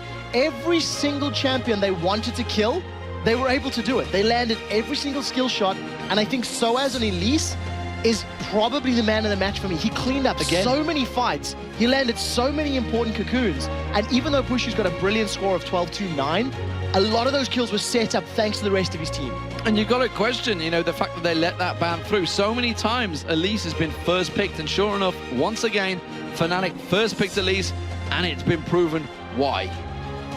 He was terrifying. He was absolutely terrifying. You do have to point out the fact that he did lose the 1v1 against Ferenalord, and immediately after that, they went, well, let's not leave in 1v1. Let's just move as a death squad, group up as a nice unit and just move around the map, and they played it perfectly. So Fnatic go 2-1 on the weekend, and as you were saying, they are now tied with Alternate as 13-10. So 13 wins, 10 losses for the split. Yeah, absolutely. Lemondogs are going to be happy about that because they're currently top of the league. However, they have one more match to play, and I believe it's against Gambit. I'm not too sure. I have to check that one. But it will be against Gambit, and it's next. Well, there you go. Next game coming up with Joe and Jason. It will be a battle effectively for first place. Will Lemondogs be able to keep themselves up there? But really, it's not about that. Fnatic and Alternate tie themselves up for second place. There's still 3 teams nipping at their heels for effectively joint 4th. How is that would be classed as 3rd, 4th? I don't know what they works out as. I'm pretty sure it's joint 4th. But nevertheless, it's pretty damn tight at the top. Yeah, it's scary, scary close right now. Gambit, however, are 0-2 on the week. So they are even further behind Fnatic and Alternate right now. And when you looked at that previous game, the threat from Alternate was Creative. Like, he was very game-changing in both of yesterday's games. And I think today, Fnatic basically went, how do we remove the threat of a very strong individual player? Force him into team fights, force him into objectives where we are controlling the tempo and one person has a little bit less influence on the entire team fight. And basically it worked out for them. And, you know, we talked about the fact that Pushu had great stats. Probably 15 minutes into that, he was already at 6-0-3 or something. I think it was about 10 minutes in. They'd already started off very strong. A lot of kills in that game. From level 1, Pekka had moved himself down from the top lane all the way to middle, was trying to set up a gank with Cyanide. And then teleported bottom at level 3. Trying to use the mobility of the champions, because Elise, Lee Sin, Lissandra, who am I missing? Elise, Lee Sin, Lissandra, and Leona have all got movement-based abilities. If they land their skill shots, Leona's going to pull herself in. Elise and Lee, if they land the Sonic Wave or jump in with Repel. And that's what they did over and over and over. They said, well, you think you're safe. You think you're safe. And they just threw themselves at the Alternate meat wall. Yeah, so anyway, we're going to go over to the analysis desk. Joe, Jason, and Snoopy are standing by to take us through that match. Thanks a lot, guys. And as you said, joined you by Snoopy and Jason. Snoopy, first of all, let's start right at the very beginning and talk a little bit about the bans and the picks. Now, some stats have come out recently comparing the first pick champion across all regions, you know, in North America, in Europe, Korea, China, also in the GPL as well. At least across all boards is the highest picked first pick champion. You agree that that's, you know, something that you can't let through most of the time? I would definitely agree. Like, Soa's especially just been a phenomenal Elise player, and I'm surprised they actually left it open. You would notice in the game before we played against them, we chose to ban it as well. I think it's one of his strongest picks, and he's a real lane bully. It didn't show so much in this game that he was that much of a lane bully, but the pick itself is very strong. And you saw throughout the mid to late game, he came back very, very strong. Get attacked by a fly. It's a wasp, actually, so watch out. Oh, are you allergic to wasps? Because that would be terrible. But what about the Vi ban? Because I was talking to you when we were in the picks and bans. It was a little bit interesting to see it specifically targeted. That was actually really interesting. Like, when someone picks up a new champion and actually gets it forced a ban against them, that is really, really solid for your team. And that's something that RNA has done really well by drawing that ban out of Fnatic and out of other teams as well, because it's a real threat in games, especially against Assassins. Vi's a solid pick. So that's a very, very nice by Alternate. Like, going into every single game, if they can draw bans like that against their jungler, it's really, really good.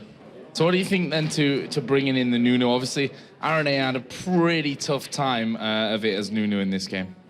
I think initially they didn't do an invade. Sometimes with Nunu, you look to go for that level 1 invade and stake a buff. They just went for a standard start.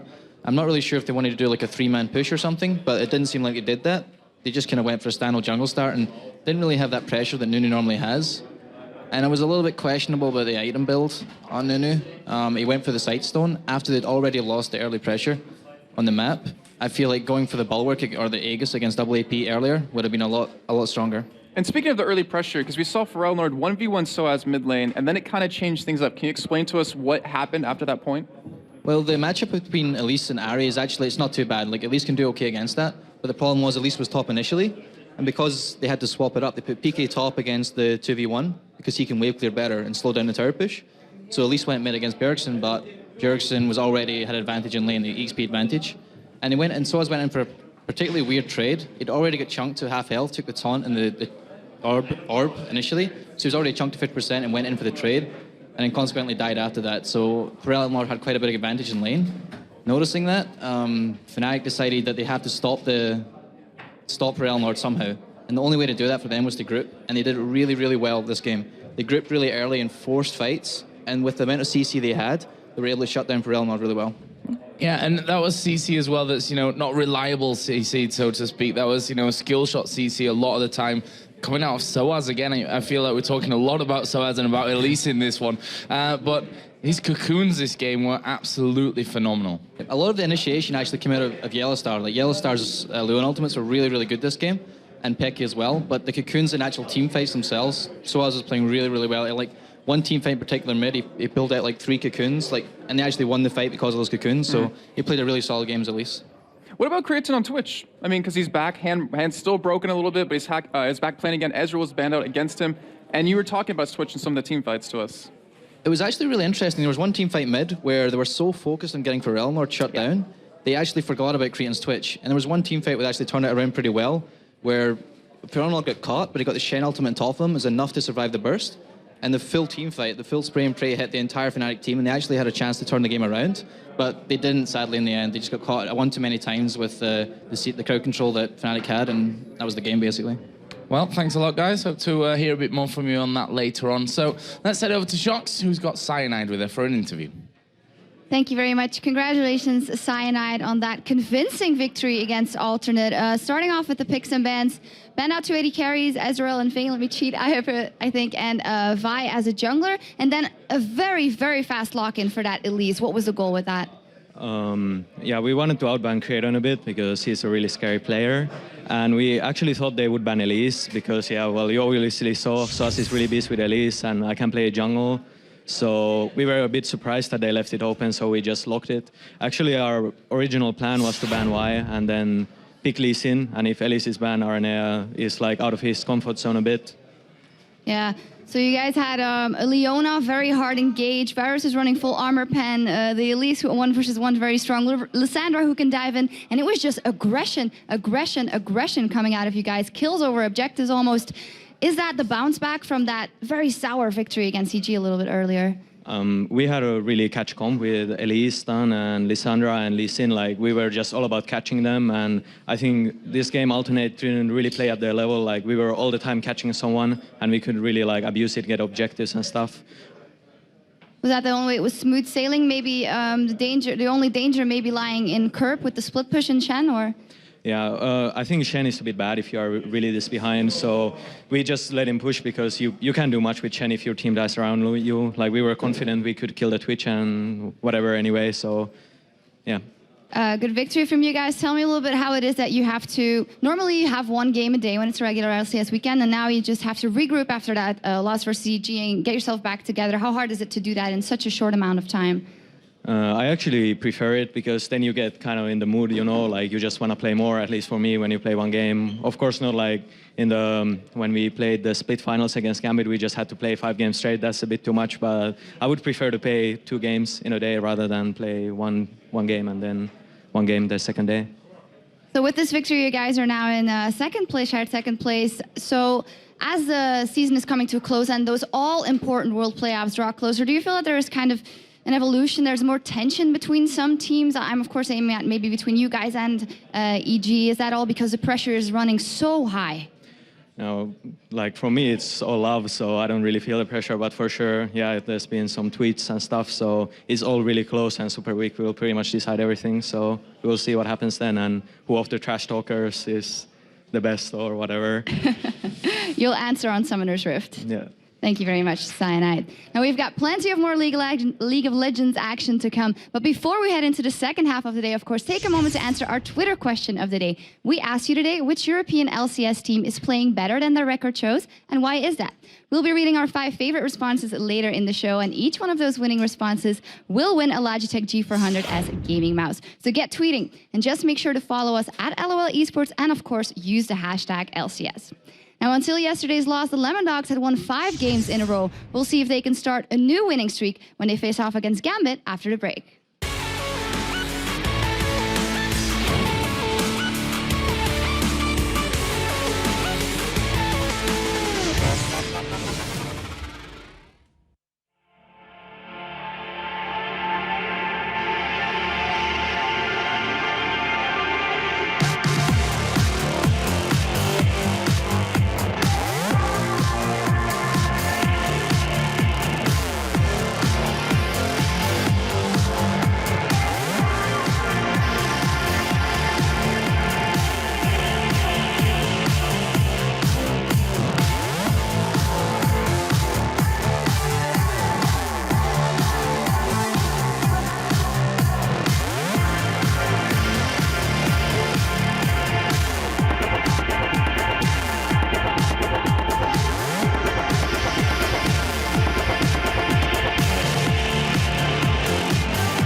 Welcome back to the League Championship Series, where we are about to launch into our 4th game of the day.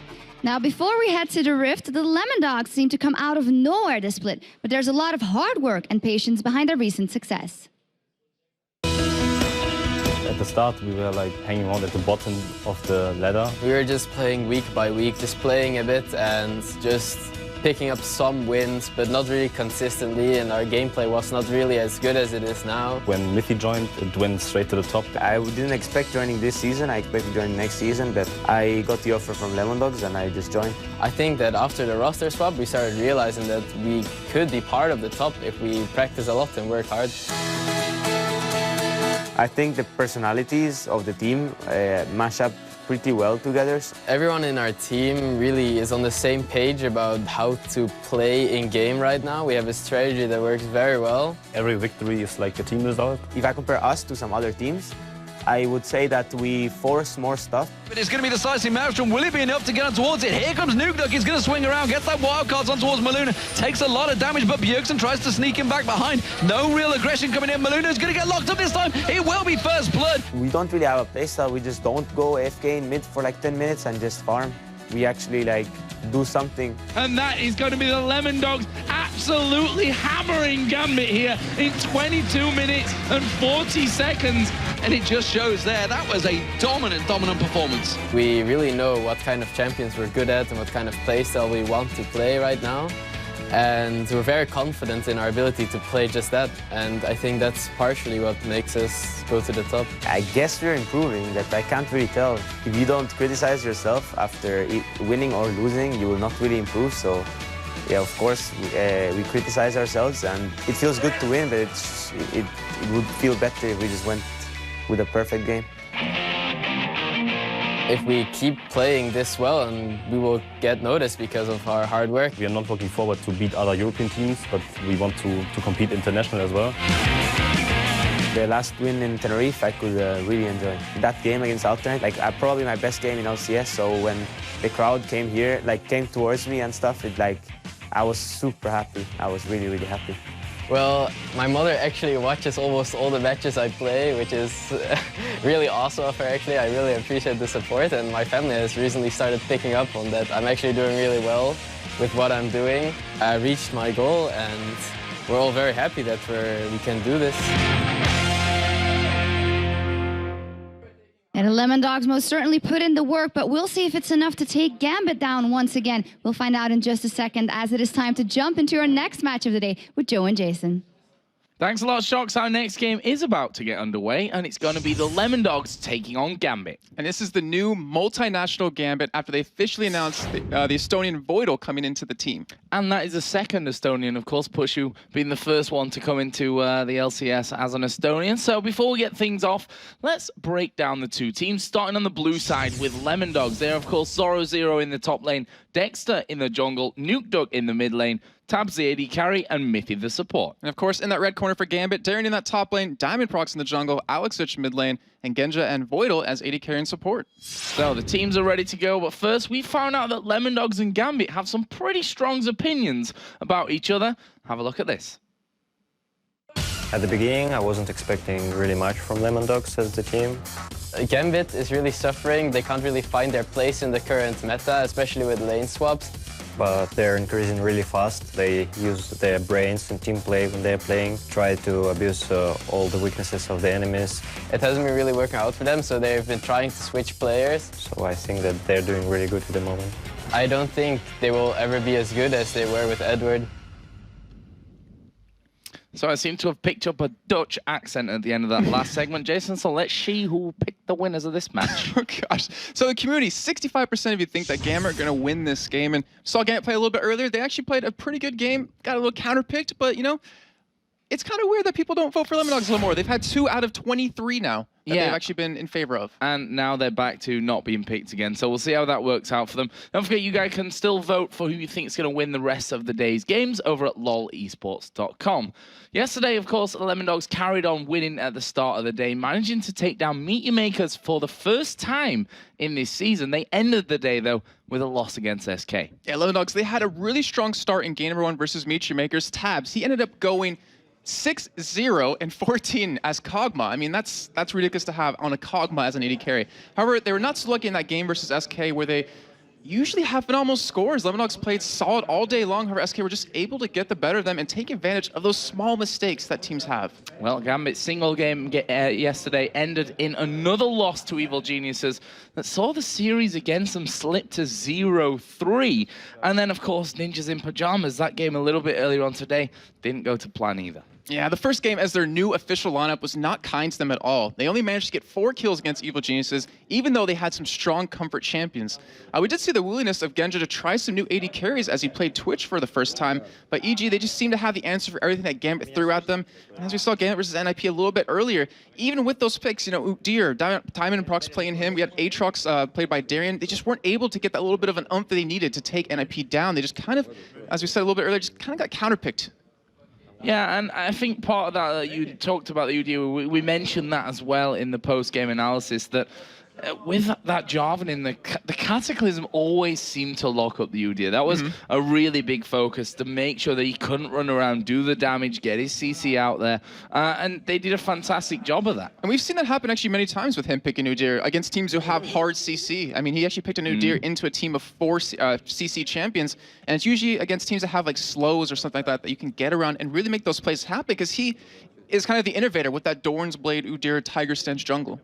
So if we think about the league table right now, goes without saying, it's all crazy and we've got no idea who's going to be at the top and who's going to be at the bottom, but Gambit, they've slipped down now technically to joint 4th, I guess we can say, 4th, 5th and 6th place with NIP and EG tied up in that one. So this one will be a real big victory for them, not only to propel themselves, but to put a loss on the Lemondogs name as well. Yeah, and this is actually a big game for them too, because if they win this, they'll go ahead in the series 3-1 against Lemondogs. And with how close the standings are, if they can keep that little bit of an edge over them as we get into the playoffs point, then they might, you know, maybe get that first place spot. They might get second. I don't know. We'll see how it goes. So we're into the picks and the bans then. So let's have a look what's going out first. Sona banned here for the Lemondogs. A champion that Gambit have always loved to have in their roster. Voidal, out of the tiny amount of games that he's played up till now, most of them have been on Sona, all 2 of them. So they obviously don't want him playing that one, don't want him feeling comfortable. Shen banned out as well towards Darian. On the other side, Fiddlesticks taken away from Mythy. He's been very vocal about how powerful he finds that Fiddlesticks. Twisted Fate taken out for Nuke Ducker. It's no real surprise and no secret that Gambit don't like playing up against the likes of Twisted Fate. And then Aatrox banned finally for Lemondogs. It's actually really surprising for me that Gambit, so they target a ban against Mythy, and then they, well, as we do see the last one come in, they finally target Nuke Duck a little bit more, because he's been the big playmaker for Lemondogs lately. He's been the one roaming around, making those 1v1s happen, really getting snowballed. And with the Twisted Fate, the Fizz gone, I mean, he still has so many different champions like Zed he could pick up, but we already do have the first pick come in, and that's a big one. Yeah, and again, I said this at the end of the last game, that Elise is the most first-pick champion in the world right now across the professional scenes. That's a pretty awesome statistic to have for Elise, and maybe for Lemondogs here as they pick her up in their first round of picks. But Gambit on the other side, Thresh was open, Zed was open, that's their first round. Now think back 2 games, or not 2 games ago, but the second time these 2 teams played. Yeah, second time, I had to make sure. Who was on Elise? Dexter just demolished them on that lead. He went 8-0 and like 6 on him, snowballed so early. That game was like one of the quickest we've had in European LCS. 22 minutes and 49 seconds. I remember it well. It was also in that video a little bit earlier on, which kind of cheated. But they won that game 20 kills to 2. It was a demolition. It wasn't even close for the Lemondogs. So we'll see what they go for this time around, adding in. Currently hovering over the Jarvan, Dexter's most played champion, and possibly a Lulu here for Mythy. Okay, yeah, and it's kind of cool because so when people ban Sona out against Gambit, we saw Vodo actually go to Lulu last time. But this time it looks like he's going to be going to Thresh to make the big plays happen. But for me, it's all about that Zed pick, because it can be in the jungle. We've seen it done before by Arena. Didn't really work out that time. But Alex, like, that's the kind of champions I like to see him play on. Not the team comp-oriented champions, it's the assassins, the ones that make him make plays, like his Kha'Zix's last split, getting that pentakill. It's just, that's his style to me, roaming around, making the plays happen in other lanes, and I really want to see if that will be on him and how well he performs. Well, on the other side, the Kennen picked up there with the Elise, and they were quite vocal about these picks as well. The Elise with basically, the Lulu with basically anyone that goes in there. Wild Growth just gives you that extra knock-up for a guy who's gonna be in there anyway to be doing his damage is a fantastic thing to have in. Looks like Gambit might think about taking that Jarvan away that Dexter was hovering over a little bit earlier on. Actually, Diamond has got brilliant statistics on it as well. Played 6 games, won 5 of them with Jarvan. It's kind of hard to have bad statistics with Jarvan. I think everyone across the board has good statistics with them. But yeah, I mean, we're used to seeing Diamond play a lot of really aggressive junglers, but the Jarvan can be aggressive, can be very gank heavy as well. And I'm just looking at Lemondog's side, and they have to be really happy with what they have so far, because the Elise is a comfort champion for Dexter. The Kennen is a comfort champion for Zorzero, as he played it twice yesterday. And if they lock in the Caitlyn and cast it in behind that, I mean, they're going to be so happy with who they have. And then, of course, Genja on the Varus. We saw him play it the first time back in the spring split. Did a phenomenal job. His snipes with the piercing arrows caught everyone off guard. He still did his own unique little build. Played a little bit earlier, didn't work out as well, but we're going to see how well it's going to work out this game for him. Yeah, and we have seen Tabs, if we think back to the start of the split, and we would question, okay, brilliant on Caitlyn, but can he really push to other champions? He's proven already, of course, that he can do that, but Caitlyn has been his most impressive AD carry in my books. And as I say that, of course, he's going to just switch out to Vayne here with 10 seconds to go. So we'll wait for these last-minute switches to come in, because Lemondogs are still making their minds up, but looks like it is going to be Vayne Karthus. Okay, so if they do lock those in, this is going to be really dangerous for Gambit, because look at every single member of their team. They have damage up the wazoo. I think that's an American phrase, but if you look at it, very American. Biting the cherry twice. I don't know. I've never heard that one, as Demon was saying earlier. But the whole thing of the AoE composition they have with Dexter, or not with Dexter, sorry, with Zorzero and Kennen, with Nuke Duck on Karthus, then the Wild Growth ultimate out of Lulu, like they can pretty much engage upon you, knock you up, keep you within the range with the stuns and everything. And the thing is, when you run a Vayne, you either need to do like a protect the Vayne composition, which we see CLG do in North America with Double Lift, but there's also the other kind of composition where you're the one engaging. And because of that, you're forcing the enemy team to attack your front line, so she just sits in the back and attacks you. And the only one that, well, actually there's 2 people who can really get to Tabs in the back line is that Jarvan and is that Zed. So it's going to be really interesting to see how well Tabs does early on, because that's going to pretty much show you how well he's going to do as the game progresses. Yeah, a protect the Vayne combo without technically protecting her, because you are such up in your face that they can't do much about it. And this is where we see the Vladimir coming into this one as well, because obviously the fact that he can just pull up and avoid a lot of that damage is a really great thing. Darren, of course, has played, compared to other players, more Vladimir than anywhere else. And actually, he's playing against, I think, one of the few, or only few other ones. Nuke Duck played Vladimir back in, I think it was week number 2. So yeah, it's going to be really cool to see how well he plays in that, because he can amplify, if I'm not mistaken, the damage onto a Zed ultimate if he uses ulti first. Wasn't it against Lemondogs that he actually played Vladimir the last time? I think it was Vladimir versus Zed. Because they were pushing the inhibitors, and Darren's just in the middle lane, just doing a bit of farming against super minions with his Vladimir. Obviously, that he'd been caught out 3 or 4 times before that, and that game was well and truly over about 10 minutes before that had actually happened. That was the last time that we saw that big victory, of course, coming out for the Lemondogs here against Gambit. So we'll see how this one all works out for them. Gambit, it goes without saying, really are in need of a victory here today. A loss against the Lemondogs would put them 0 for 3 in week 8, which is such a dangerous time to be, falling off the consistent results. And we talked right at the beginning of yesterday about Gambit being consistent. And I suppose they have been consistent up until now. They've lost both games,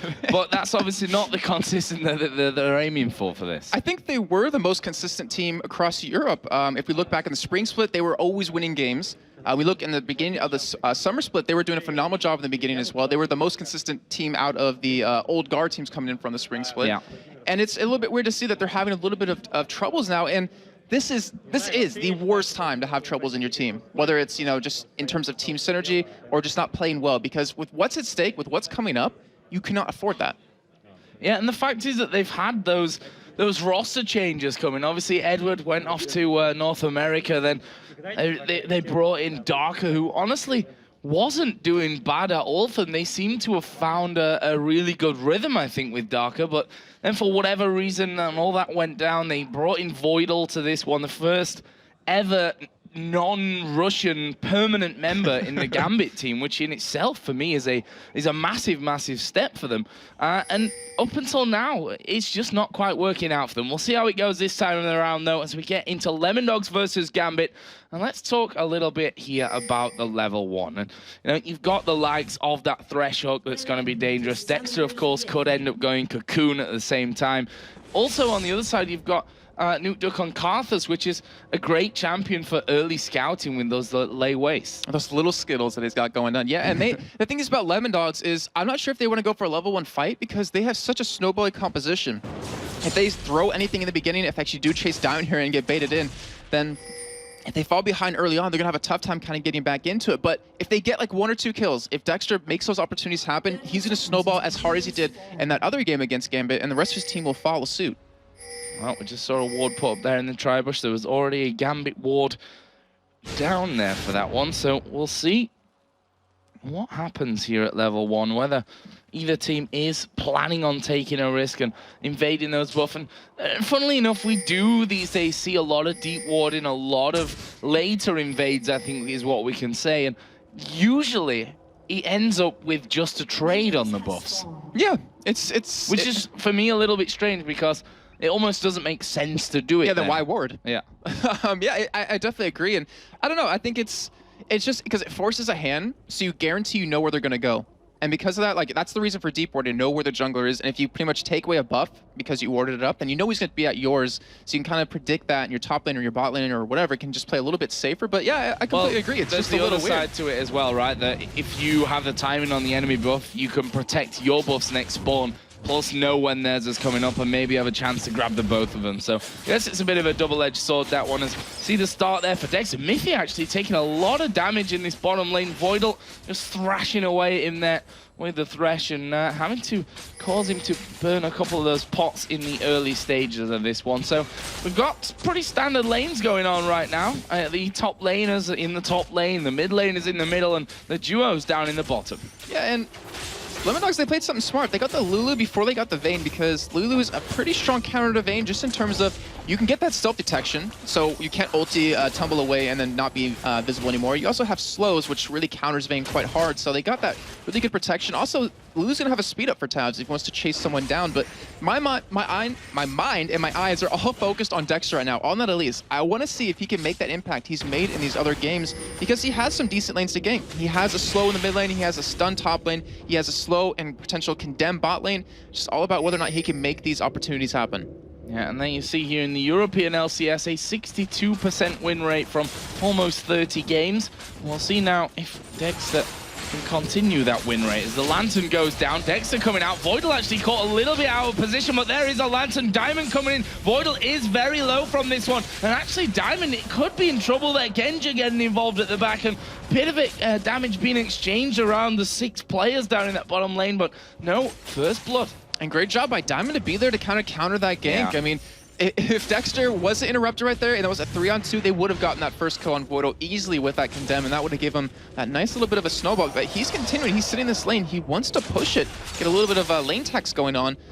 And okay, so they're not going to stick around for a little bit more damage to the turret, but Dexter, he's just going to continue to farm up, and Darren, he's pushing against his own turret right here, so he's already down quite a bit of CS right now, but obviously it's due to all these minions being there, but it's really kind of hard for Vladimir to farm under turret at these early levels. Yeah, obviously once we get towards that level 8 to 9, or 9 really in particular, is when that Vladimir starts to really hold his own and become more of a troublesome champion. But that's what didn't happen for him last time. If we remember, they faced so many early kills in that game that none of them really got going. So interesting to see whether Lemondogs can have that impact here again, because as we've seen, Elise, she snowballs beastly out of the jungle.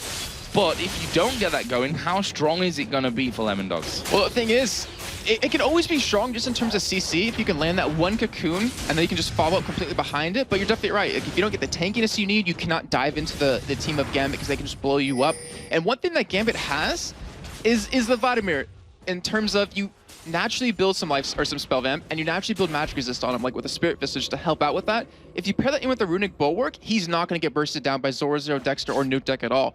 And mix that in with this pool, he's going to be very hard to lock down, very hard to kill, but right now he's being ganked in this top lane by Dexter. Yeah, he's actually going to try and ghost away from this one, and he is gonna pull up here, but chance of escape not gonna happen for him. First blood coming down there, and he was caught out of position. The problem is that he'd not been back to buy whatsoever there. They realized that. They knew from that there were no walls around. It was a free kill on him. He was totally pushed up in there. Not the start that Darian and Gambit as a whole will have wanted here. And the thing is, this is what every team mostly does to Gambit. Just camp Darian and kind of question mark, and then profit and win the game. It's just a little bit weird, but he should kind of realize he's always ganked in that top lane, and he's surprisingly, I have to say, an emotional player where you don't really see it too much, but you can see it in his playstyle where if he gets ganked consecutively, he just kind of goes on tilt. He's like, all right, forget this game. I'm just going to keep pushing, keep farming, keep getting caught, and then see if we can do something later on.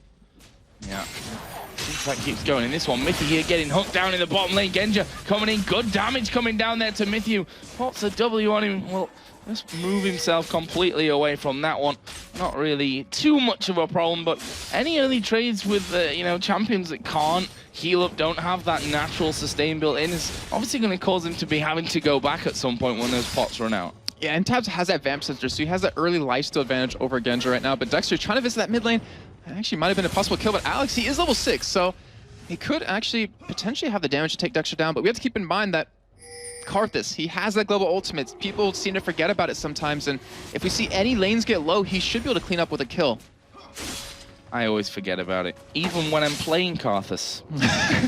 It tells you how good I am with him. But right now, Zoro, as you'd expect, double Doran's Blade, so he's gone very, very aggressive. He's going to have a lot of ability to farm and harass Darian underneath his turret, who picking up the Amp Tome there along with Boots as well. Obviously, that's going to help in his escape. Got no Ghost available to him. Now, we've seen this a lot from the few Vladimirs, really, that we've been seeing coming through and have always really gone. He's going with Ghost rather than Flash because of the synergy with the pool. Yeah, it's really hard for Vladimir to keep up with you, and you're kind of forced into rallies on that fact, but we do see the Cocoon landing! Yeah, and Slicing Maelstrom coming in as well. He is going to pull up from this one. Puts down his ultimate there, but Zoro tanking up the turret as long as he could for Dexter, who will repel away, but actually, Darian does get the kill from that, so a decent turnaround for him. Okay, he's died again, but at least he's picked up a kill. Yeah, very true. That's a phenomenal job by him, too, considering that I think Lemonades might have misplayed it a little bit, but he took advantage of that situation, picking up that kill, and honestly, he's got to be a little frustrated with that, but it's going to help him get his item build going a little bit more. Zoro,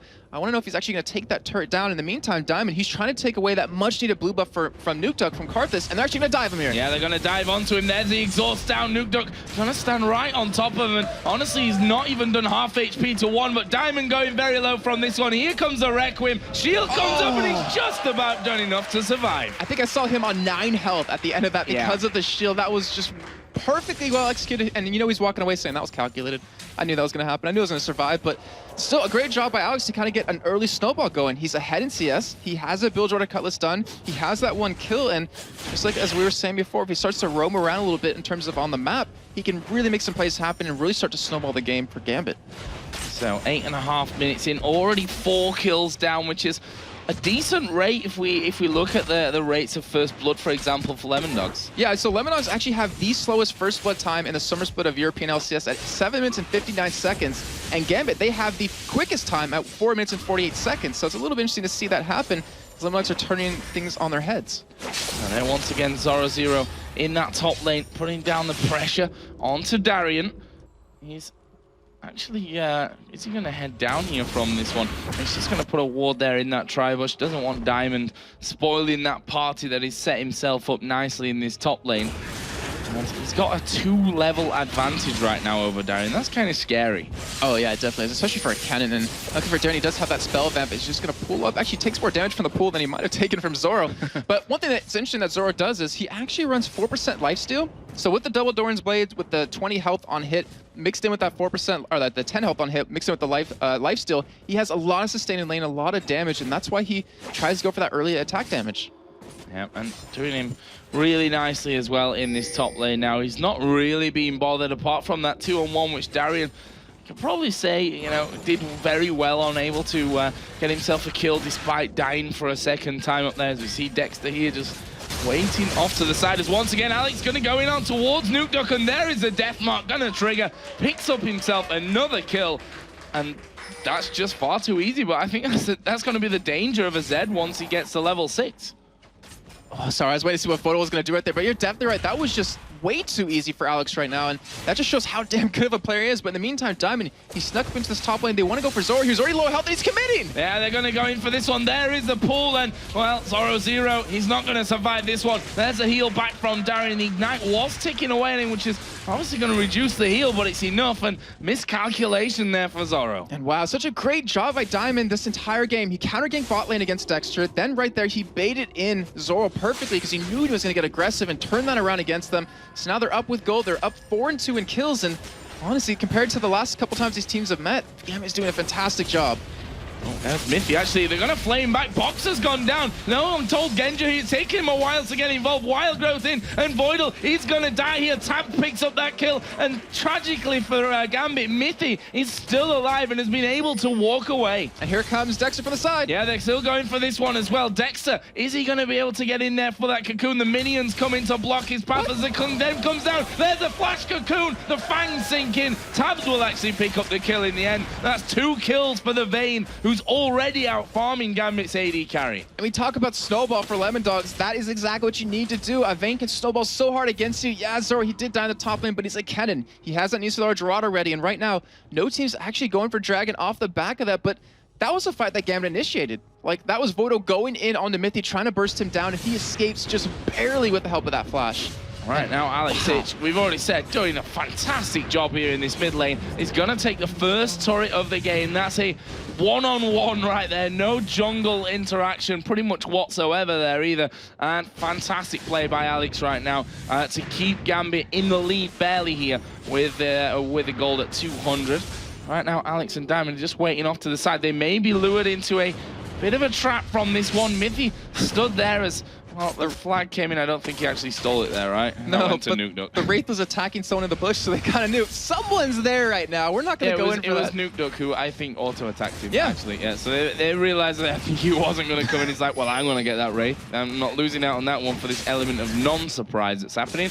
There's a pink ward down for Mithy, who's probably feeling pretty good about himself after surviving that last fight. Pink ward down, and there is a spider. Oh, Voidal, he's going to face check straight into this one to put that pink ward down. He gets a play back on towards Dexter, but can they keep up the pressure? Tabs is coming around the side. Voidal will get the help of Diamond from this, and that will force Lemon Dogs to back off, but that was dangerous again. Oh, very. And the thing is, look how much money Mithy is sinking into these pink wards. He wants control of that tri-bush. He wants control of the upper side of the red buff as well, just to kind of make these ganks happen.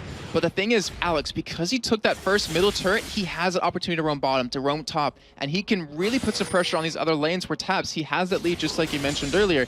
And now Lemon Dogs, they have to be very careful. They don't let Alex pick up any more kills. And you see that reflected in Nuke Duck. I mean, he's just sitting there trying to farm on his second turret. He's not pushing out at all.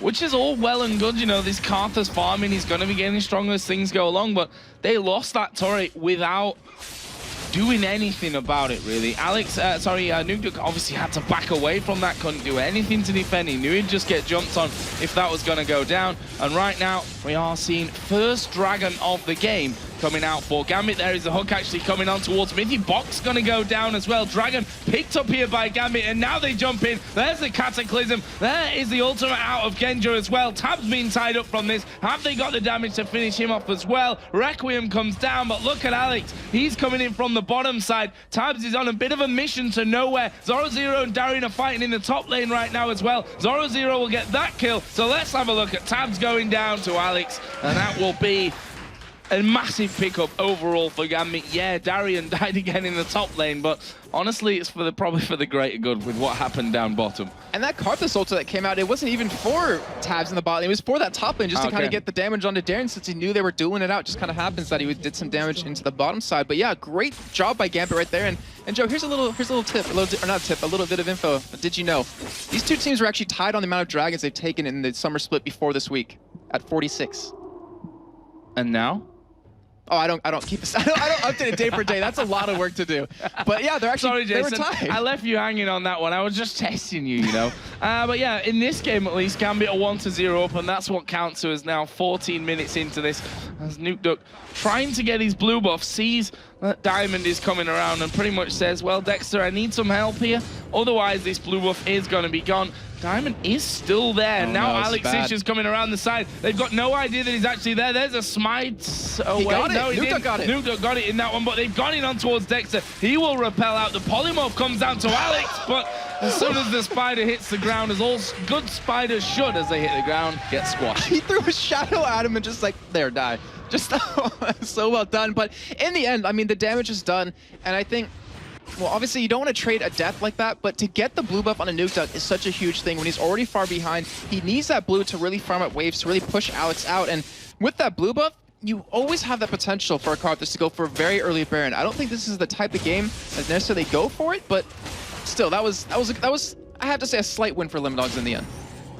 Well, Diamond just got his red buff. We can see that Alex, who's double buffed up now and feeling probably pretty invincible, 4-0-0. Got that Blade of the Ruin King, got the Brutalizer in there as well. And as you said, as soon as that outer turret goes down, he has just been all over the place, and he's not scared, naturally, to get involved and try and get the ball rolling further for the rest of his teammates. And that's the thing. That's what he can do that Nukeduck can't do, just based on the champion, where he's a lot more mobile. He has a lot more burst potential to make happen. I mean, what Karthus has over Zed, though, is, yeah, you can't really leave the lane and gank as often, but you have that global presence with that ultimate. And right now, he doesn't really have that much AP built up. We see Mythic get caught bottom, though. Yeah, well, they've pulled him in, but Dexter is actually there. There's a box going down, and there is Diamond once again for the counter gank. He's actually fallen pretty low from this as Tabs condemns him against the wall. Cataclysm goes down. Diamond's gonna die here. Tabs actually gets the wild growth, but he can't quite escape. Voidal picks up the kill. Dexter still hanging in. Genja's gonna try and follow it with that one, with a flash away from the spider means no more kills down there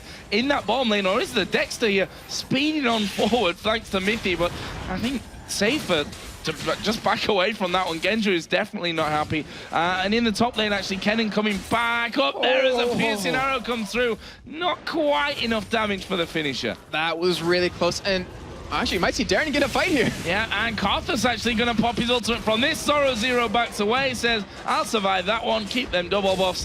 Thank you very much. 8-8 tied up on kills. Gold is about 100 difference, not even. And that's exactly what we're just talking about, Joe. The advantage Zed has versus a Karthus. Global presence right there versus Zed roaming around. And the thing was, Zoro came down and actually ganked him, got the kill, so they pretty much shut him down, got a little bit of extra gold for them. And that kind of brings them back in. It kind of keeps Alex in check. And gotta give Mythy credit in that fight. The selfless play out of him to pretty much leave his ultimate up to use onto Tabs just to keep him alive. Unfortunately, it didn't work out, but that was just a great play by him, a great bait as well. Good stuff, then. Right now, neither team going to be feeling super confident about things. Gambit, on the other hand, are at least going to be thinking, last time Lemondogs played us on the blue side, we'd almost lost by now. We only survived another 4 minutes from this point in the actual game. So it's definitely going a lot better than it was the last time around. They were in this in these scenarios with Gambit on the red side, Lemondogs on the blue.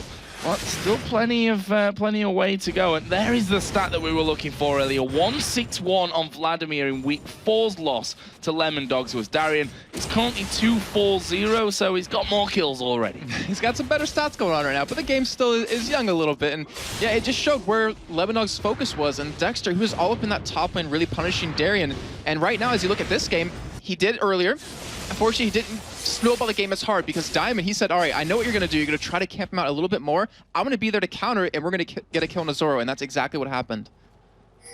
So things quieten down somewhat, but probably not for any more than a minute here because that dragon is going to be coming up soon. So let's take stock at the items then because we've not really talked about them for a while.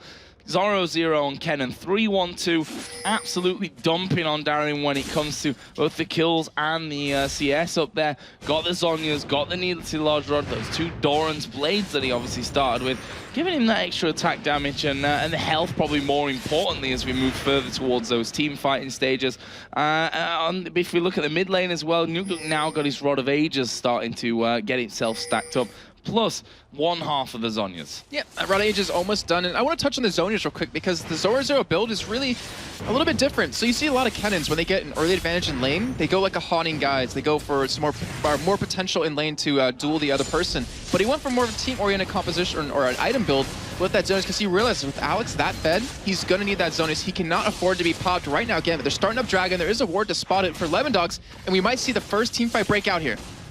Well, Dragon is already down to less than half. Nukeduck coming in. Dragon now already finished off before Lemondogs could really get involved with that one. And I think they've decided to call this one a day, but not Alex. He's gone diving in straight on towards Nukeduck here. As we said, Zhonya's is available. Actually didn't. Oh no, he wasn't. It was for Zoro0, sorry, the Zhonya's that was actually finished. There comes the Requiem down. Darian's gonna die. It's actually a double kill in the end. It leaves Diamond super low. Dexter's gonna mop this one up. Actually, yes, he will. I thought Tabs was maybe gonna steal it. Tabs trying to chase down for Genja there as well. And that fight, it was Gambit putting down all the pressure into it. I mean, if Karthus' Zhonya's was finished there, I obviously in the fight got mixed up, that was with Kennen at the start of it. But if that would have happened, he probably wouldn't have died, and that would have been a 4 for nothing. Wow, they're going for a very early Baron. Yeah, and that, I think that fight was single-handedly won by Zoro because of positioning on that ultimate, and because he noticed Alex dove in really far, and he tried to protect right away. We do see Genja actually stopping them from going Baron, but they're not going to be able to really go for the kill onto him. But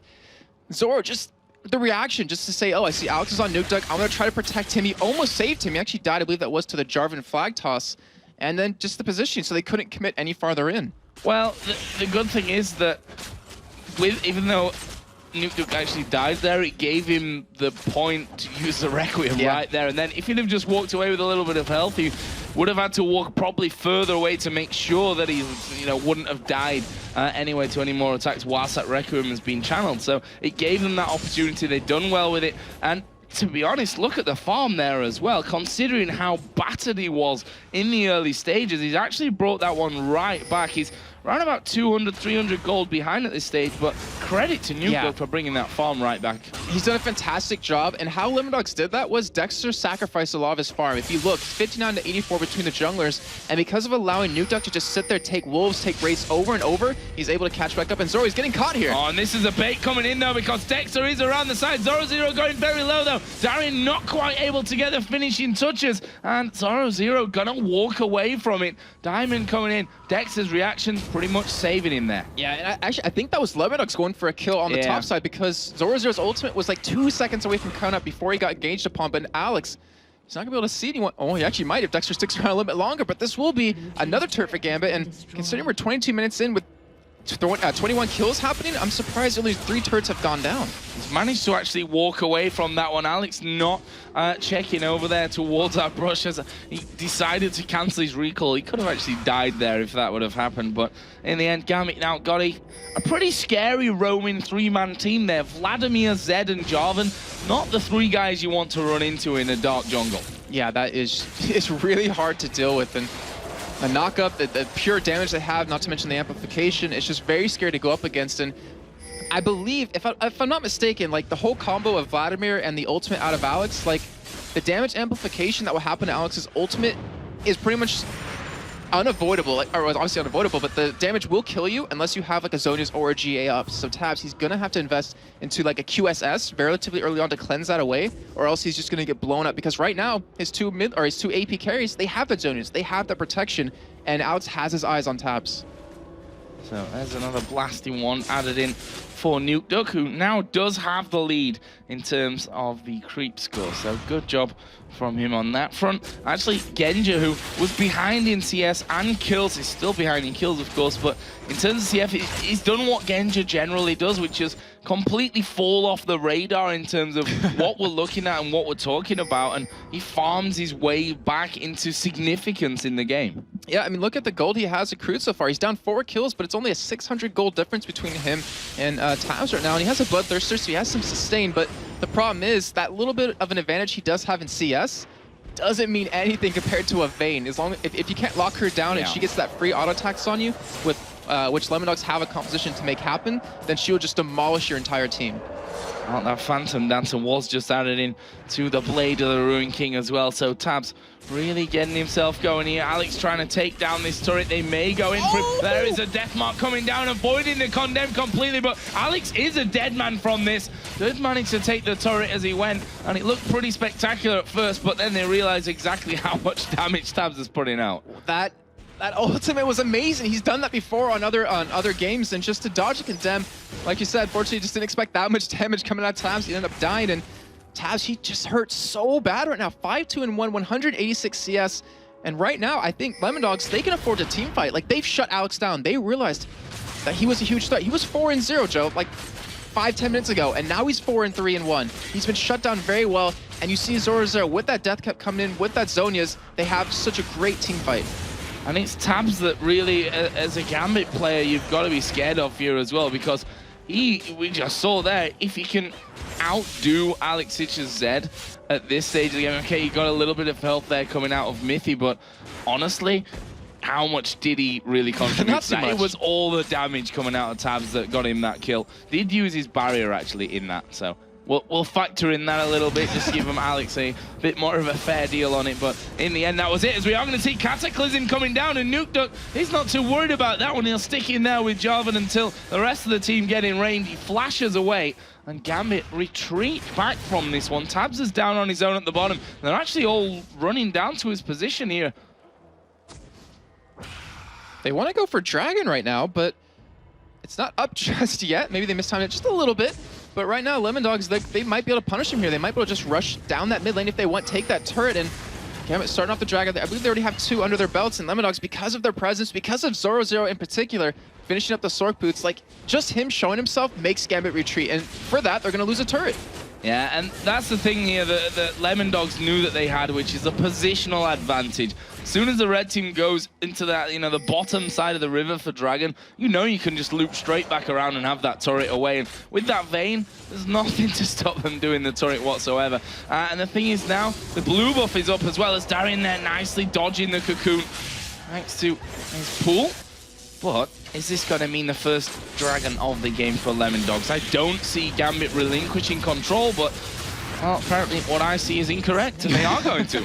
Yeah, I mean, they have to. They cannot afford to fight Lemon Dogs anymore because of that Zhonya rush. Like, I cannot stress this enough. Because of that Zhonya rush by both of the AP carries, and Alex seeing that he can't 1v1 Tabs right now, they realize we can't fight him. Like, there's just no way. Unless Darien gets off like a 5-man Hema Plague, then they might have the potential for it. But right now, it's just not happening. And Genja, I guarantee he's calling. I just want to farm up a little more, get a little strong before we get into these fights. Oh, and they're thinking about going for this one. There was the Lantern. And that will allow him to get out. Dark Passage saving him from being caught out. Dexter just going to go back and farm. 2-2-4, not quite the snowbally beast of a spider. I think he grew some extra legs in that last game against Gambit. That's how scary he was, but not quite the same this time. But he's been instrumental in getting things started for the likes of Tabs, who definitely is turning into a monster. And I also think, because also Zoro, like his interaction that top lane, getting him that early kill makes him that threat that we see right now. And you're definitely right on Tabs on top of that, because he's been visiting that bottom lane, making it so he can farm very well, pick up some kills. It makes it so he's a really strong threat. And Gambit, like, it's hard for them to just go up against this team fight potential that Lemon Dogs has. They need to sneak something maybe, or just work off a pick here and there. And the way Lemon Dogs are playing, the way Mithy's calling in particular, as we heard in the video earlier on today, he's not going to let that happen. No, they are looking like a different team to what we saw at the start, which, like they said in the video, wasn't a bad team at all. They were picking up wins here and there, but this introduction of Mithy has really brought them to the next level. And right now, of course, sat at the top of the table at 13-9. A win here against Gambit will put them 14-9, which is a good piece above the rest of the teams. And it's one win, which sounds like a good piece, but we're coming up to the final week next week. Yes, it's a super week. It's a lot of games for all the teams, but still, to be one game ahead in such a close league table as this one is certainly going to be a very comforting thing for the Lemon Dogs. And think back to the summer promotion tournament when they won. Like, they said in the interview, yeah, we're going to be first place. We're going to win with the summer split. And right now they're kind of on track to do it. I mean, people didn't believe them. They're like, oh, they're just being really cocky. You do see the engage happen on a Nuke Duck. Yeah, Diamond actually going in for that one. Nuke Duck here trying to get away, but he will get hooked down. There is the box, and I think they realize they've just got to try and fight this one out. There's the Zhonya's being used. Zoro gets right on top of them. Voidal going to go down. Here comes Alex Ich from the side there. Darian taking a lot of damage. Zoro going to switch back out there as Alex dies to Tabs. They're also very low. Tabs is going to clean this one up here. Requiem comes down. Diamond won't die from it, but Tabs is still chasing on. Diamond is the last man left alive. Actually, Nuke Duck, how did he survive? I don't know. Even mistimed his Zhonya's. He actually used it, and it was over before the Human Plague went off, and he still lived. What? I don't really understand how Akarthus survives through a team fight and gets Requiem on, or off, and then just walks away from it without dying. That doesn't make sense to me here, but brilliantly done from Lemondogs. Another massive win in a team fight for them. They're going to get an inner turret in this mid lane now, and, well, to say they're in the driving seat would be kind of an understatement here. 8-2-1 now. Tabs got that Quicksilver Sash. Karthus, we saw there the damage coming in. Okay, not doing too much the tankiest member of the team, Diamond, but the rest of them, they didn't really stand that much of a chance once, you know, the Defile and the ultimate out of Zoro stacked right on top of each other. So much damage. Yeah, and that was actually a kind of very bad team fight for Lemondogs because they were out in the open. Yeah. They couldn't pretty much hold Gambit together and make all the AoEs work perfectly. But you just saw, like, Gambit, yeah, they got rid of Zoro, so they got rid of one major threat. They got Nuke Duck low, which honestly they maybe should have been able to kill, but then they forgot about Tabs, and he just punished them with that, just coming in from the side, picking up those kills, and they need an answer to him as he has a QSS now. So any ultimate that's going to be used against him from Alex or from Darren is going to be mitigated completely, and they're counting on that fact to kill him. Well, the problem is you just can't forget about a Vayne. You just absolutely can't. We've seen some more items being picked up here. Both of the AP champions, certainly Kennen and Karthus, obviously, technically Dex with Elise is on the same path as well there, but they've both got a Rabadon's Death Cap. They've both got a Zhonya's Hourglass. We've just seen a Void Staff being picked up by Zoro. Damage overload in this next fight. I don't think they need it anymore. I mean, they could probably force a Baron fight if they want to, because that will force Gambit into an enclosed area, but I think they're just going to wait for ultimates to come back up. Like, they cannot really afford to fight without having Zoro and Nuke Duck's ultimate available. I mean, it's just obvious. You need that Requiem to clean up kills, as we saw, or at least add in that little bit of extra damage, and you need Zoro's ultimate up to provide that CC and provide the threat that allows Tab to just sit there and free kill. And we talked about earlier in the picks and bans, you know, there's like a protect the Vayne composition. There's two ways of going about it. Having a composition that keeps the team off of him, or having a composition that engages so heavily and is such a threat that you can't go straight for the Vayne. And Zoro's getting creep blocked. Poor guy. Completely blocked by that one, as we are going to see Alex Ich coming in. He's going to get summed up. Requiem's coming down as well. He's still alive, though. Here comes a lightning rush in, and there is a finisher from Zoro. Taken two big ultimates out of Lemondogs right there, but to get rid of that Zed, which right now I feel is pretty much the only scary thing if they go for a 5 versus 5, if they do it right. Brilliant play. And thing is, after 32 minutes, he was 4-0 originally. Now he's pretty much gotten 1 kill since then, but 5 deaths and 1 assist. Like, that just shows how would they shut them down. We saw that earlier with Fnatic versus Alternate, where they shut down Frozen Lord very early on with that Ahri, and they're doing a phenomenal job of it. And now, Baron's being started. They have to be a little bit careful, though, because Zoro's not there. However, he is split pushing that turret. Well, Diamond is hanging off towards the back. He's got his smite up for this one, and it's going to be taken by Lemondogs, and Zoro is still pushing. Yeah, I mean... So not only did they get Baron, and Gambit didn't stop it, but they're going to get a turret off of it, too. Interesting decision not to at least try there, I feel, from Diamond, who's... I mean, it's 2-2-7 right now. Yes, another kill will help out Lemondogs in the grand scheme of things, but worth a try at this stage, probably. And Lemondogs, they've accrued so much gold just from there. A Baron, a turret, and a Dragon on top of that. That's just so much money going into their pockets that they all have 1,000 gold or more to spend right now. And I mean, just look at their items. Like, what else could they want to buy right now? Because they're already so strong, as you see the Void stuff come in for Nuke Duck. And you look at Tabs, he's almost full build right now, 33 minutes in. Yeah, this is scary stuff for Gambit. And there's a kill on... So there's Darian, as we saw him last time against the Lemondogs, which was basically giving up. I mean, he's been caught out there. He was, if you look at the position that he died in, there's 2 turrets. The nearest turret to him there was actually in his side of his own base. So the nearest turret was actually probably on Lemon Dog's side of the map, funnily enough. That's what I was thinking. With counting both teams in that, but that's for me. That is just typical Darian. That's what he did last time the Lemon Dogs were beating Gambit here, and that's what he's done before in other games. He seems to lose that focus as the game goes on when things aren't going his way. He's 2-7-3 right now, and he's just not been able to get involved. Didn't even. I think he just bought that Zhonya's actually.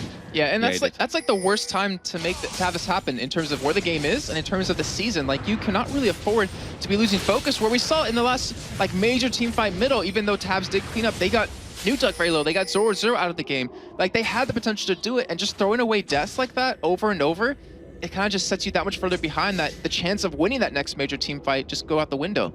Well, yeah, that's the thing. It's never over until it's actually over. There's always still a chance, however slim. And obviously, levels like this, it becomes a lot harder here as Mithy gonna take the death mark and, well, didn't really do all that much damage to him. Alexic not going full on combo. Zoro is still pushing up here. He's gonna take down the upper turret with the help of Dexter and Tabs. They're just going to try and pile on through maybe for their first inhibitor turret of the game. And Joe, look at the farm difference that Zoro has over Darian. 120 CS range, we'll call it. That's crazy. 35 minutes. And it shows why Darian's overextended, because he needs that farm. But having a Karthus at 350 farm, having a Cannon at 340 farm, having a Vayne who's pretty much dead even with Genja right now, that is just... Like, Lemon Dogs, they cannot be any happier right now with the position they're in. Yeah, they're using that Karthus to actually push out the middle wave to create a bit of pressure on that turret as the Cocoon comes flying back. Genja actually got himself that Guardian Angel now. We'll see what impact that is actually going to have at some point. Really wouldn't surprise me to see Nukeduck just go in underneath that turret at this stage. You saw him kind of edging close to him there. I'd be interested to know exactly how much AP he's carrying right now with that Baron buff on as well. That is one thing that Lemon Dogs lack, is the engage. It has to be a flash engage out of Zoro or Nukeduck unless you land a Cocoon, and that's kind of really tricky to do under this turret, but it's already very low right now. They've been able to siege it very well. They're not really getting poked down too much because of that regen, and that will be the first inhibitor turret going down. Yeah, that's going to mean an open inhibitor here for the Lemon Dogs to take. There's a hook actually coming in on towards Nukeduck, but he's not the player that you pull into the rest of the team and knock back in there. So I'll leave that one as it is, I think was the call from Gambit. But they've lost the first inhibitor of the game, and inhibitor number 2 might not be far behind. And they have to fight relatively soon. Like, you cannot afford to let 2 inhibitors go down, but Lemon Dogs, are they going to keep this aggression on, or are they going to stop? Because right now they're looking a little bit hesitant. Yeah, I mean, they are waiting for that wave to come up so they can push in a little bit right now, but Gambit, I mean, they're going to have to fight here. Like, Genja, he just went back to base. He has home guard boots. He might come in here, and Darian, what the... Well, he got his pull off there, so credit for that one, but now we see the Repel coming in. The rest of the team actually being locked out by the Cataclysm as Diamond goes right into the middle, but here come Nukeduck and Zoro, and they've absolutely destroyed those men that were involved underneath him. And, well, it was a lot for, in the end, not a lot of kills, but to be honest, they're going to get Darian here finally, who just came in back in after healing. There's a Hemo Plague being completely Zhonya'd away from by Nukeduck, and there is the second inhibitor going down. But Alex, he's not finished just yet. He comes in towards Tabs, who pretty much just sends him packing straight away. The rest of the team going to join in. Guardian Angel being popped. Wall of Pain is down on his head, and Alexic is going to go down as well. Tabs is now godlike at 10-2-4 with Vayne. And that Venn diagram, that is a Karthus and a Cannon ult right there, running side by side, was fantastic. Genja picks up a kill on a Dexter, almost getting Nukeduck right there, but it's just a little bit too late at this point. Yeah. The running circles was just hilarious to me. You're definitely not wrong with that analogy, I think. I mean, they've just gone home with 2 inhibitors and a load of kills worth of gold. And well, let's talk about some of those items again here, Jason. Guardian Angel number 1 on Kennen, Guardian Angel number 2 on Vayne, with a Last Whisper, Phantom Dancer, Blade of the Ruin King, Quicksilver Sash. Will of the Ancients picked up there for Karthus as well. Like, there's even a Giant's Belt, which I forgot to mention for Kennen, just keeping that little bit tankier with his Zhonya's and his Guardian Angel in case he didn't have enough survivability over and over and over again. But we've got a Dragon coming up in 40 seconds, which Lemon Dogs might want. They or might. Not. I don't know. I mean, they could want to take back that stat of having the Dragons. But right now, they're just pushing bottom. They're just going for that textbook win. 2 inhibitors down, let those waves keep pushing in, and then just go for that 5-on-5 engage or 5-on-4 or 5-on-3 engage on that turret. Because Gambit, they have to fight for it. Like, this will be the last stand from them. It's going to be a 5-on-4, by the way, because Darian is farming the top lane right now. He finally will come back to join the team. And that's the thing. He wants to get that farm in there. And honestly, you'll never see Gambit surrender a game in terms of, physically actually do a surrender vote. A couple of their players might surrender it. Yeah. That's what we're talking about. You go, Darian. You just charge in there for that one. Actually, Nuba wants to use the Zhonya's here. They've all gone in for Darian. And, well, Tab's turning this one around. He's going to go legendary. Voidal being melted. Dexter goes down. Genja's going to come back up and go just as quickly back down from that one as well. GA of Zoro Zero was popped. Alexic actually did manage to survive that one there at the back, but that is going to be a good game right here. Lemondogs with 5 men moving in towards those Nexus. So it's Dexter actually tanking them there up for the sake of tanking them up right now. Alex still trying his best, steaming around with the home guards on this top side.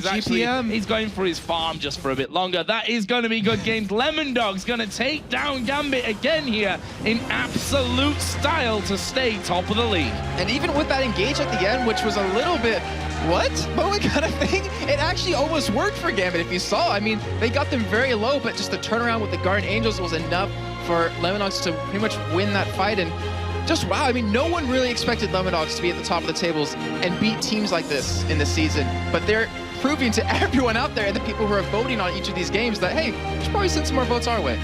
Yeah, 65% of the vote it was, I think, for 62. So it was in the 60s for Gambit, which 65 I've been told. So 65 was in fact correct. Should never second question myself, Jay. Putting all that doubt in my mind. But yeah, Lemondogs again prove us all wrong, I think we can say. They're now 14 for 9 at the top of the table. They've got a 1-game buffer right now onto any of the other teams in the league. And that is a really important 1-game buffer. Considering you have 5 games next week, they realize if they win, I believe it's like 1 of them, then they will have a guaranteed spot in the top 6, into playoffs. And that's a good sign for them.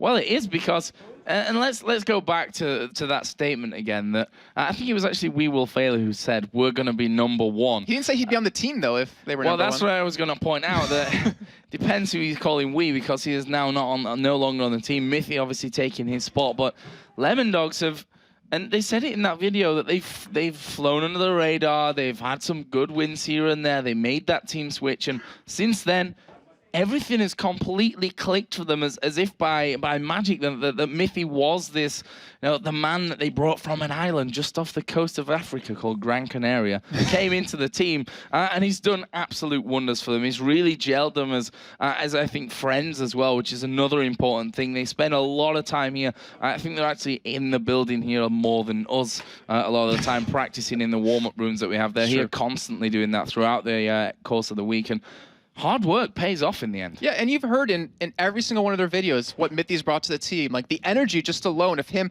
you see it when you talk, or you hear it when you talk to him. You can see it in just his energy in terms of, like, he wants to be a top team. Like, he wants his team to improve. He puts so much time, so much energy into the game, and it shows. It's reflected in their gameplay, because now, being ranked #1 right now in the European LCS, all the hard work he's put in is paying off. Well, we're going to go over to Demon and Quick Shot to break down the game. Oh, Joe Miller, you've been watching QuakeCon a little bit too much, I feel. Feeling he's going back to his roots. He was a QuakeCaster a long time ago, don't worry, guys. But let's get into the LCS. Lemondogs have just made Gambit go 0-3 this weekend. That's something I don't remember ever seeing. It's a very, very tough weekend for Gambit. They've been basically nudged out of every single game they've played. And in this particular matchup, they didn't really even look like they were involved from the very early on. So let's talk about the very beginning, the picks and bans, the team compositions, how they even set up at the start of this game. So first and foremost, both teams picked champions and a composition that scaled insanely well into the late game. Darian picked up Vladimir again, which he's actually played against Lemondogs in the past. We've seen Zed locked in there, Karthus, Ken, and Elise. All of these champions that just, if they get to late game, are going to become terrifying. And what that meant is, if anybody got ahead during the early game, if you can get to your late game quicker, it makes winning the game so much easier. Yeah, I mean, we see it so many times with the hyper carries. If they have a good lane phase, it tends to work out well for them. It's exactly what they did. Yeah, and that happened in 2 of Lemondog's lanes. So first and foremost, Zoro got a lot of help from Dexter up in the top lane to take out Darien, who was playing Vladimir. So he was under a lot of pressure, had a lot of ganks to deal with. Down in the bottom lane, it was a similar situation. Genja and Voidal were trying to jump onto Mithy, and it didn't work. It was 3 fights, basically, during the course of about 15 minutes, where they almost killed Mithy, and he got away with a sliver of health every single time. The only lane that was going well for them was Alexich, but it wasn't enough. It wasn't powerful enough against a Karthus who can afford to die and still have an impact in team fights. Well, that's just it. I mean, he kind of locked down Nukeduck to start with, but Nukeduck became a terror at the end game. But once it's moved out of the lane phase, it kind of all went Lemondog's way. Yeah, we've basically seen a number of team fights back-to-back that Lemondogs just came out ahead in basically so many different metrics. One of the first ones, they only lost Nukeduck's Karthus, but picked up 4 members of Gambit because Gambit thought they'd caught him out, and it took them too long to secure the kill, and they couldn't get away cleanly. So it was very good team fights for Lemondogs and not so great ones for Gambit. And what really was the telling factor? We obviously have a replay set up. What do you feel was the turning point? I would definitely say the very first team fight around about the 20-minute mark was probably the most influential one. It followed on from a Dragon, and from there on out, Lemondogs just seemed to have Gambit's number. The one that I've highlighted is a little bit later on, where it was the opportunity where Gambit could have come back into the game. And unfortunately, the team fight didn't go their way. Well, let's get into the replay and check out exactly what happened in that. So pull the replay up on your screen. You can see we're about 29 minutes on the clock. And very importantly, I want to highlight the fact that Tabs is very far away. He's up in the top lane, away from the rest of his team. As we go and rejoin everybody else, let's start the replay up and just run it through. You can see that this is Gambit's pretty much moment. They realize that Tabs on Vayne is not there, and they begin the fight. But look at how long it has taken the damage dealers to get involved. Diamond Prox has been running around the side. Alexich is trying to get in there, and finally you can see Voidal in as well. There's no damage dealers hitting any of the carries. By the time they get there, there is a decent chain of corruption, and for the most part, Gambit were tightly knit. Unfortunately for them, that's their first kill of the fight goes in favor of Voidal, and this was the fight where Joe and Jason were saying, how is Nukeduck alive? Simply put, Genja did not get onto the targets, onto him well enough, and Tabs just starts running around, wreaking havoc on absolutely everybody, and Requiem gets channeled. So Gambit tried to make a play happen, the damage dealers didn't get onto the targets quickly enough, and that happened time and time again in every single team fight. Well, you know, it's funny that you do highlight how well Nukeduck played. His family's in the house, been watching him all weekend, and of course, standing by with shocks, it's going to be Nukeduck himself. Absolutely. Thanks, Demon. Congratulations, Nukeduck. When I was interviewing Dexter before, he said, well, we've got a clear plan for Gambit. Were you able to execute that? And what was it? Thanks. And we had a plan going into the game, but when we saw their picks being Zed and Jarvan, then we really wanted to pick Vayne. And Assassins are not really that good with Vayne in the team, so we just decided to go with Karthus because he's good versus tanks, and normally Darien plays only tanks if he doesn't get Atrox, and Atrox was banned, so yeah. And did you feel comfortable enough on Karthus? Because of course you don't have any escapes, and if you get caught in a team fight, normally you 100% die, but you managed to survive in that one fight. Yeah, I'm pretty confident with Karthus, but it's not that I can do that much. For example, in early game, I got really bullied, but they just dove me on the tower from 100 HP. So it's not even about, no, yeah, I'm comfortable with him, but it didn't go that well. So we saw that Alexich on Zed, normally he can like 100-0 a champion, but as the game went on, it was harder and harder, and you got back in the game. So how did you do that? They just picked bad engagements, and we just fought them there. Like they all tried to all in on us when we had a really good comp for them going into us. If you go into Kennen, Karthus, and Vayne, you will almost always lose, even if you are far ahead. So that's what they did, and we just played our comp. Right, another victory for you guys, #1 here in the European LCS with only one super weekend to go, and your family's here in the studio today. How important is it for you that they come and support you, and do they understand everything a little more now that they're here? I think they understand a lot more now as they're here, see how it actually is. And it's really important for me that my family is supporting me throughout all of this. You want to say anything to them, or? Yeah, thank you for being here. All right, thank you very much. Now, even after their 2 losses yesterday, Meteor Makers can still make the playoffs, but time is running out. When we come back, they'll be in a fight for their playoff lives against Ninjas in Pajamas. Don't click that mouse.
Welcome back.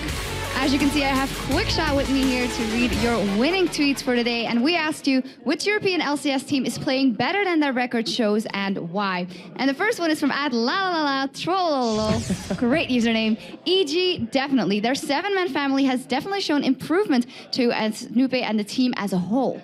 I would agree with that. I think if you look at Evil Genius's pre-substitutions and pre-updated roster and post, their record is much better. They're 5 wins, 2 losses now.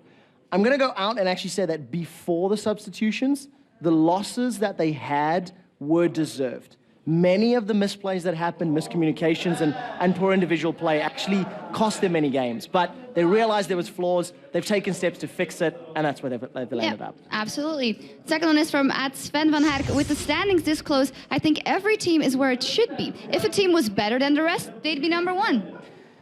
So this is a difficult one to answer because I agree with it in many ways, that if a team was superior, if a team was able to adapt and simply was the best team, like a Cloud9 in NA, they would be doing better. But on the same token, the game changes from patch to patch. You've had roster substitutions, you have to deal with new team members as well as new opponents. So there's a lot more to it than just that, but I can see where they're coming from. And then the next one is from @MrBigMC123. Alternate, they always seem to do really well in games, and in games without Creatown, they suffered, but they will pull it back, although they suffered a loss here today. Yeah, they did suffer a loss here today. I was actually taking a look at the wins and losses for Alternate throughout the course of the split. And when they played with White Knight in the mid lane in place of Pharrell, they lost 2 games. That was with Creatine. Then they had Creatine come back. He's only actually lost 2 games with a full roster. So I think Creatine is a very big impact player. The fact he was gone for 3 weeks and still had 2nd highest kills isn't a testament to that.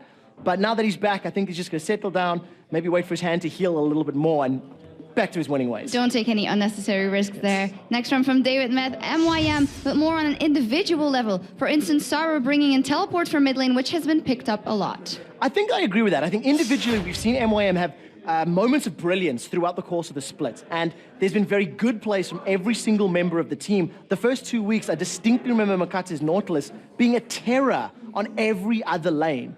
The problem is, once the LCS teams have figured out how to deal with them as a team, those individual talents aren't enough to single-handedly win games. So the key is now working on their teamwork, communication, and calling to level up that individual play into team-based play.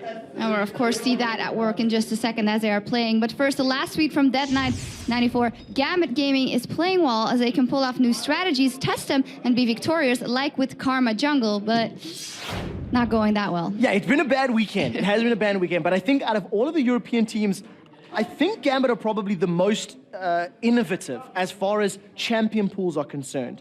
And we see the likes of Fnatic doing innovative strats from a team and a tactical point of view. But in general, Gambit, they've been a bit hit and miss this split. And I think they're still trying to recover from losing Edward, from playing with the same team for over, 14 months or 15 months. And I think they're in a good position with players. Voidal seems to fill that role quite well. It's now just, once again, relearning what you took for granted for the last year and a bit. Yeah, absolutely. But we love it when they pull out those innovative strategies, of course. Now, if you read your tweet, you'll be getting a Logitech G400 as a gaming mouse, and all of today's winners will be contacted via Twitter as well, so be on the lookout.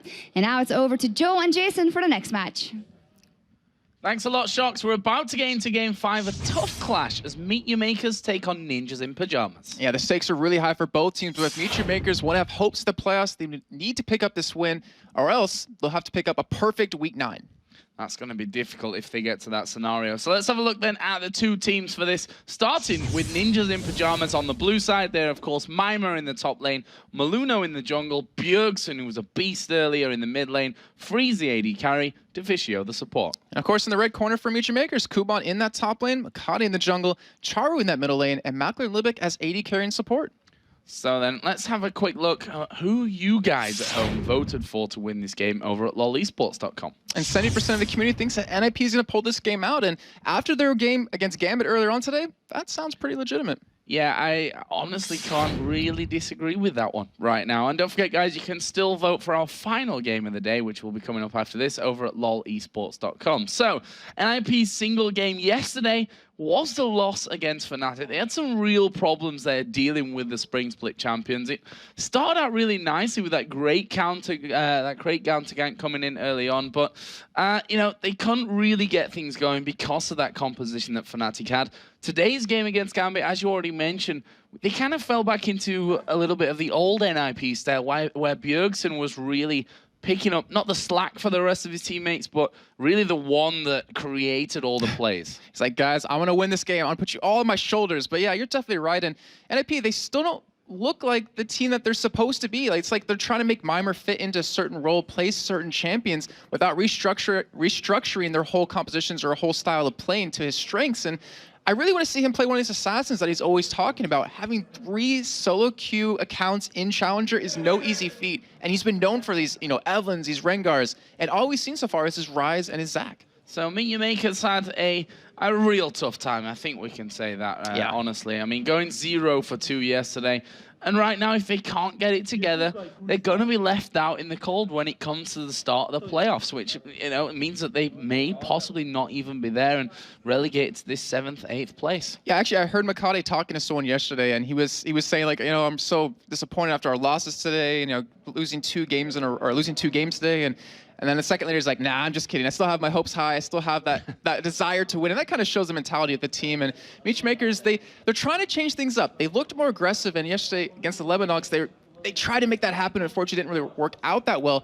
They started off the match very strong with their nice advantage. However, it seemed like they didn't know what to do with it. I mean, they took down a dragon, but instead of like using that gold to go for a turret or go for pushing some objectives, they just use it to kill more dragons.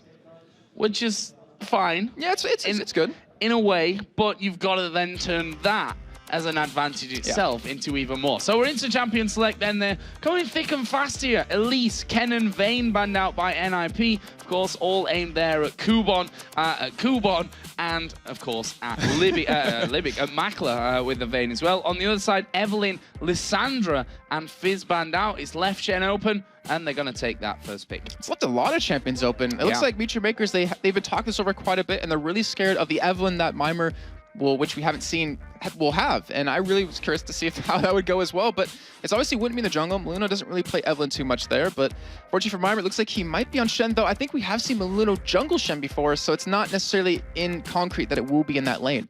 The Fizz ban, though, was justified from what we saw earlier.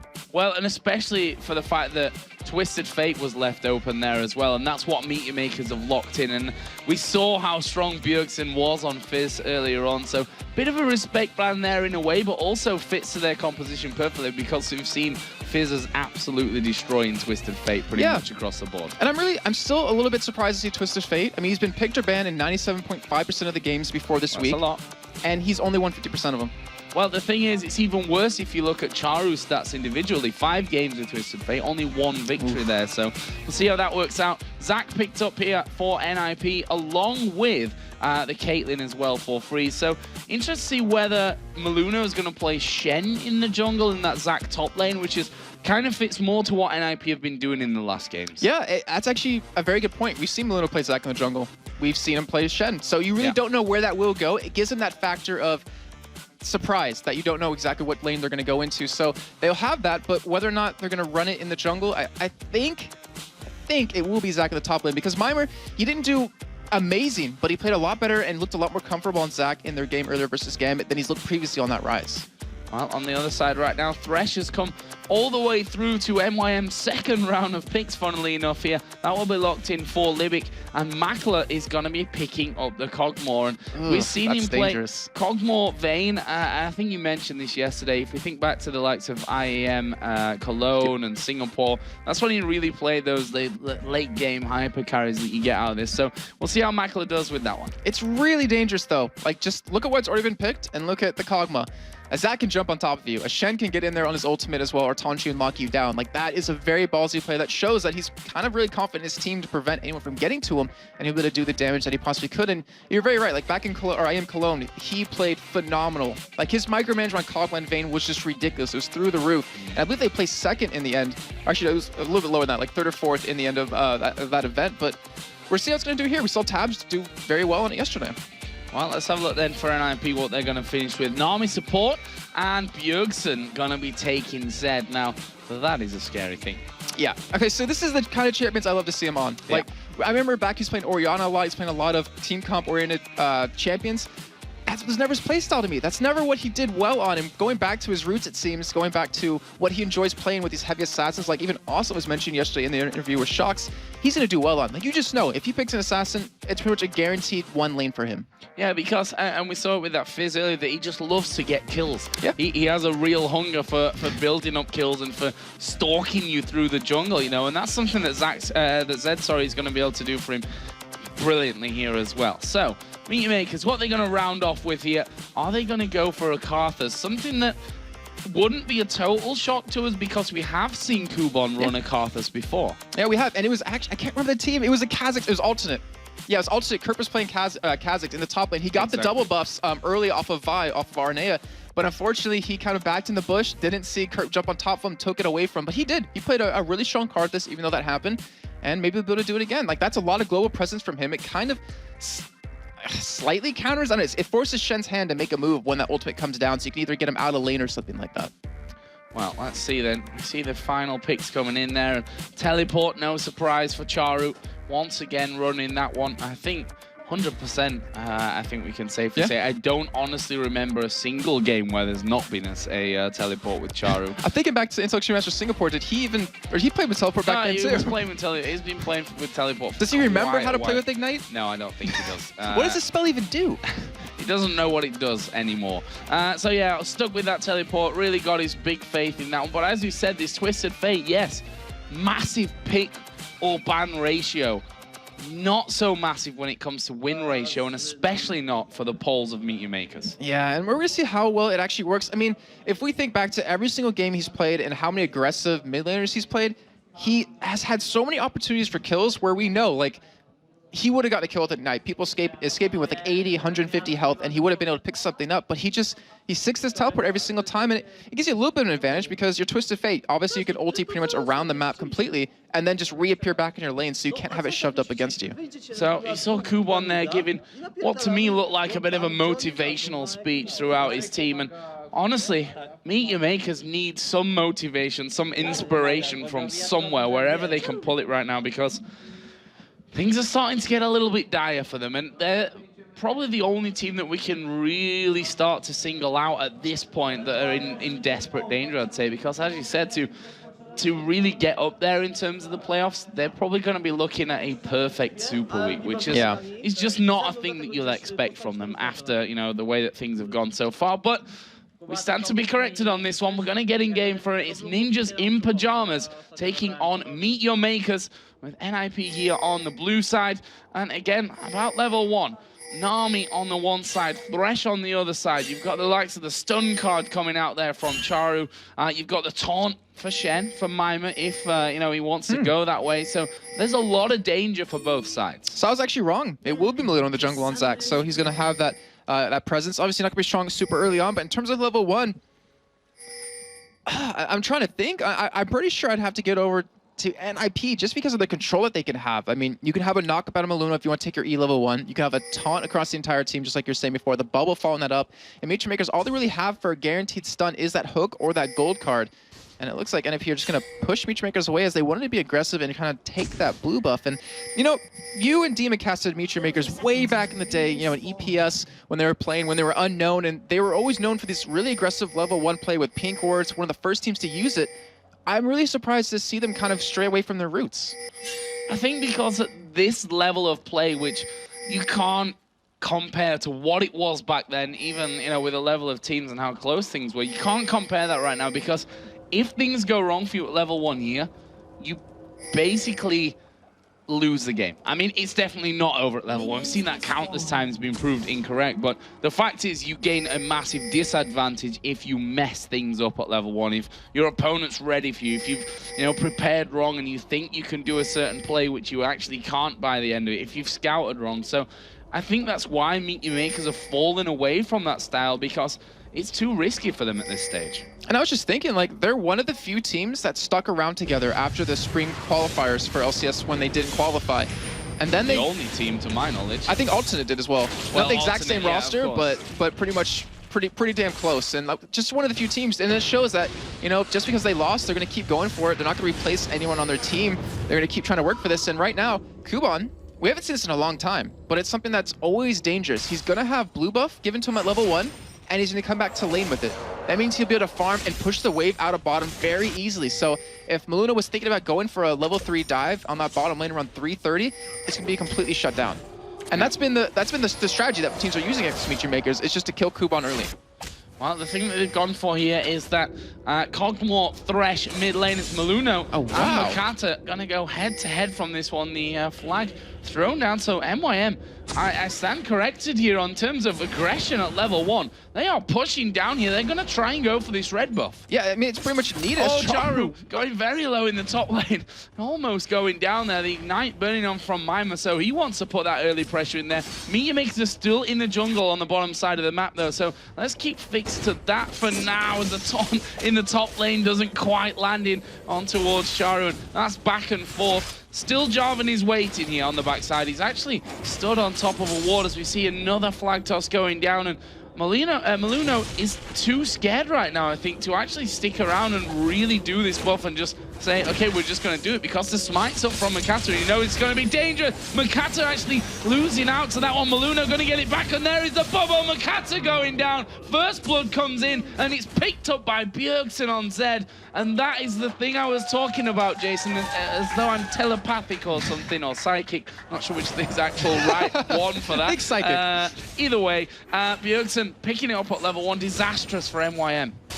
That is to say the least. Like, we talked about him earlier on, how deadly he can be on these assassins, how much he likes to stalk his prey and roam around, and giving him that kill early on gives him the ability to do that. And I was really surprised to see that Maluna waited at his red for a long time. He knew something was up. Like, they knew Makati was giving blue buff over to Kuban, and he wanted to wait for any sort of counter jungling, and he was there perfectly, and because of that patience, they pick up a kill. And look at this, they're gonna push in now for it once again. Bjergsen starting off here, got boots and the Vamp Scepter in there already. He's got that red buff running, which makes him all the more dangerous. Limit took a whole chunk of damage there as Zach came in as well. He weren't quite able to get kill number 2, but this is how those avalanches start, with that snowball at the top.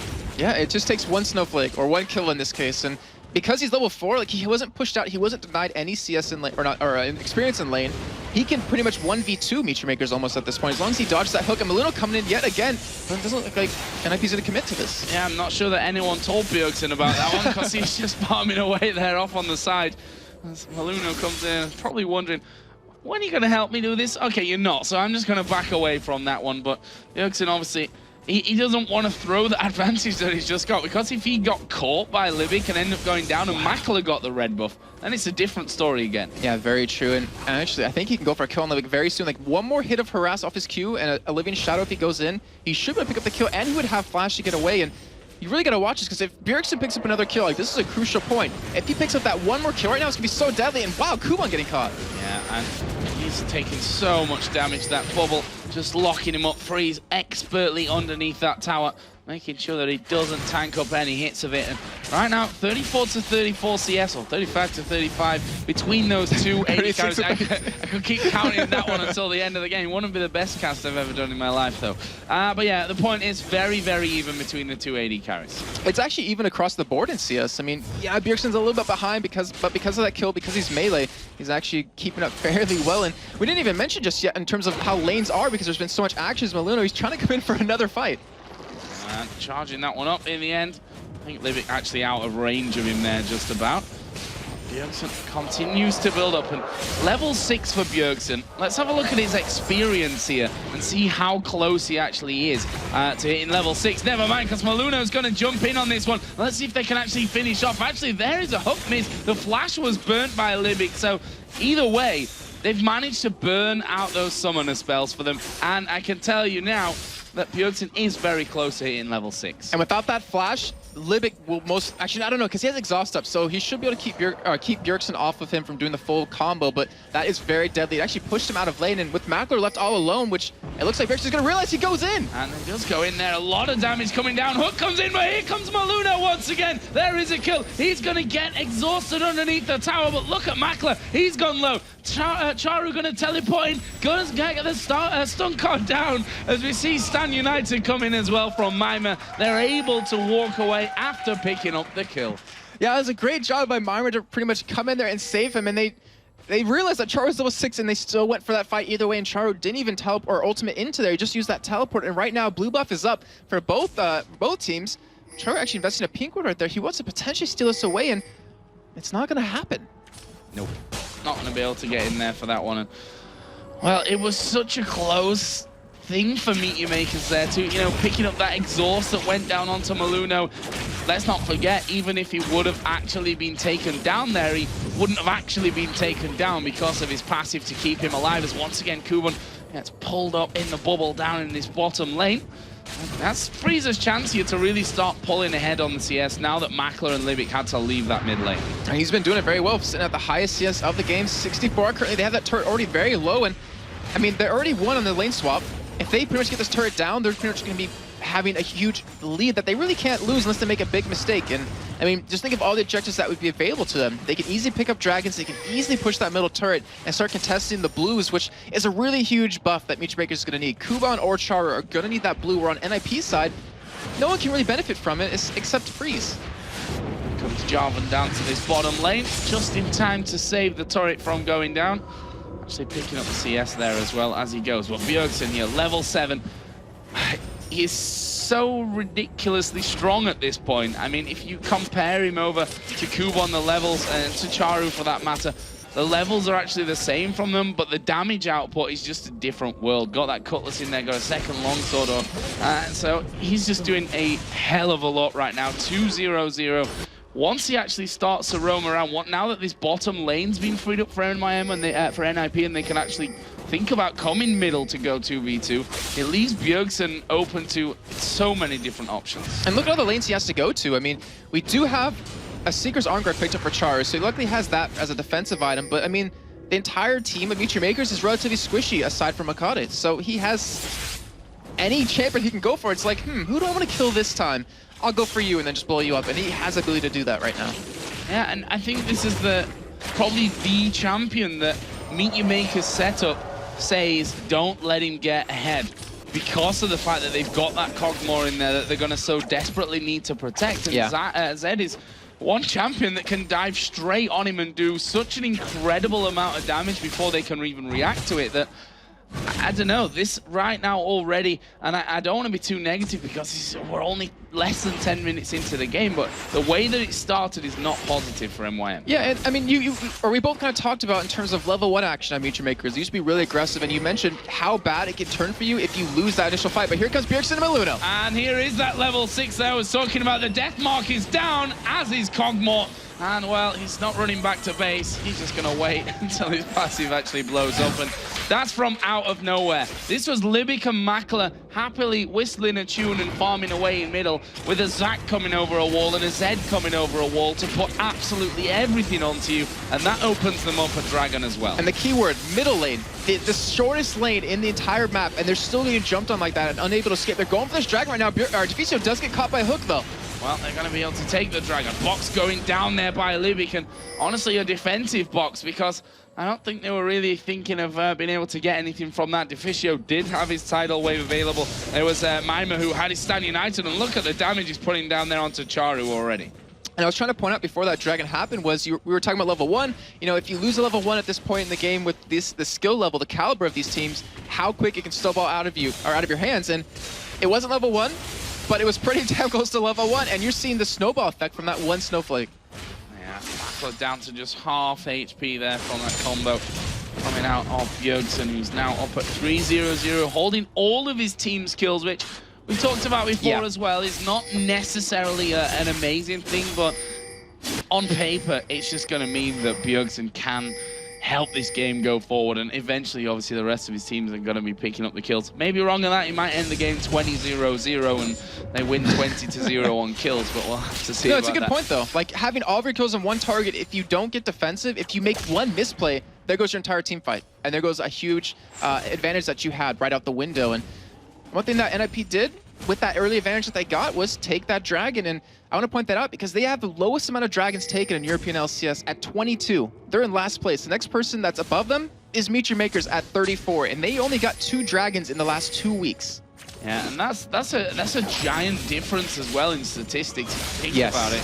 Over 10 as Charu again gets another blast out of Bjergsen, who was thinking about going in there, and well, in the end, he steps away. The stun card was pulled, but it's not going to be enough. There's a death mark down, but Makata's in there as well. There's a flash, so Bjergsen goes around, then jumps away. Amazing from Bjergsen. He's not finished here. He's actually going to find Makata. Stan United coming in as well. Oh, and there is the slide over the wall. That would have been the play of the week by a very, very long way if they'd have picked up that kill as well. Now Kubon's coming over, and he actually did manage to catch him, but caught this ultimate. Here he comes, Shenton coming down. Shenton stops it, and NIP, the coordination between just these two players right now as they push in for even more damage. Kubon down to half HP. He's got no mana here. That could be very dangerous if they spot how little mana that he's actually got here. There's Charu now coming around the side. There is the taunt coming in once again, but they do finally manage to shut down Bjergsen, and now they're going to try and take Mimer as well. He flashes to safety. Crazy. I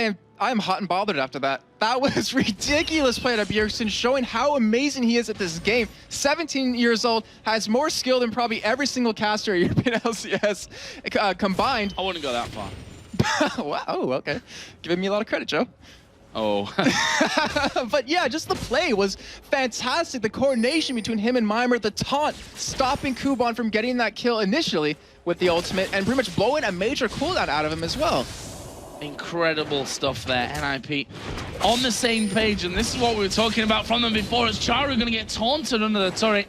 Only meant one hit from him though, as he was right on the edge of that range. But honestly, Mimer can really bully him in this one. Kubon actually is coming in, but look at this. Maluno is now coming down to the bottom. There is another taunt coming in. The slow goes down. Charu is a dead man, and it's Mimer that picks up the kill. Finally, tried to do it a little bit earlier on, but, well, good stuff. There's the gank coming in with the lantern as well. Tidal wave comes across. Deficio stuck inside of the Cataclysm. It's going to finally time out for him, but I'm not sure that he'll be able to escape it. The box is down as Freeze is actually going for a kill on towards Makata, and he's actually going to pay the price, but here comes Bjergsen from the side. He's got a ward in the brush, so he's got complete vision, as there we see him going down onto Makler instead. Barrier used, there's a death mark, and Bjergsen's going to keep going here. Is he going to be able to get any more? He got away from the passive of Makler.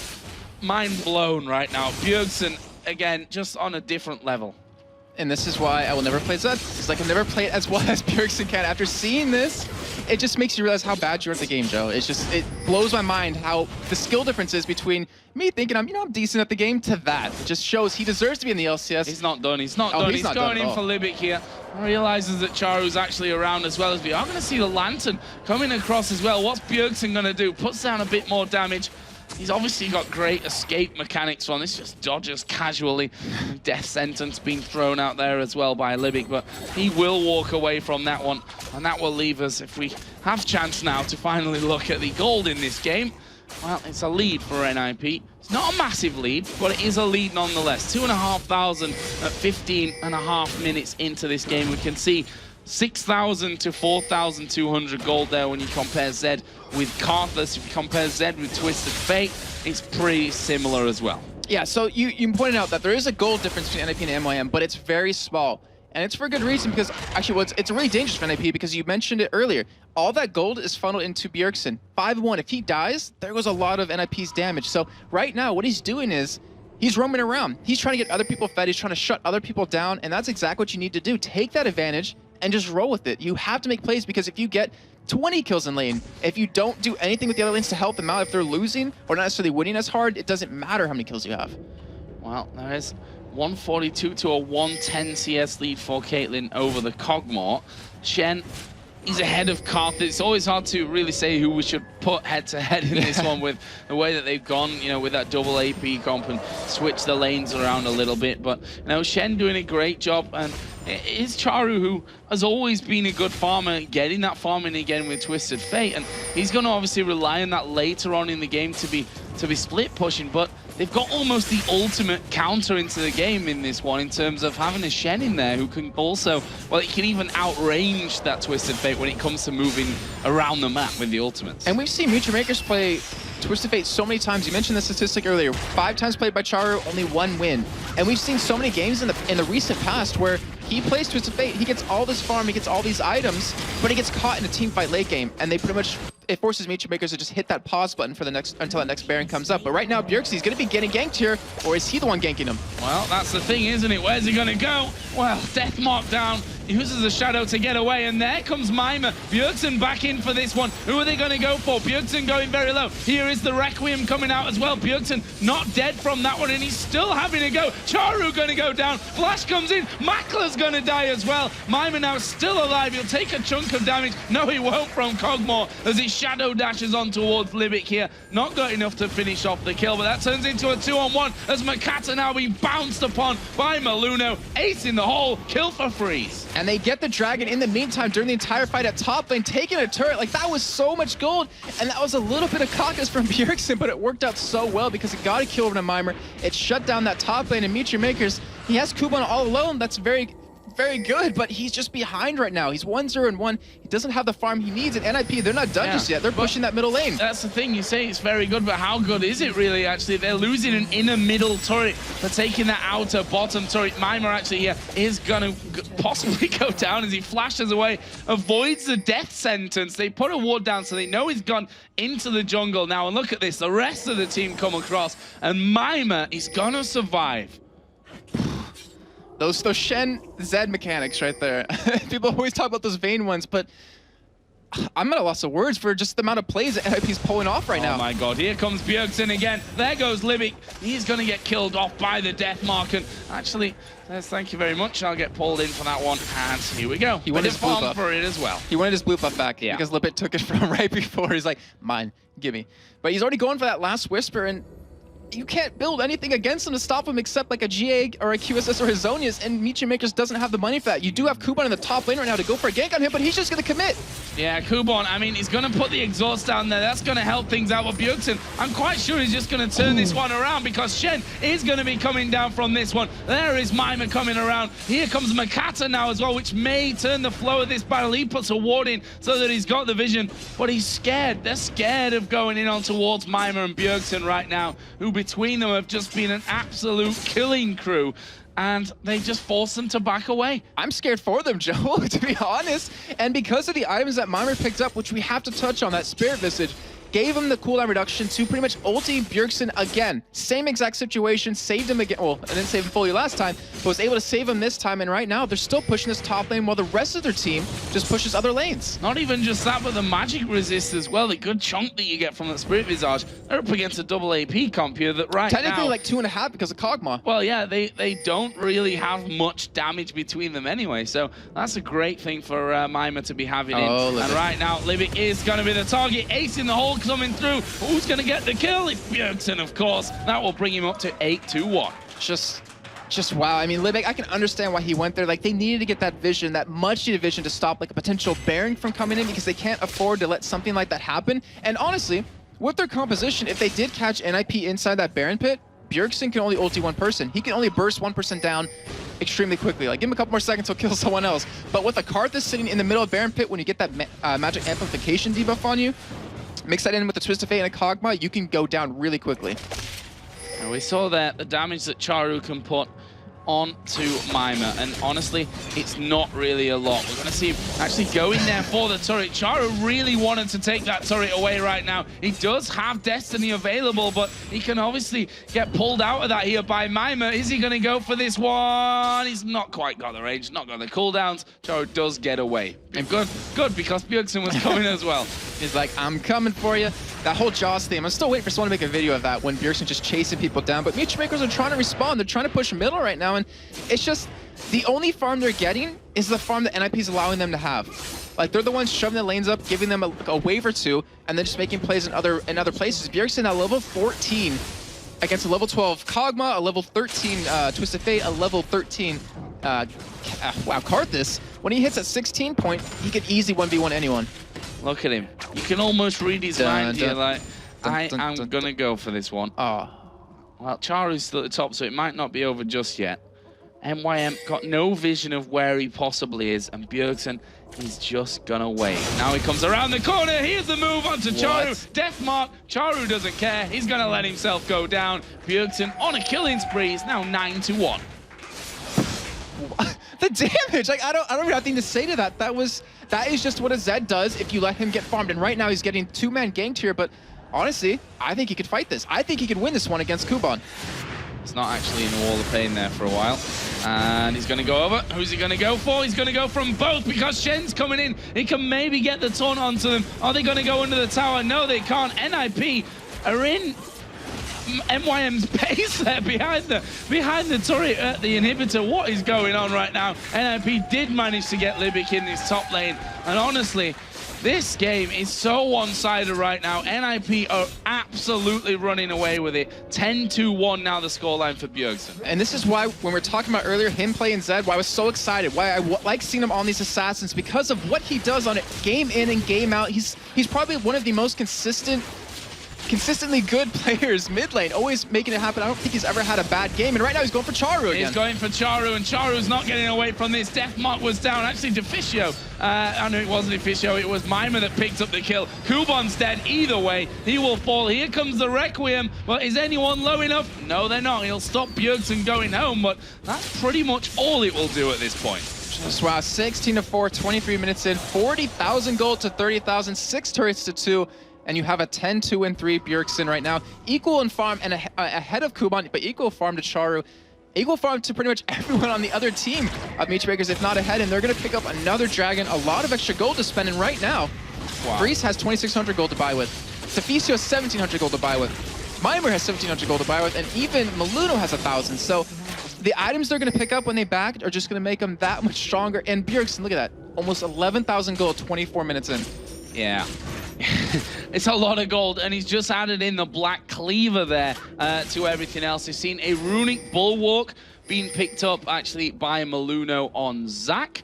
We're going to be seeing a lot more coming down once Freeze basically decides it's time for him to go home. He's just pushed out that middle wave for a while. We've got Deficio bringing in an Oracle to this game, something that I don't think Libik can really dream of being able to pick up at this point of the game, honestly.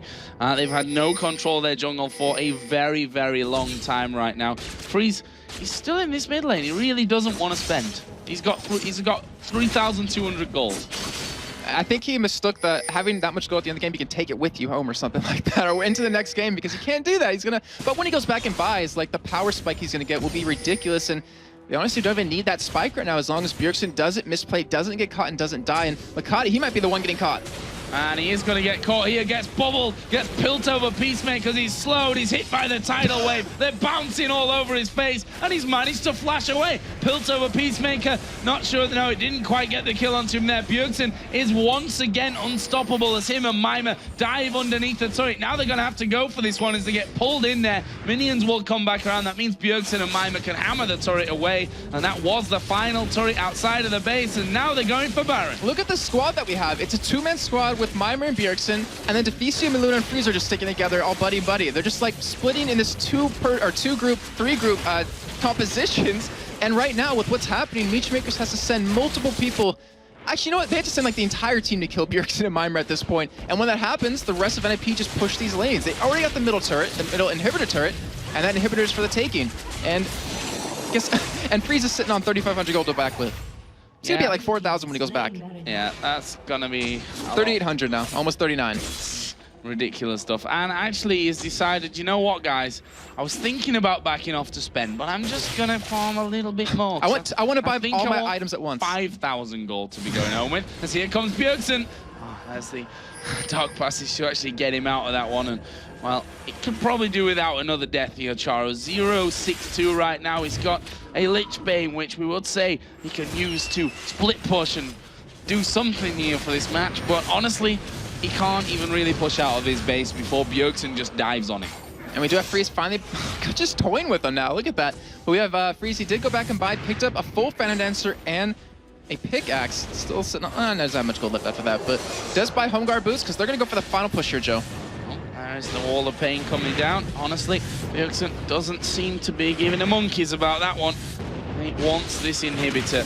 Lateways constantly be put down on top of Bjergsen to try and get him a little bit low for when any fight might break out from this. He does get slowed, and looks like they may try and go for him with this one, but NIP probably not going to be scared to fight. Meluna going to dive on top. Makata is going to be bubbled up as the tidal wave comes across. There's 2 kills coming down now. NIP a Freeze on a killing spree. 3 men left alive. Charu, there he is with that Lich Bane. Told you he's going to use it for a bit of split pushing, but NIP, they're so far ahead right now. They're up in the base of MYM. They've taken down the first Nexus turret. Mima doesn't care about tanking up that one. He's going to take it down maybe before the teleport even gets into them. They're going to go for a couple more kills right on top of the fountain. Bjergsen now dominating. Mima's on top of it. And, well, he gets shut down, almost losing the Meluno as well. Here comes the Requiem. The heal coming out. Meluno doesn't even die to that one. Tried to get the untargetable there as he jumps away with an elastic slingshot. And that will be the Nexus going down. And Ninjas in Pajamas picking up a fantastic win, a phenomenal win. There's so many adjectives out there that don't even do this game justice. I have to completely agree with that, Joe. I mean, that is just the effect. You can see on Bjergsen's face that smile. The effect of one early kill, of that one little mistake that Makate made, and one smart play out of Bjergsen that's completely take advantage of that situation, pick up that red buff, and more importantly, make it so he could do a 1v2 lane and still win it. Well, I've got a feeling that he's not going to be playing any Zed next week. I think that might be getting banned out against Bjergsen. That's what we thought about the Fizz as well, and Meet Your Maker's actually banned that one out to stop any counter to that Twisted Fate, but honestly, they didn't need the Fizz. This one was just a very one-way street, very much a one-way street. 12-2-5 Bjergsen finished there.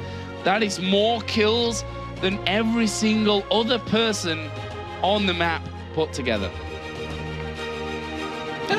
Oh, so I was kind of it's actually not. They got 13 between them. I was like, kind of up. I was like, is that true? But that's still the point. It was close enough. You had to count it, and that's how close enough it was. That's how much Bjergsen just dominated that game. And we talked about snowballs. Once you get that thing rolling, you can't stop a Zed like that. What's bigger than Avalanche? Well, nothing. Bjergsen. That's what Bjergsen was right there in that game. But we should talk a little bit about the other players on his team as well, because yeah, I guess we can. Mima. It wasn't just a one-way street. Mima is the one that really sticks out because he saved Bjergsen in a lot of those scenarios and also allowed him to come back into fights when he was already backing away. Okay, Mima's coming, I'll let him get the taunt off, a little bit of damage, then I'll go back in there to finish off and lifesteal a bit up in the process. And between them, as you said, they were a 2-man kill team, constantly moving around, pushing down towers, getting themselves kills. The other three, they kind of went about their business. Maluno joined in every now and then. We have to say that Maluno, his persistency in the mid lane early on to get them the kills was what started things off for Bjergsen. And his the patience. gank that they, the jump in from the side with Bjergsen coming through the wall as well was what got the ball rolling. And his patience at red. Like we mentioned earlier, is he was waiting. Like he knew Makati would come around. Like they kind of knew they would give Kuban that blue buff, and then he would try to steal away the red, and he just waited. And because of that patience, they were to pick up that kill. And I do have to say this for Mimer, because we've seen him on Zac, we've seen him on Ryze mostly. He looked so much more comfortable on Shen that game. Whether or not it was Bjergsen being so farmed, he felt, like, we're gonna win this game. But either way, the confidence boost that you get from their last game of the week, going into a 5-game super week next week, like you need something like that to get you going. Well, Meet Your Makers really could have done with it, I think, as well, going into that Super Week. Don't know what's in store for them next week, but one thing that we do know is that we're going over to Demon and Quickshot to break down the game. Thank you very much, Joe and Jason. And well, what a dominant performance from Ninjas in Pajamas. And they were all ninjas, but they weren't in pajamas, but they still played very well. They were absolutely everywhere for the entirety of that match. And, we were highlighting the fact that Zed and Shen, being played by Mimer and Bjergsen, were just unstoppable. Yeah. Wherever they wanted to go and pick a fight, they made it happen. They were a lethal combo. Let's talk about the team comps from the very beginning, though, because when we saw the picks and bans, you believe Meet Your Makers actually had the better team comp. Yeah, I actually think if you just think champions against champions and think about it that way, I feel like NYM had a slightly better, well-rounded comp. They had the global presence of the Karthus and the Twisted Fate. They had a lot more damage threats. They had the Cogmore in there. They had protection for Cog from Jarvan and for with Thresh. But the problem was they needed to get to a point where they could get that damage down.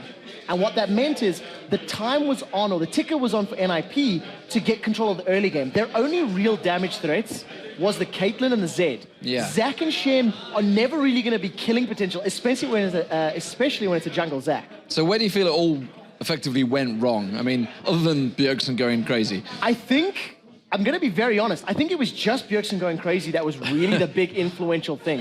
Very early on, MYM, they did try to invade and steal red buff, which it worked against him. It gave Bjergsen first blood. And basically from there, he just got such a massive confidence boost that he tore through MYM. I think MYM needed to counter gank Zed more often and maybe not have put the duo lane middle, because that just allowed Maluno to sit there with Zac, sit with Bjergsen, babysit him, get him to level 6, and then just pick on the super squishy under-level duo lanes.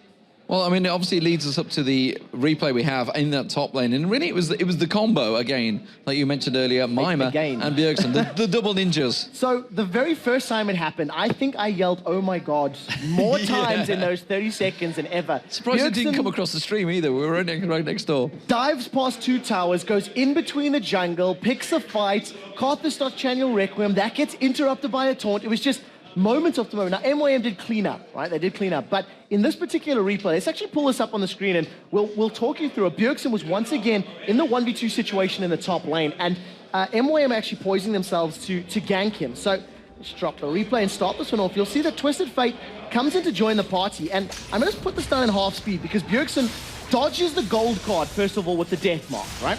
Then he continues to put a lot of damage down. He's on the way out, at which point you can see the Shen Stand United arrives.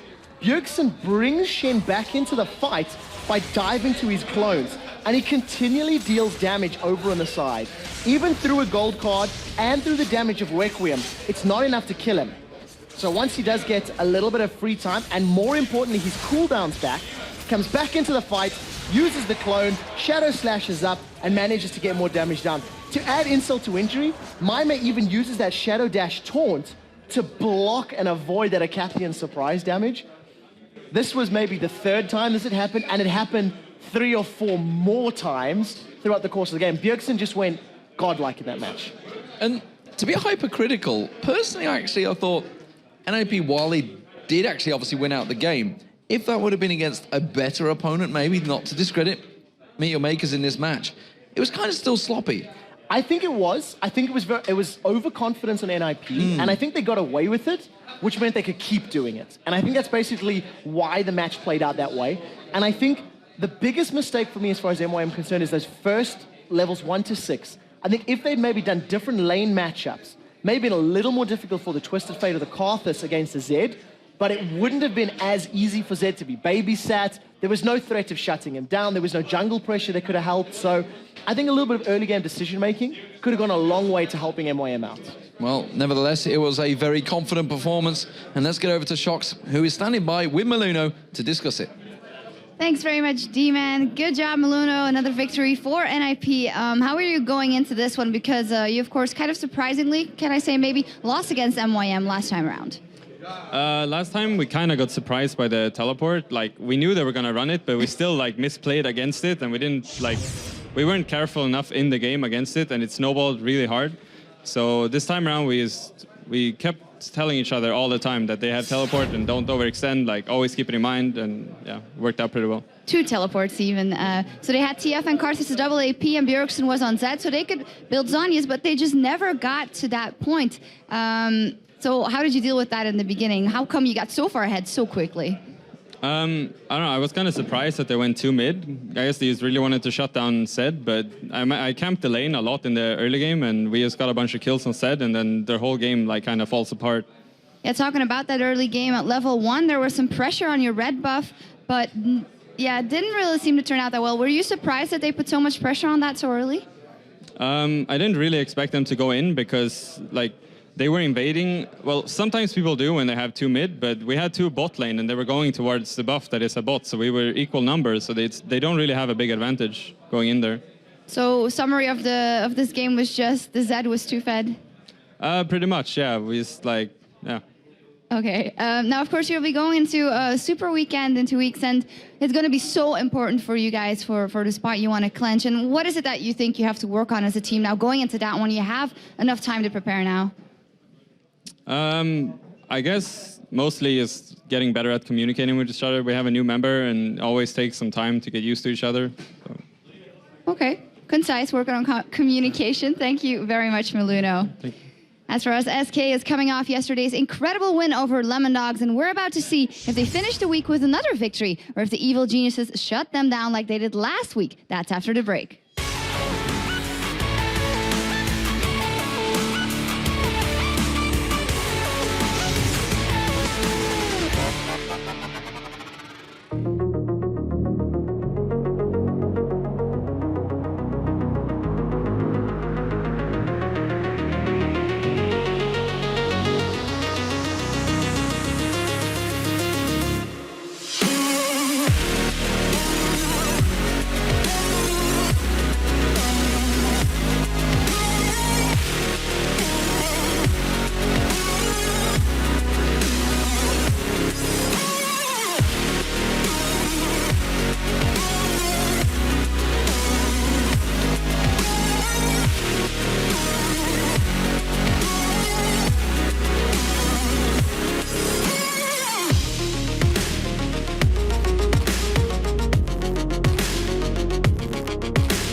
Welcome back, boys and girls. We're just about to wrap up the weekend with our final match of the day. But first, it is no coincidence that our in-game cameras managed to capture all the best moments on the Rift. There are people working hard behind the scenes to make sure that you don't miss a single kill. I'm Martin Chanas, Unzo, former player from Alternate. We decided to choose that I be the main observer. I'm Daniel Mio Holtus. I was a long-time SK player for RTS games. Basically, I tried to help Martin on directing the camera.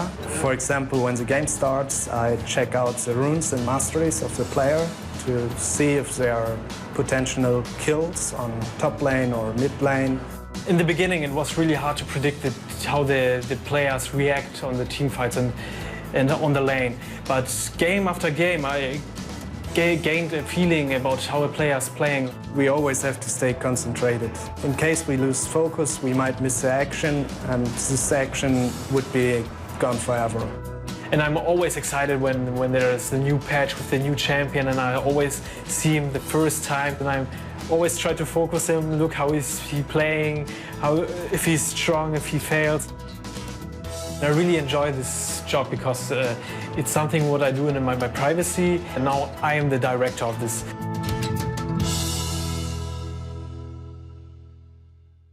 Let's hope they have a lot of kills to focus on today, because it is time for our last match of the day and of the weekend, EG versus SK Gaming. So let's go over to Joe and Jason.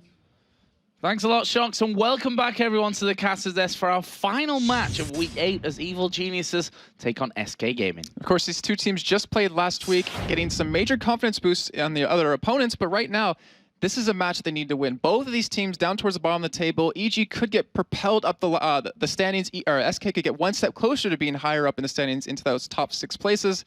And I want to see what's going to happen. Well, let's take a look then at the lineups for this game. Starting with Evil Geniuses on the blue side. They're, of course, Wicked in the top lane. Shaka going to be playing jungle this time around. Froggen in the mid lane. Yellow Pete, the AD carry. And Crepo, of course, the support. Of course, in that red corner for SK, Kevin in that top lane. Hercubot in the jungle. Ocelot middle. And Candy Panda and Nif is AD carry and support. So let's have a look then at the voting from lolesports.com. Jason, how's it looking for this one? Well, 68% of the community think EG are going to win this game. I swear I can read. Are going to win this game. And, you know, after the way EG's been looking today, you know, previously, trying to get some much-needed wins, to be honest, I'd say that's about right. I mean, maybe a little bit closer because SK's been doing phenomenally well, but that's pretty good.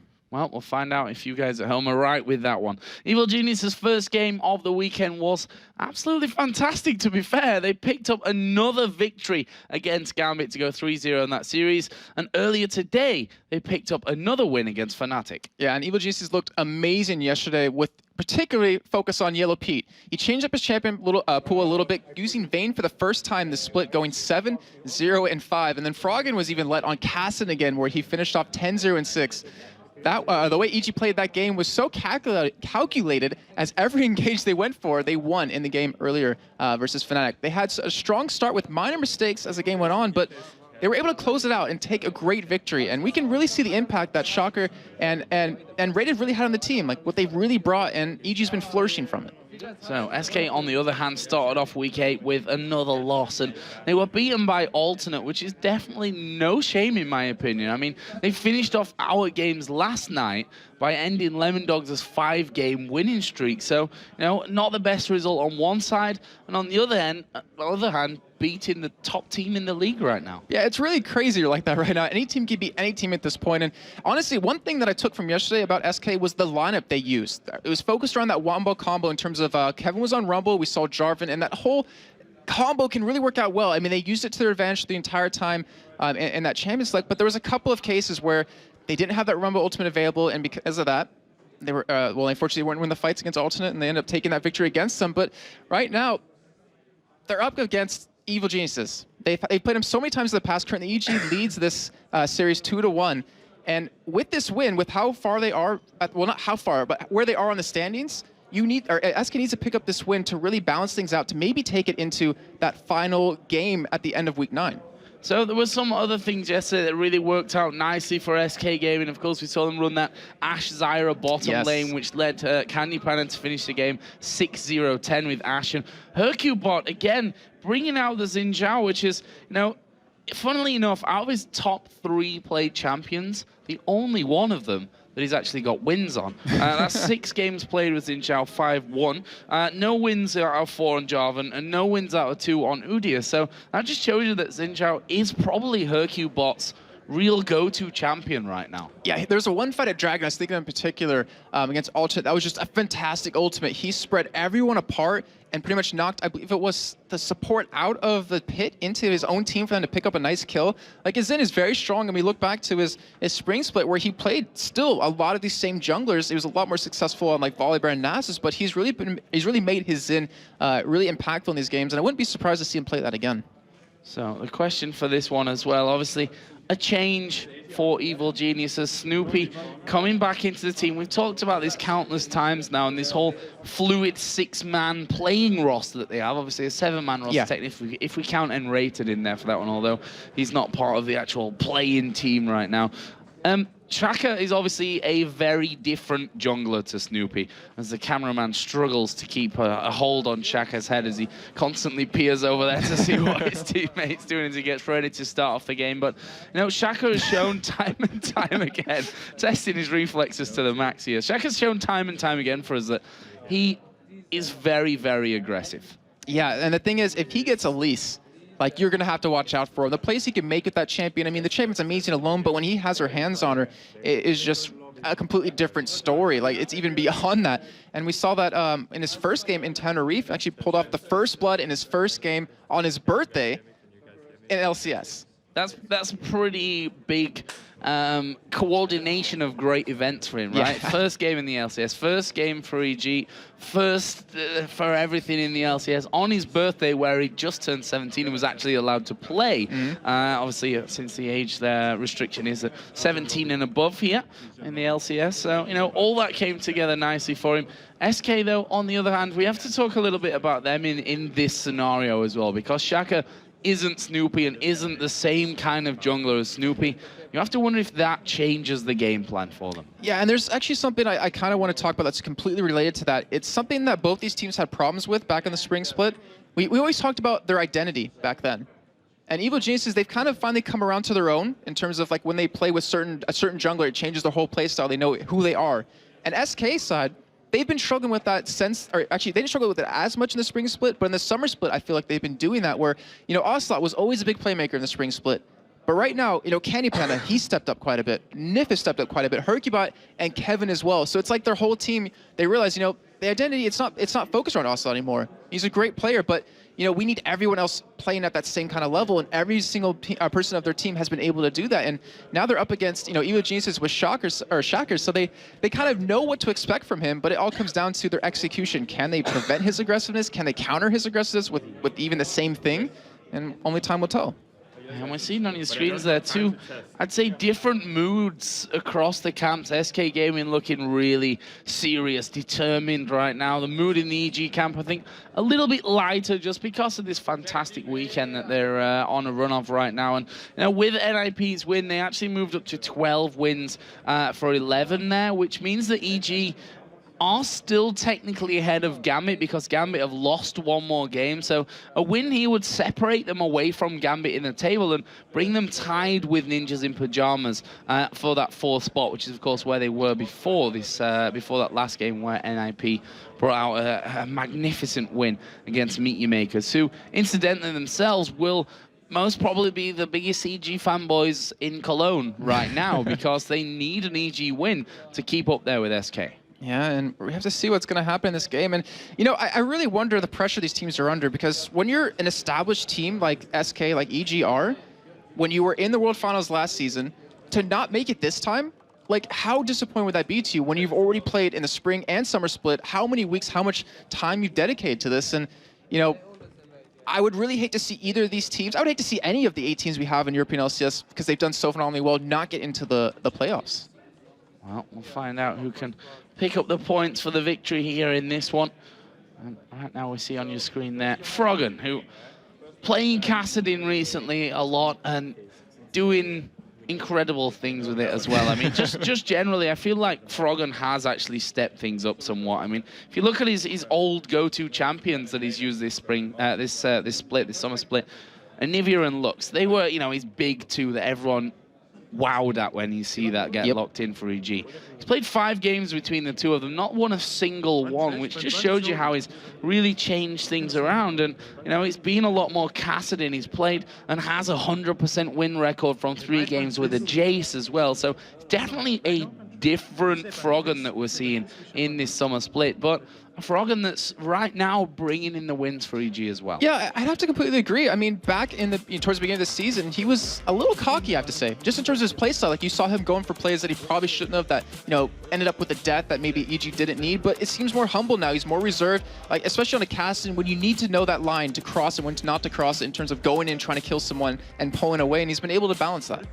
Well, let's have a look then. We are in Champion Select. Kassadin and Fizz banned out here for EG. Now, this is because of what SK do in the bans and picks, which is leave Ocelot's pick technically, usually until last. So Twisted Fate being taken out on the other side. They're going to get rid of Vayne, which has been, funnily enough, Yellow Pete's go-to champion as well for the last few games. Also on the other side for Candy Panda as well. So we're already going to see possibly a bit of competition for those AD carries in there. At least the final ban out for SK, and well, we all know why. Elise is just so very, very strong, and Shaka is a fantastic Elise jungler. Yeah, and with that banned out, we've only seen him play, I believe, Xin as his next major champion, and I wouldn't be surprised to see them, you know, go with that just yet. But that Vayne ban, I mean, you're completely right. Yellow Pete plays it, but Candy Panda has a 16.3 KDA on it. He has 3 out of 4 wins with her. Like, they don't want to go up against that champion. And EG with this first pick, it seems like they should have expected this Elise ban, and yet they're just kind of talking things over. They're just making sure that they want to take this pick that they're going to go for. And they still have a lot of champions, like Shen's open, Malphite's open, which Wicked's been straying away from lately. I'm not sure if I agree with the Zach first pick from this one. I believe Xin to be a more higher priority pick between these 2 teams, because Shaka, as you said, when he's not at Elise, fallen back into that Xin Zhao. Hercubot, out of his top 3 played junglers so far in the season, only has wins on one of them, that is Xin. So I think that's going to be possibly in the first round of picks here for SK, because EG have locked in the Zac. And who plays Zac on SK? I don't remember Kevin or Hercubot ever playing him. I believe Kevin has. Okay, he has? Yeah. Okay, well... Which still is a minuscule in terms of the other stuff that he plays. Exactly. Elise, Shen, Kennen are his top 3 plays here, and there we see the Shen being hovered over here for SK.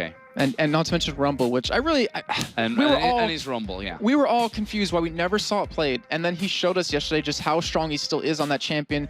Obviously didn't win that game against Alternate, but he just showed like he is dominating with it, and I'm still surprised. And especially since double AP comps are becoming more normal again as well from that one. So we'll have to see now a Shen and a Zed. That was the 2-man kill team that NIP had set up in their last game against Meet Your Makers.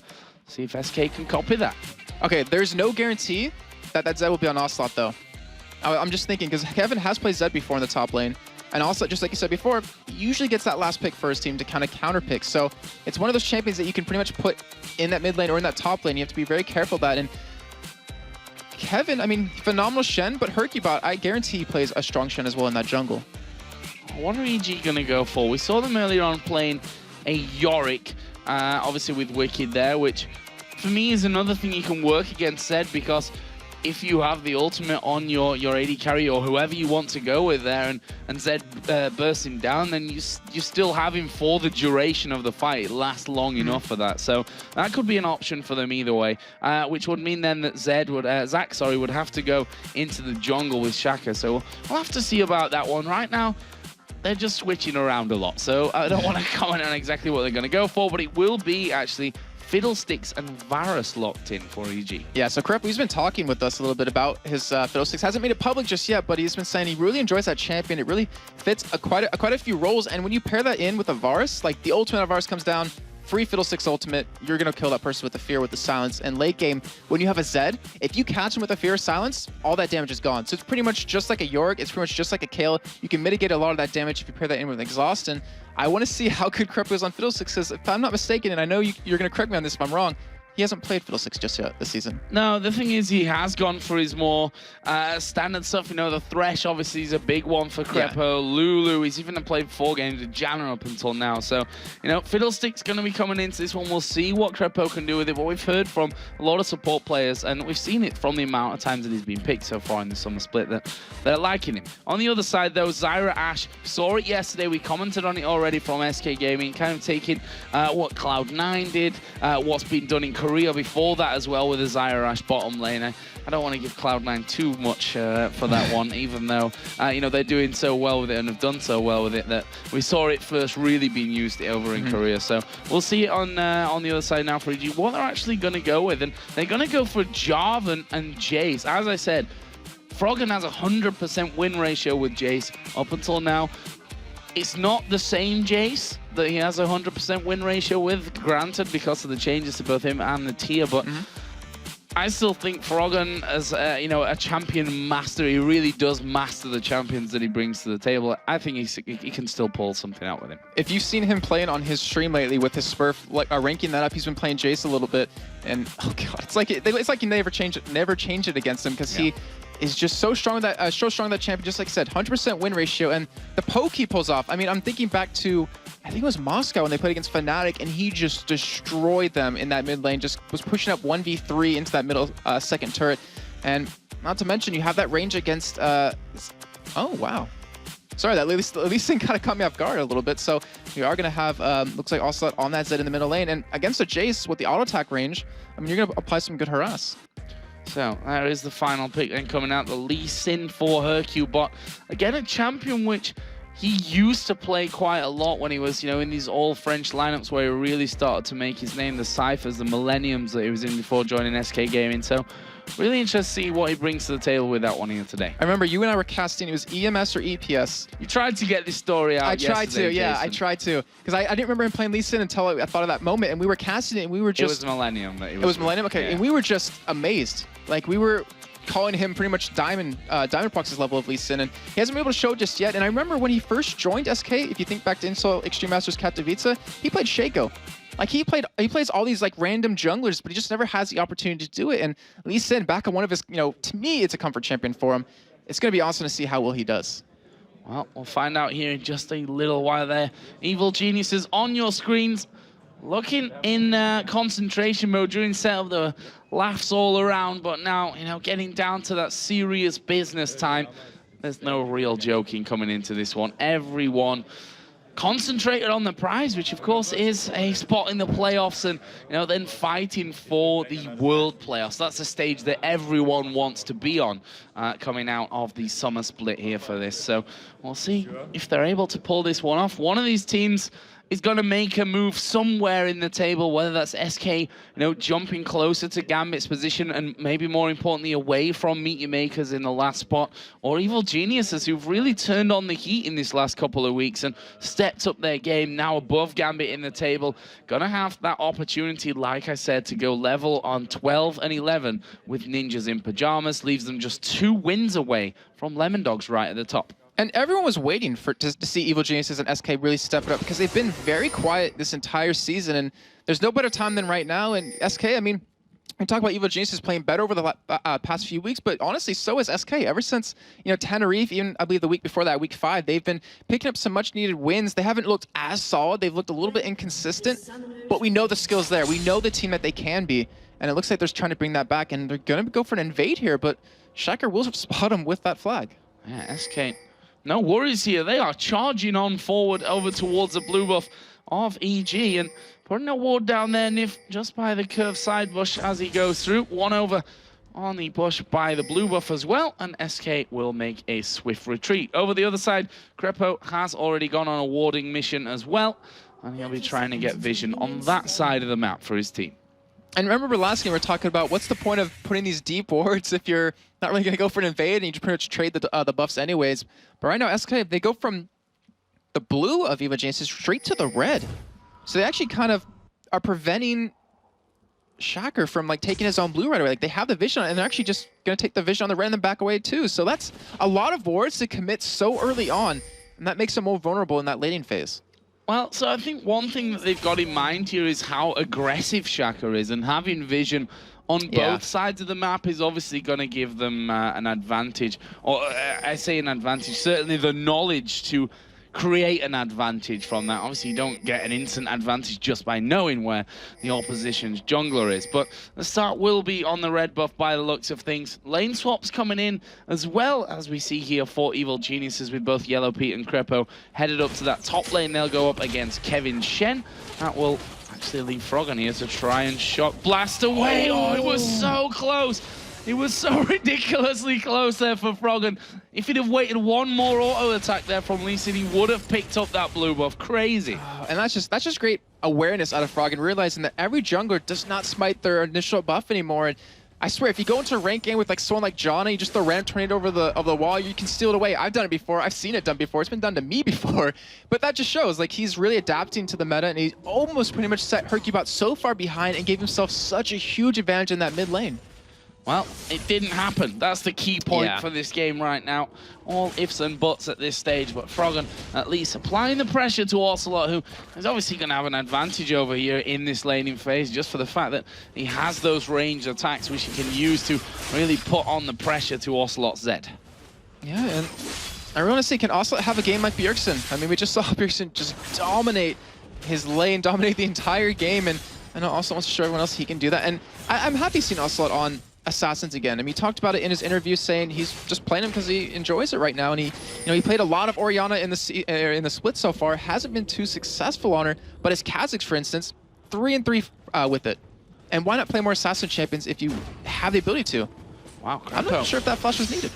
Not sure if he got the range on him there either way, but now better safe than sorry, I suppose, with that Lee Sin, who at level 3 with a double buff in particular is ridiculously strong, putting out so much damage, hard to get away from. So as I said, better safe than sorry. Don't leave anything to any kind of chance there for that one. In this bottom lane though, we see Candy Panda and Nif already putting down a lot of pressure, getting into that turret, but look at this, Shaka coming in from the side, and SK did just spot him, and the thing is, that's a really easy gap there to hit a grasping root. So Shaka's got to be really on top of things when it comes to sliding in. Yeah, and he just wants to make sure that Wicked can keep this experience from this wave, because it was a giant wave push up against his own turret, trying to get him a little bit more CS. He does have that door and shield, so he's going to get a little bit more regen, but Frog right now, he's going to get ganked here. Yeah, Q-Bot coming in from the side, Ocelot putting down the damage, the Q misses, and a hammer will knock her Q-Bot back. Froggen here did take half of his HP down, or had his half of his HP removed from him. That won't bother him too much. He's started off with the Doran's Blade. Doran's Shield start, of course, for Ocelot, as you'd probably expect us. Froggen is going to get ganked here once again, but Shaka's around, and that stops her Q-Bot going in. His Q actually hit Shaka as he came out of the brush. Yeah, there's one thing we haven't touched on too much over these weeks with Shaka coming into the team. We'd always talked about NIP with Maluno and Extinct, how they played together in Curse of You, they have a lot of synergy, they know exactly how each other play. But we haven't talked much about Froggen and how he's been duo queuing with Shaker so much, like even before he joined the team, and they have a lot of synergy, and you see right there where Shaker's trying to make a play happen for Froggen in that middle lane. Unfortunately, not too successful, but it does at least give him his presence. So let's have a look then here in this top lane, because Kevin has just got taunted up. Can they get in there? Hercubot, you see the damage on towards Crepo. Exhaust put down, but the flash comes in from Hercubot. That's going to be first blood here coming out for Hercubot. A much needed and a very welcome pickup for SK. Meanwhile, Wicked in the bottom lane. Is this Ignite going to be enough to pop the passive? So no, tiny. not quite. Not quite enough damage there. Nif risking it with the turret hits. And, well, Wicked has stayed alive, and he's going to risk it for a biscuit in this bottom lane and stay up there, or down there. He's so tiny right now. But yeah, I mean, if he gets hit by one volley, that is his passive going. Right now, Shaker is coming on the side, and with SK seeing him stick around, like, they have to know something's up, but are they going to push? Are they going to try to go for this dive here? Well, there is the volley coming in, and there he is getting hit by the plants at the back turret. Going to fix those ones off, as Candypan, I'm sure, itching to fire those shots off onto him. But Shaka has actually taken a lot of damage as he's come down to help from this one as well. Wicked needs to get away. He's going to get held in position by those grasping roots, but with that siege minion wave coming through, they're probably safe to actually escape from this if they should want to. Wicked has only just pressed his recall again, which is going to mean a volley and a combo of abilities can come out of Nif as well. And right now, I mean, they have no vision. Well, they do finally have vision on where Hercubot is on that Lee Sin, and they're sticking around like they want to keep this experience. They don't want to give this up, but that turret is already so low. Yeah, there's more plants coming out, not quite in range, and Wicked, he's still there. Finally, he's going to get that recall going through. Meanwhile, in the top lane, Kevin also taking a lot of damage from Yellow Pete and Crepo. The turret is similarly low to that one on the bottom. And we do see Froggen backing away. He has a nice CS lead in that middle, 52-36, builds that tier right away, so he's going for crazy amount of harass, but that is the first turn of the game going over to SK, and EG respawn with one in kind, so we might see AD carry supports just swap lanes entirely, and pretty much stop from going up against each other. Well, it could end up with everything very even, because we're going to be seeing Zach going into this top lane. But actually, Shen's going up there as well, so it's going to actually normalize things somewhat. So we'll have the duos down in the bottom lane with Zach versus Shen up on the top side. SK here is making sure that that blue buff going to be safe. Don't want a repeat of Froggen's very near miss last time. Yeah, that would... I mean, I really wonder how different the game would be, because something like that early on can snowball a game just like Bjergsen had in the last one with NIP. But he's not going to do that, and instead he's going to be able to pick up his own blue buff here very shortly. And I was just looking at some stats real quick, and Evil Geniuses, they're the fastest dragon-taking team in EU, including the summer split, like combined summer and spring at 10 minutes and 1 second. And right now, with this swap happening, with Shaker coming down, they might try to go for a dragon if they pull off a kill, but Hercubot's here to stop it. Yeah, Hercubot's right in there. Candypan has gone superbly low. There's a flash away. Well, you can't flash the second time. Cataclysm helping get the kill. Shaka picked that one up for himself, and despite the presence of Hercubot, SK not able to hold on with the power of that Jarvan. And that's the downside of playing Ashe. You don't have that escape mechanism on any ability. I mean, you have Hawkshot, which just technically, if you want to go at it like that, is an escape mechanism because you get the vision, but that is a downside. That's a prevention. Yeah, exactly. Yeah, but she has the major upside of that arrow, that best initiate spell in the game, and we're gonna see how well he's gonna use it as this game progresses. Well, yesterday he certainly was on form when it came to landing those crystalline arrows.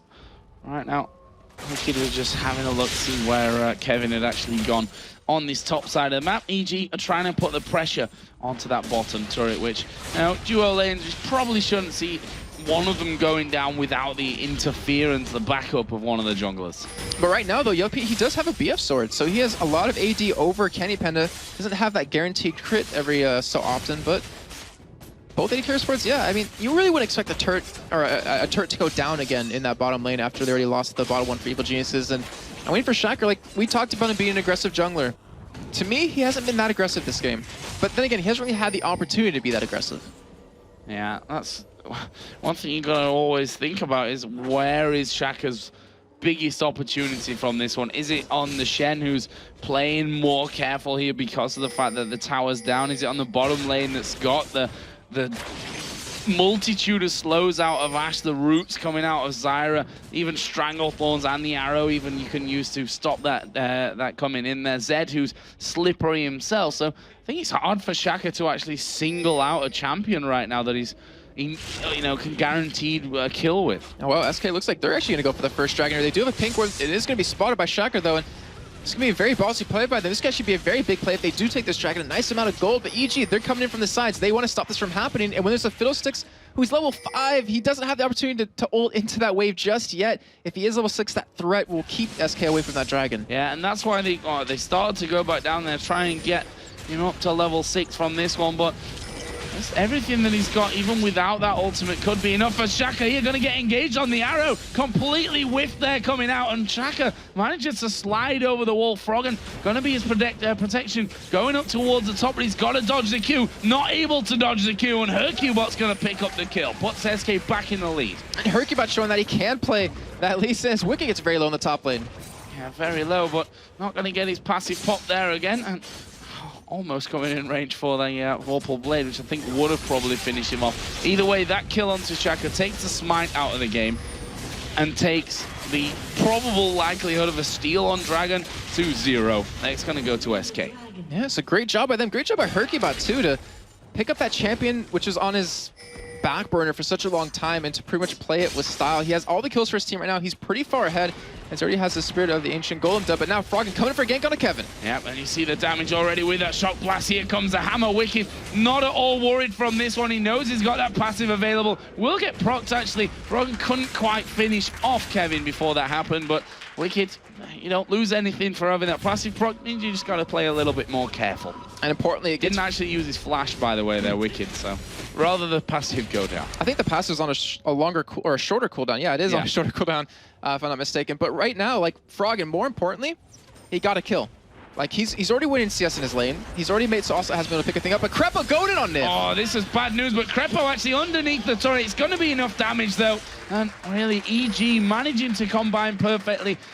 Zyra couldn't actually, or Nif, I should really say, couldn't quite manage to snipe off Krepo there with the passive after death. But another great chain of, that was a pun, not even intended. I was going to say chain of events, but of course the chain of corruption coming in from Yellow Pete, followed on by the ultimate out of Krepo, and you just don't escape it. We said it so many times before that, as well as amazing kit in terms of crowd control for Fiddlesticks, his ultimate does so much damage without any AP behind you. Exactly. The base numbers on it are just fantastic, and it allows you to build straight into support items, or even in new 10-dude X's over in North America, just build a tank out of them from the jungle. And we're going to see how it's going to work, because obviously what's really bad about this, about Fiddlesticks, is if you don't have control of vision around the map. If you can't get that sneaky Fiddlesticks ultimate, if you can't get SK to engage upon you, then counter it with that, then you lose the entire purpose of him to be able to get in there quickly to, fear or silence 1 or 2 targets.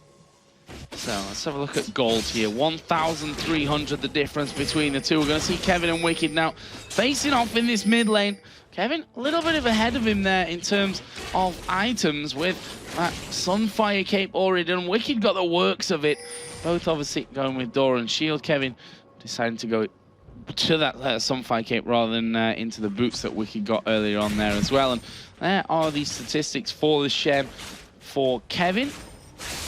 Picking it up here for his 4th time running. So obviously big favor of that one. And well, it's a Shen at the end of the day. Who's not? Well, who's not a fan of having it in the team, I'll put it that way, because there's a couple of top laners who don't like to actually play the Shen.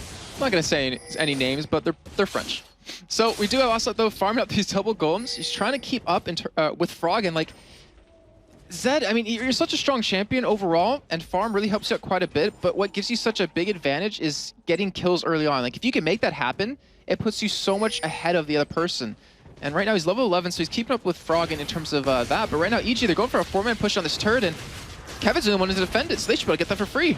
Hercubot actually coming in from this one, and I was wondering if EG were thinking of maybe jumping on top of Kevin there, because he went down really quickly for what they had going in on top of him. In the end, though, deciding against that. And look at EG, already started to ward deep after taking down that top outer turret. Ocelot's just trying to get as much farm as he can from his top side. And EG going to be setting up a bit of a trap here and may challenge for the red as well. And what's really weird, actually, we'll wait a second, as he's going to go in for the steal here. He does have smite.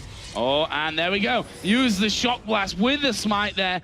Brilliantly done, Shaka and Froggen, and that just shows you the synergy between the two. Communication already down. They've played so much solo queue together, as he said before, even Shaka came into the EG team itself, and that's the kind of thing you can do if you know how you're playing with your teammates. Yeah, exactly, and one great thing about them taking that top tier 1 turret is the fact that they can contest the red buffs like that, because if you look at SK's lineup, a red buff to them is worth way more than a blue buff, and by taking that away constantly, which they should be able to do since they have the timer on it now, you're really hurt them. You're going to hurt Ocelot quite a bit, who kind of maybe will need it, but Candy Panda, he obviously could use the extra damage too.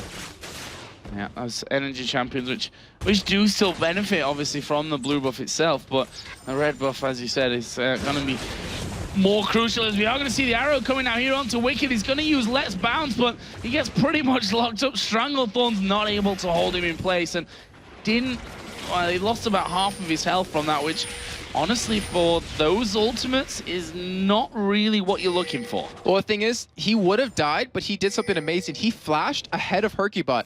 Like, he realized what Hercubot was trying to do, trying to kick him back into his team, and he flashed over, and Hercubot was just a little bit too late, or Wicked was just a little bit too quick, and that honestly prevented his death. And he lost a lot of cooldowns, but at this stage of the game, I mean, just staying alive is the big thing, especially when dragons come up in a minute. Yeah, 1 minute for that one as a blast comes through. Froggen, who is ahead of Ocelot in the farm, got Brutalizer in there, got that Man Immune as well, which, you know, obviously is going to be stacking up a little bit easier than just having that tier in there singly. And he's just going to stay in this mid lane because he's such a champion that you can't leave alone in that mid lane, because he can push those minion waves out so quick and then do a lot of damage to your turret very fast. Yeah, he can. With that W in his ranged form. Right now, EG is set up for a kill on a Kevin here. If they get this, they have a free dragon right after, and Kevin's got to be a little careful. He's very tanky, but it's all about that Sunfire Cape when you have Krepo doing so much, and you have the CC, but here comes Froggen from the side. Here we go. They're going to go for it. Where is the Chain of Corruption? Actually, Kevin trying to get away. Chain of Corruption is going to land. Kevin is going to burst through that one, but is he going to get away from all the damage? Krepo has to flash out in the end, and EG pick up another one with that exact combo that we were talking about earlier. There's the Hawk Shot coming down. Arrow's going to come off cooldown in a sec. Krepo needs to be shielded from it in the end. Candy Panda decided not going to be worth it. Yeah, and that dive, I mean, it worked out well because they got the kill, but it could have gone a little bit cleaner because they might have been able to pick up an objective right after that. But either way, a kill is a kill at this point. You're up 4-2 as Evil Geniuses. You're down gold right now, but at this stage in the game, that's not that much. And right now, as long as you're holding Ocelot back a little bit, who has actually been free farming quite a bit, so he has that potential to become very deadly very quickly if you don't keep him in check like you need to do. And EG, I mean, they tried 1 or 2 ganks on a middle, but actually they didn't even gank him. Yeah, they tried 1 gank middle, but that was it. And right now, you're seeing Froggen just tear through that turret with Yellow Pete.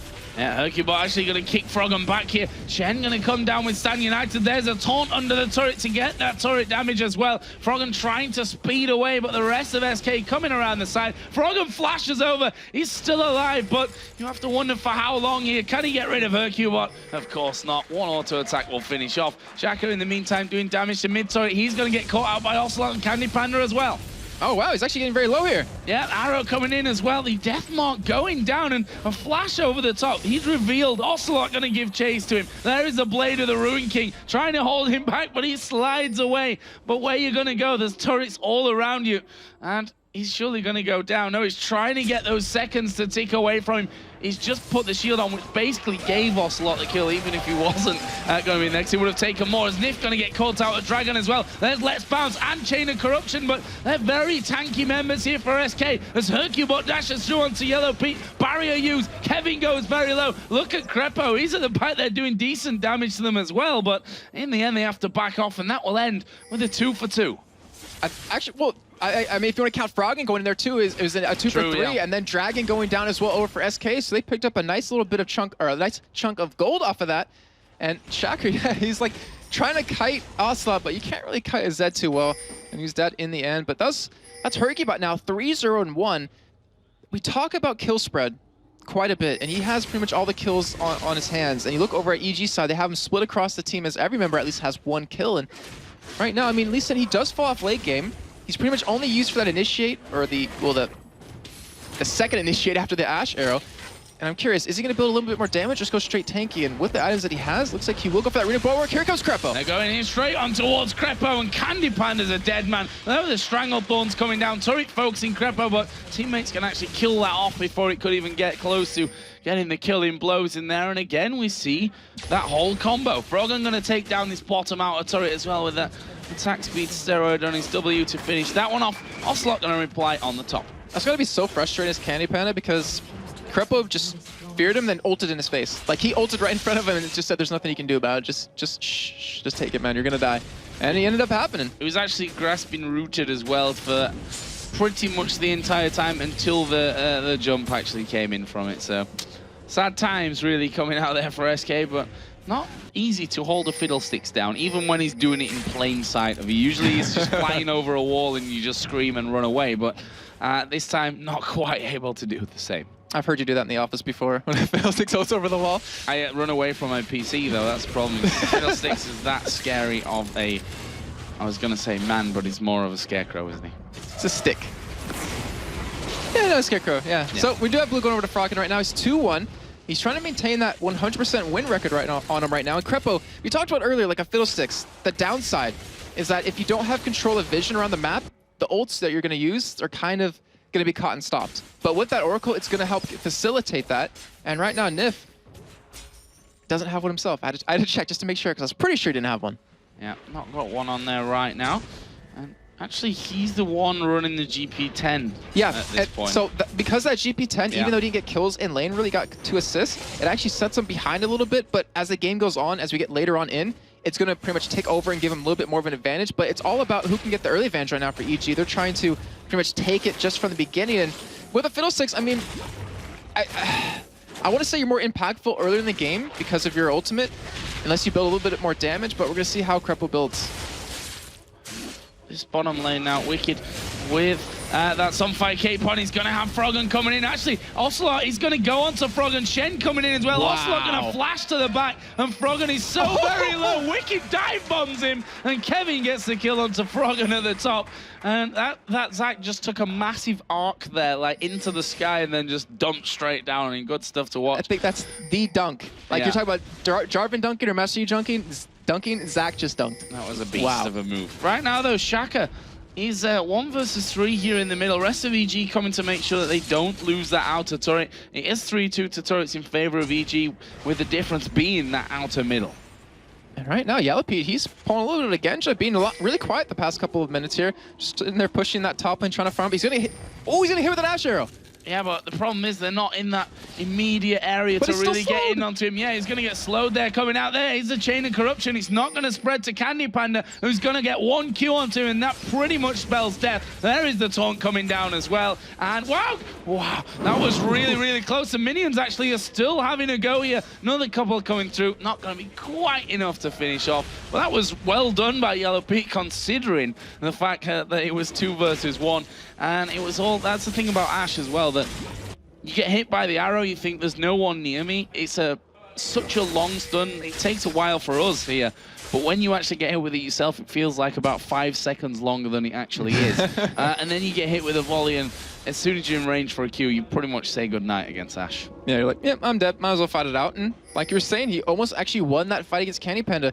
Except that Infidia's just kind of held out a little bit more than his did. And Krepo, with this Oracle, I have to say, he's cleaned out a lot of wards. He's really given them a lot of control. He's missing a couple right now because Nif's been doing a fantastic job at just replenishing them over and over. And you might look at it as this way. Look at the Philostone.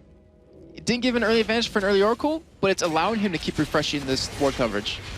And there's the Oracle now. So got like 3-4 minutes later than Krepo, but they haven't really been able to make any big plays off of the Oracle that EG had early on. And picked himself up an extra pink ward in there with that one, so it's probably going to go down to a high priority target. Dragon coming up in 30 seconds or so probably is that target as Ocelot waits in the brush. Cue the Jaws thing. Ah, stalking his prey.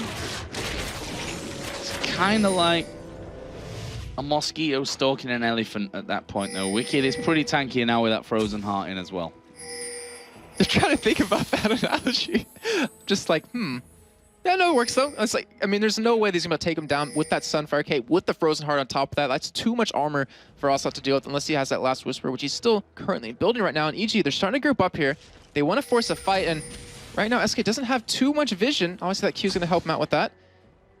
And I believe, yeah, Dragon is up right now, so they want to contest this. They want to be able to take this first Dragon for themselves.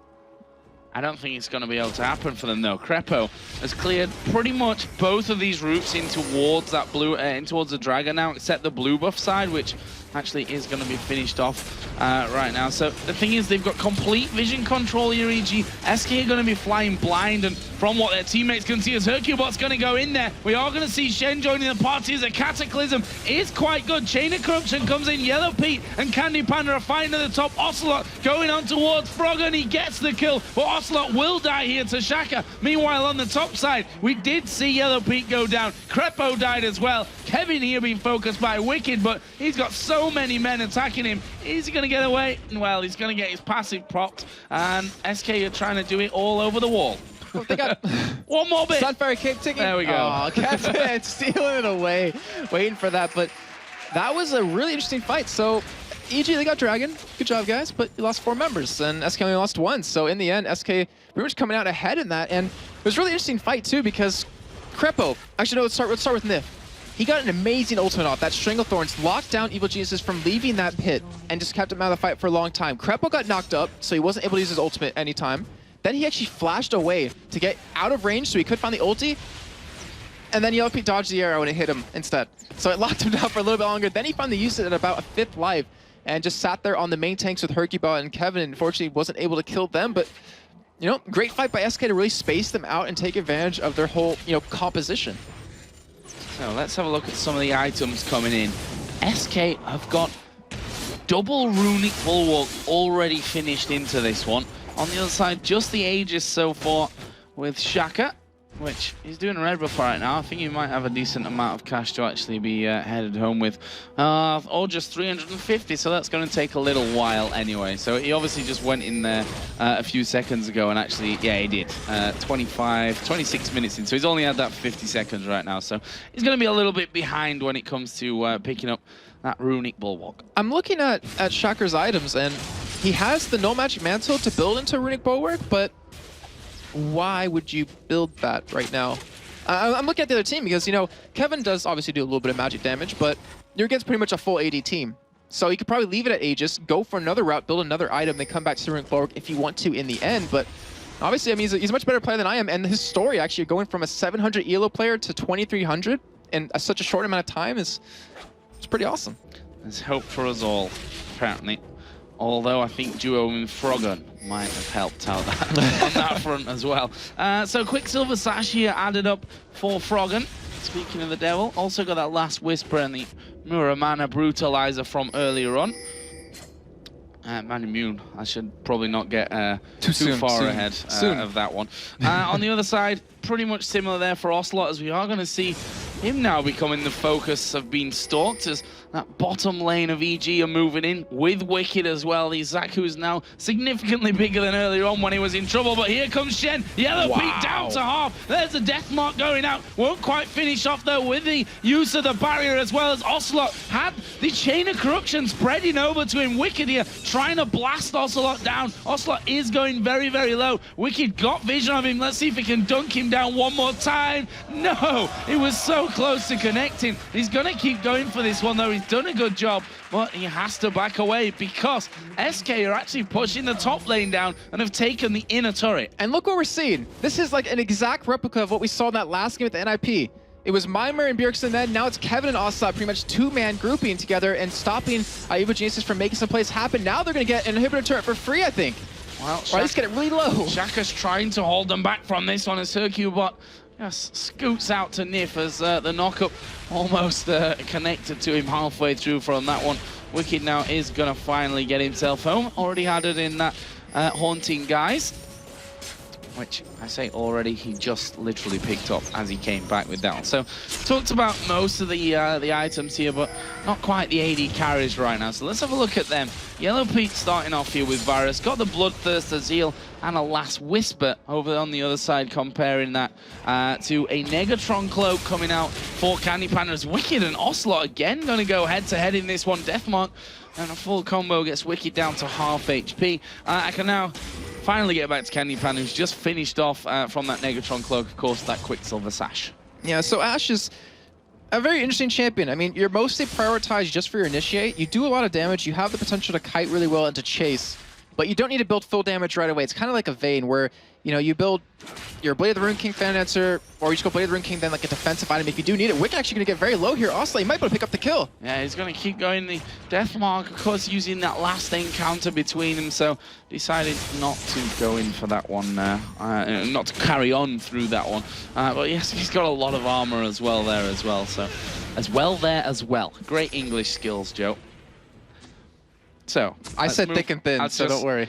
No, you said thick and fast. Thick and fast. Thick and yeah, so there you said thick and thin. yeah. You're right, it's thick and fast. Let's get away from this topic and on to the ward control, because that's what both teams are fighting for right now. A lot of it being doing around Baron, as there comes Wicked flying through the air again on towards Ocelot. He's out the way and says, stop split pushing already, will you, Ocelot? It's getting a little bit boring for me.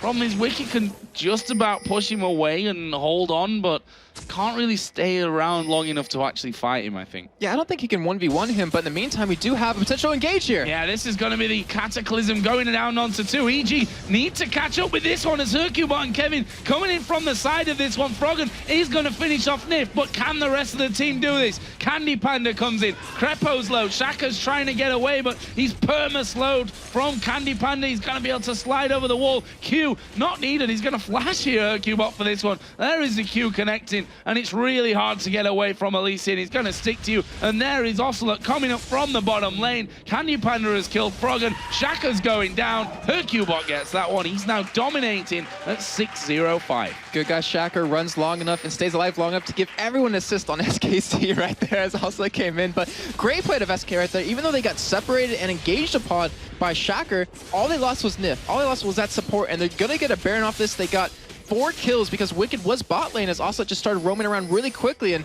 SK, I mean, you got to give them credit. This is a much-needed victory for them, and they're playing like they want it. Wicked did start to come up there as though he was going to be the hero that Elastic Slingshot drive-bys. Well, he's obviously got no smite, so can't really do that on his way through either. So would have been a lot less impressive than I somehow had imagined in my head. And well, he got hook-shotted out and then decided to move away. So a great pickup here for SK Gaming. That will put them 8,000 gold in the lead from this one.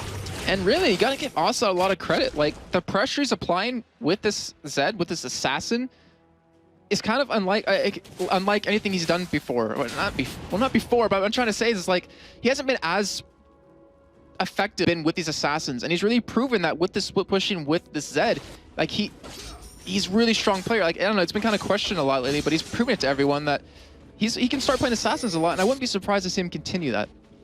Well, luckily for him, Bjergsen made a tutorial video of how to play Zed again there earlier game against Meet You Maker, so I'm sure you watched that one for a few tips as well. As we are going to see EG now going in on towards Kevin. Hercubot is going to be coming around the side from this one, but Shaka is as well as Crepo jumps out of the shadows, manages to get a kill there as Wicked going to get kicked back into the rest of SK. There's a Strangled Thorns which knocks 2 of them up into the air. Wicked going so low, but he's so incredibly tanky that they can actually get him away. There's the arrow coming through. Will actually slow everyone thanks to the splash from it. And the fight for blue buff is on.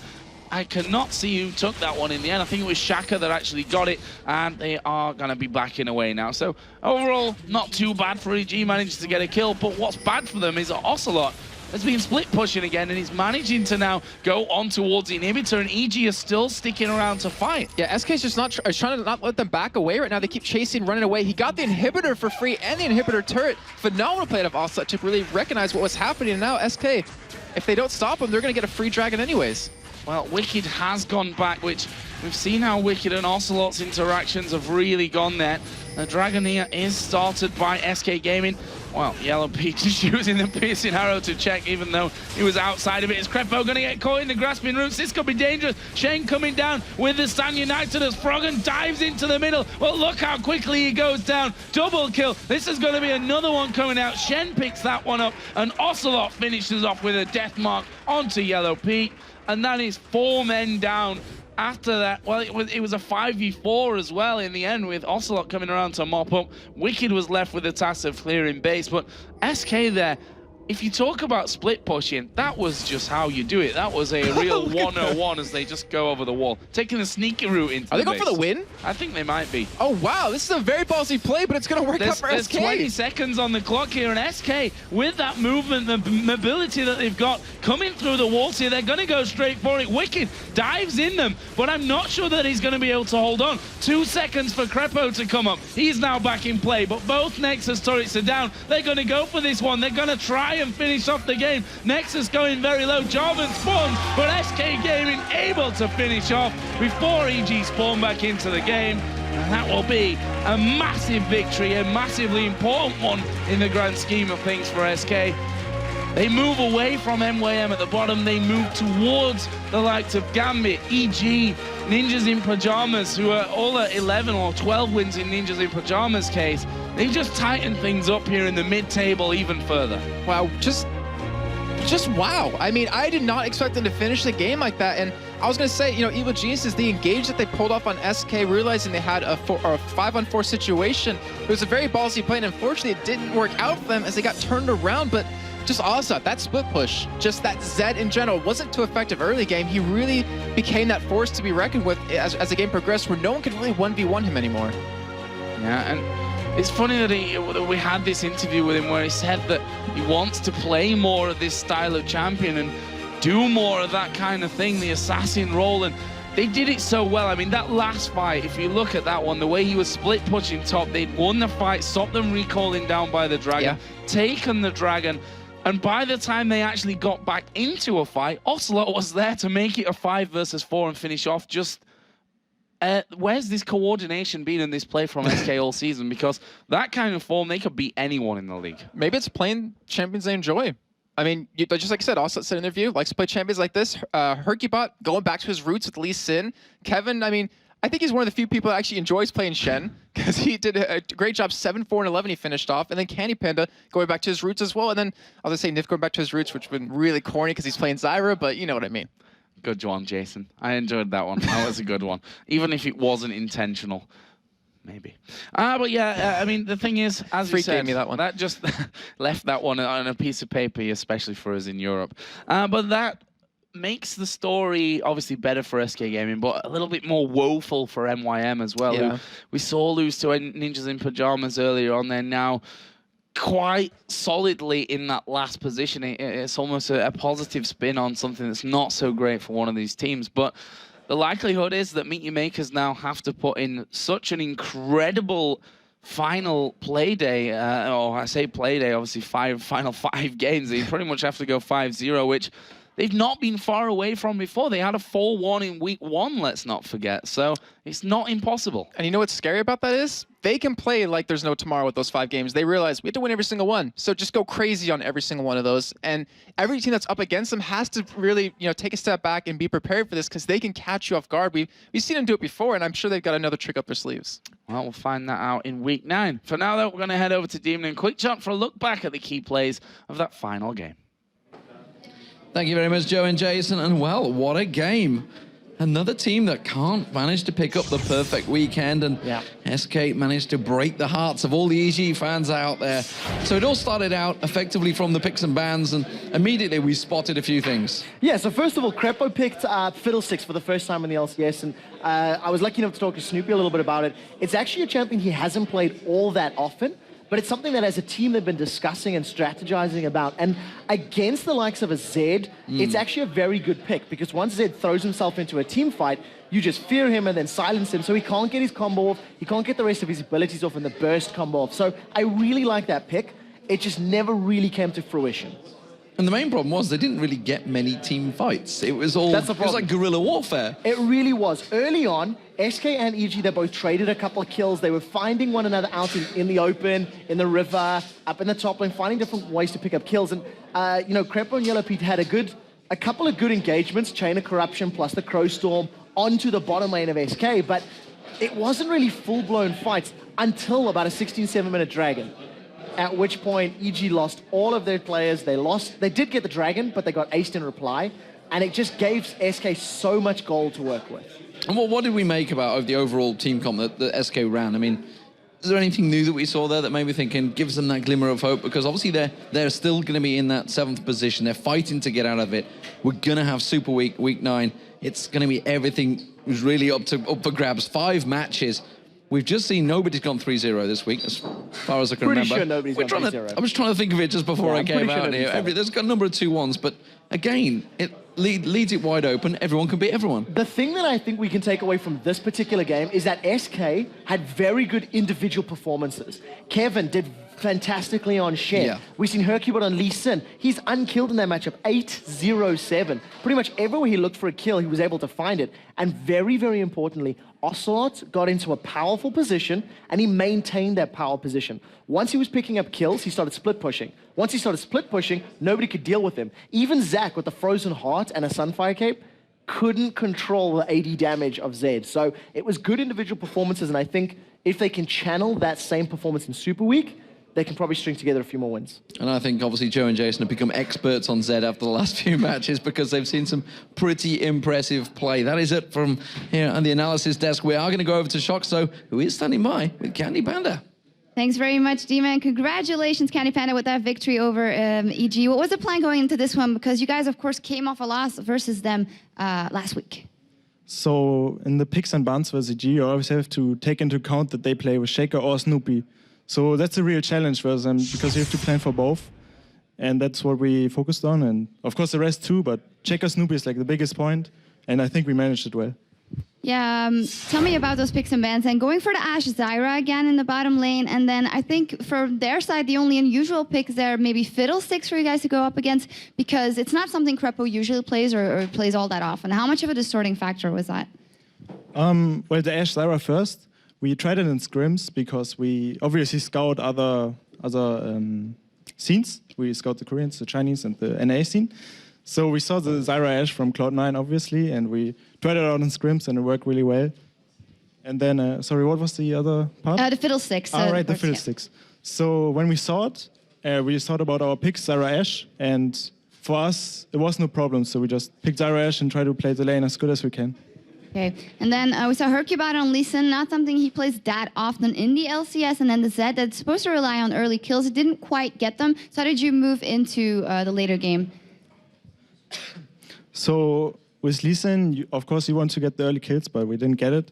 But we had the Zyra and the Ashe, which is really good to catch people off, especially since they had Varus with no cleanse and Jace with no cleanse. So we just did that in the mid game. All right, and tell me also about that dragon fight, because that was kind of game-changing, where EG got the dragon, but you managed to ace them. Sorry. So in the dragon fight, we were kind of even at that point, but I managed to come from the side and zone Yellow Pete really well that fight, and my teammates just cleaned up the others. So it was a really good fight and was kind of game-changing, yeah. So this victory, of course, is so important for you guys with Gamescom in mind, of course, and you want to make those playoffs. And we saw the entire organization coming out here today. So tell us how you head into Super Weekend and how you head into now the preparation going up against that, how important this is. I mean, Alex, our manager, and Alex, our CEO, and Vincig, our manager, always come every week to support us, which is really nice. And for the playoffs now, or for the Super Week as well, we're just going to take everything we learned this season, or the split, and take it into the last week to improve as much as you can. Especially since we have 7 days instead of 5 days, since the Super Week starts at the Monday, I believe. So we're just gonna try our best in those 7 days. All right, thank you very much and congratulations once again. Thanks. And as for us, it's time to check in with Joe and Jason once more to guide us through today's results and standings. Thanks a lot, Shock. So, a brilliant day we've had here, Jason. I think we got the better end of the stick here, of the 3 games. Those last 3 were literally incredible stuff with a lot of Zed. I like it. Keep bringing me the Zed, guys. I love that champion. Not playing it, or against it, but seeing it, because you can do so many different things. Like these really high skill cap champions that are really mechanical. You saw Bjergsen, just his ability to dodge things and really make some plays happen by putting a living shadow down, running away, making the team think, oh, he's gone. And he just zips back in and just catches off guard. Ocelot as well was doing a phenomenal job. honestly, I like seeing champions like that. And just like you said, fantastic games across the board. Well, let's have a look back at some of the results for today then. Starting off, of course, we had Fnatic versus Evil Geniuses, where EG picked up another solid victory to start off the day. Gambit versus NIP came up next. And there we saw an incredible Ninjas in Pajamas as well. They were really on form today. Obviously going 2-0 for the day. Then third game, Fnatic versus Alternate, where Fnatic managed to pick up the win. An Alternate that weren't really looking totally in the game, in my opinion. Yeah, I'd have to agree with that. And of course, the game following that was Lemondogs versus Gambit, where Gambit, fortunately, continuing their loss streak 0-3 for the weekend. But Lemondogs taking that much, it wasn't even much needed, but that luxury win to set themselves even further apart from everyone else on the standings. Of course, NIP versus Meat Makers, you saw that game with Bjergsen just stomping Meat Makers, unfortunately, for Meat Makers in that game. And of course, we just rounded up the day with EG versus SK, where SK, I mean, the plays they pulled off, like the end. I did not expect them to just finish the game like that. They were running up middle. I'm just like, why is everyone hopping over? Oh, they're going to finish the game. I didn't expect it either, so you weren't alone with that one. That's not something that I expected from SK, but I think that's, you know, just a tiny bit of a change in some things that we've seen. Probably a couple of weeks ago, they would have ran back maybe and gone for more towers from that, gone for Baron, whatever.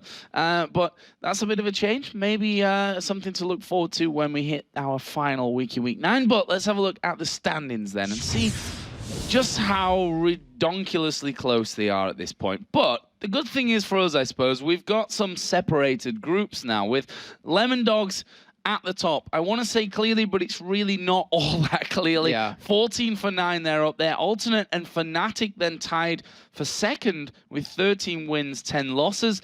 Then you've got Ninjas in Pajamas, who have got a solid 4th position at 12 wins, 11. Then you've got EG and Gambit tied at 11 for 12. SK just behind them, but 2 wins ahead of Meet Your Makers at 10 for 13. And as we said, Meet Your Makers, they pretty much need a perfect week 9. And just to have 3 of the 4 teams, or 3 of the 4 teams that carried over, well, I guess 3 of the 5, I guess technically, that carried over from the spring split in the bottom half of the standings is crazy. And you know, this is week 9. This is the last week. They're going to have a lot more time prepared for this week. 5 games to go for each team. Like, this is sink or swim time. Like, every team, I can pretty much guarantee is not going to be taking an hour off of each stage and maybe just a sleep. Maybe just 1 hour of sleep because they're going to be practicing. Like, this is the moment. This is the moment you were waiting for.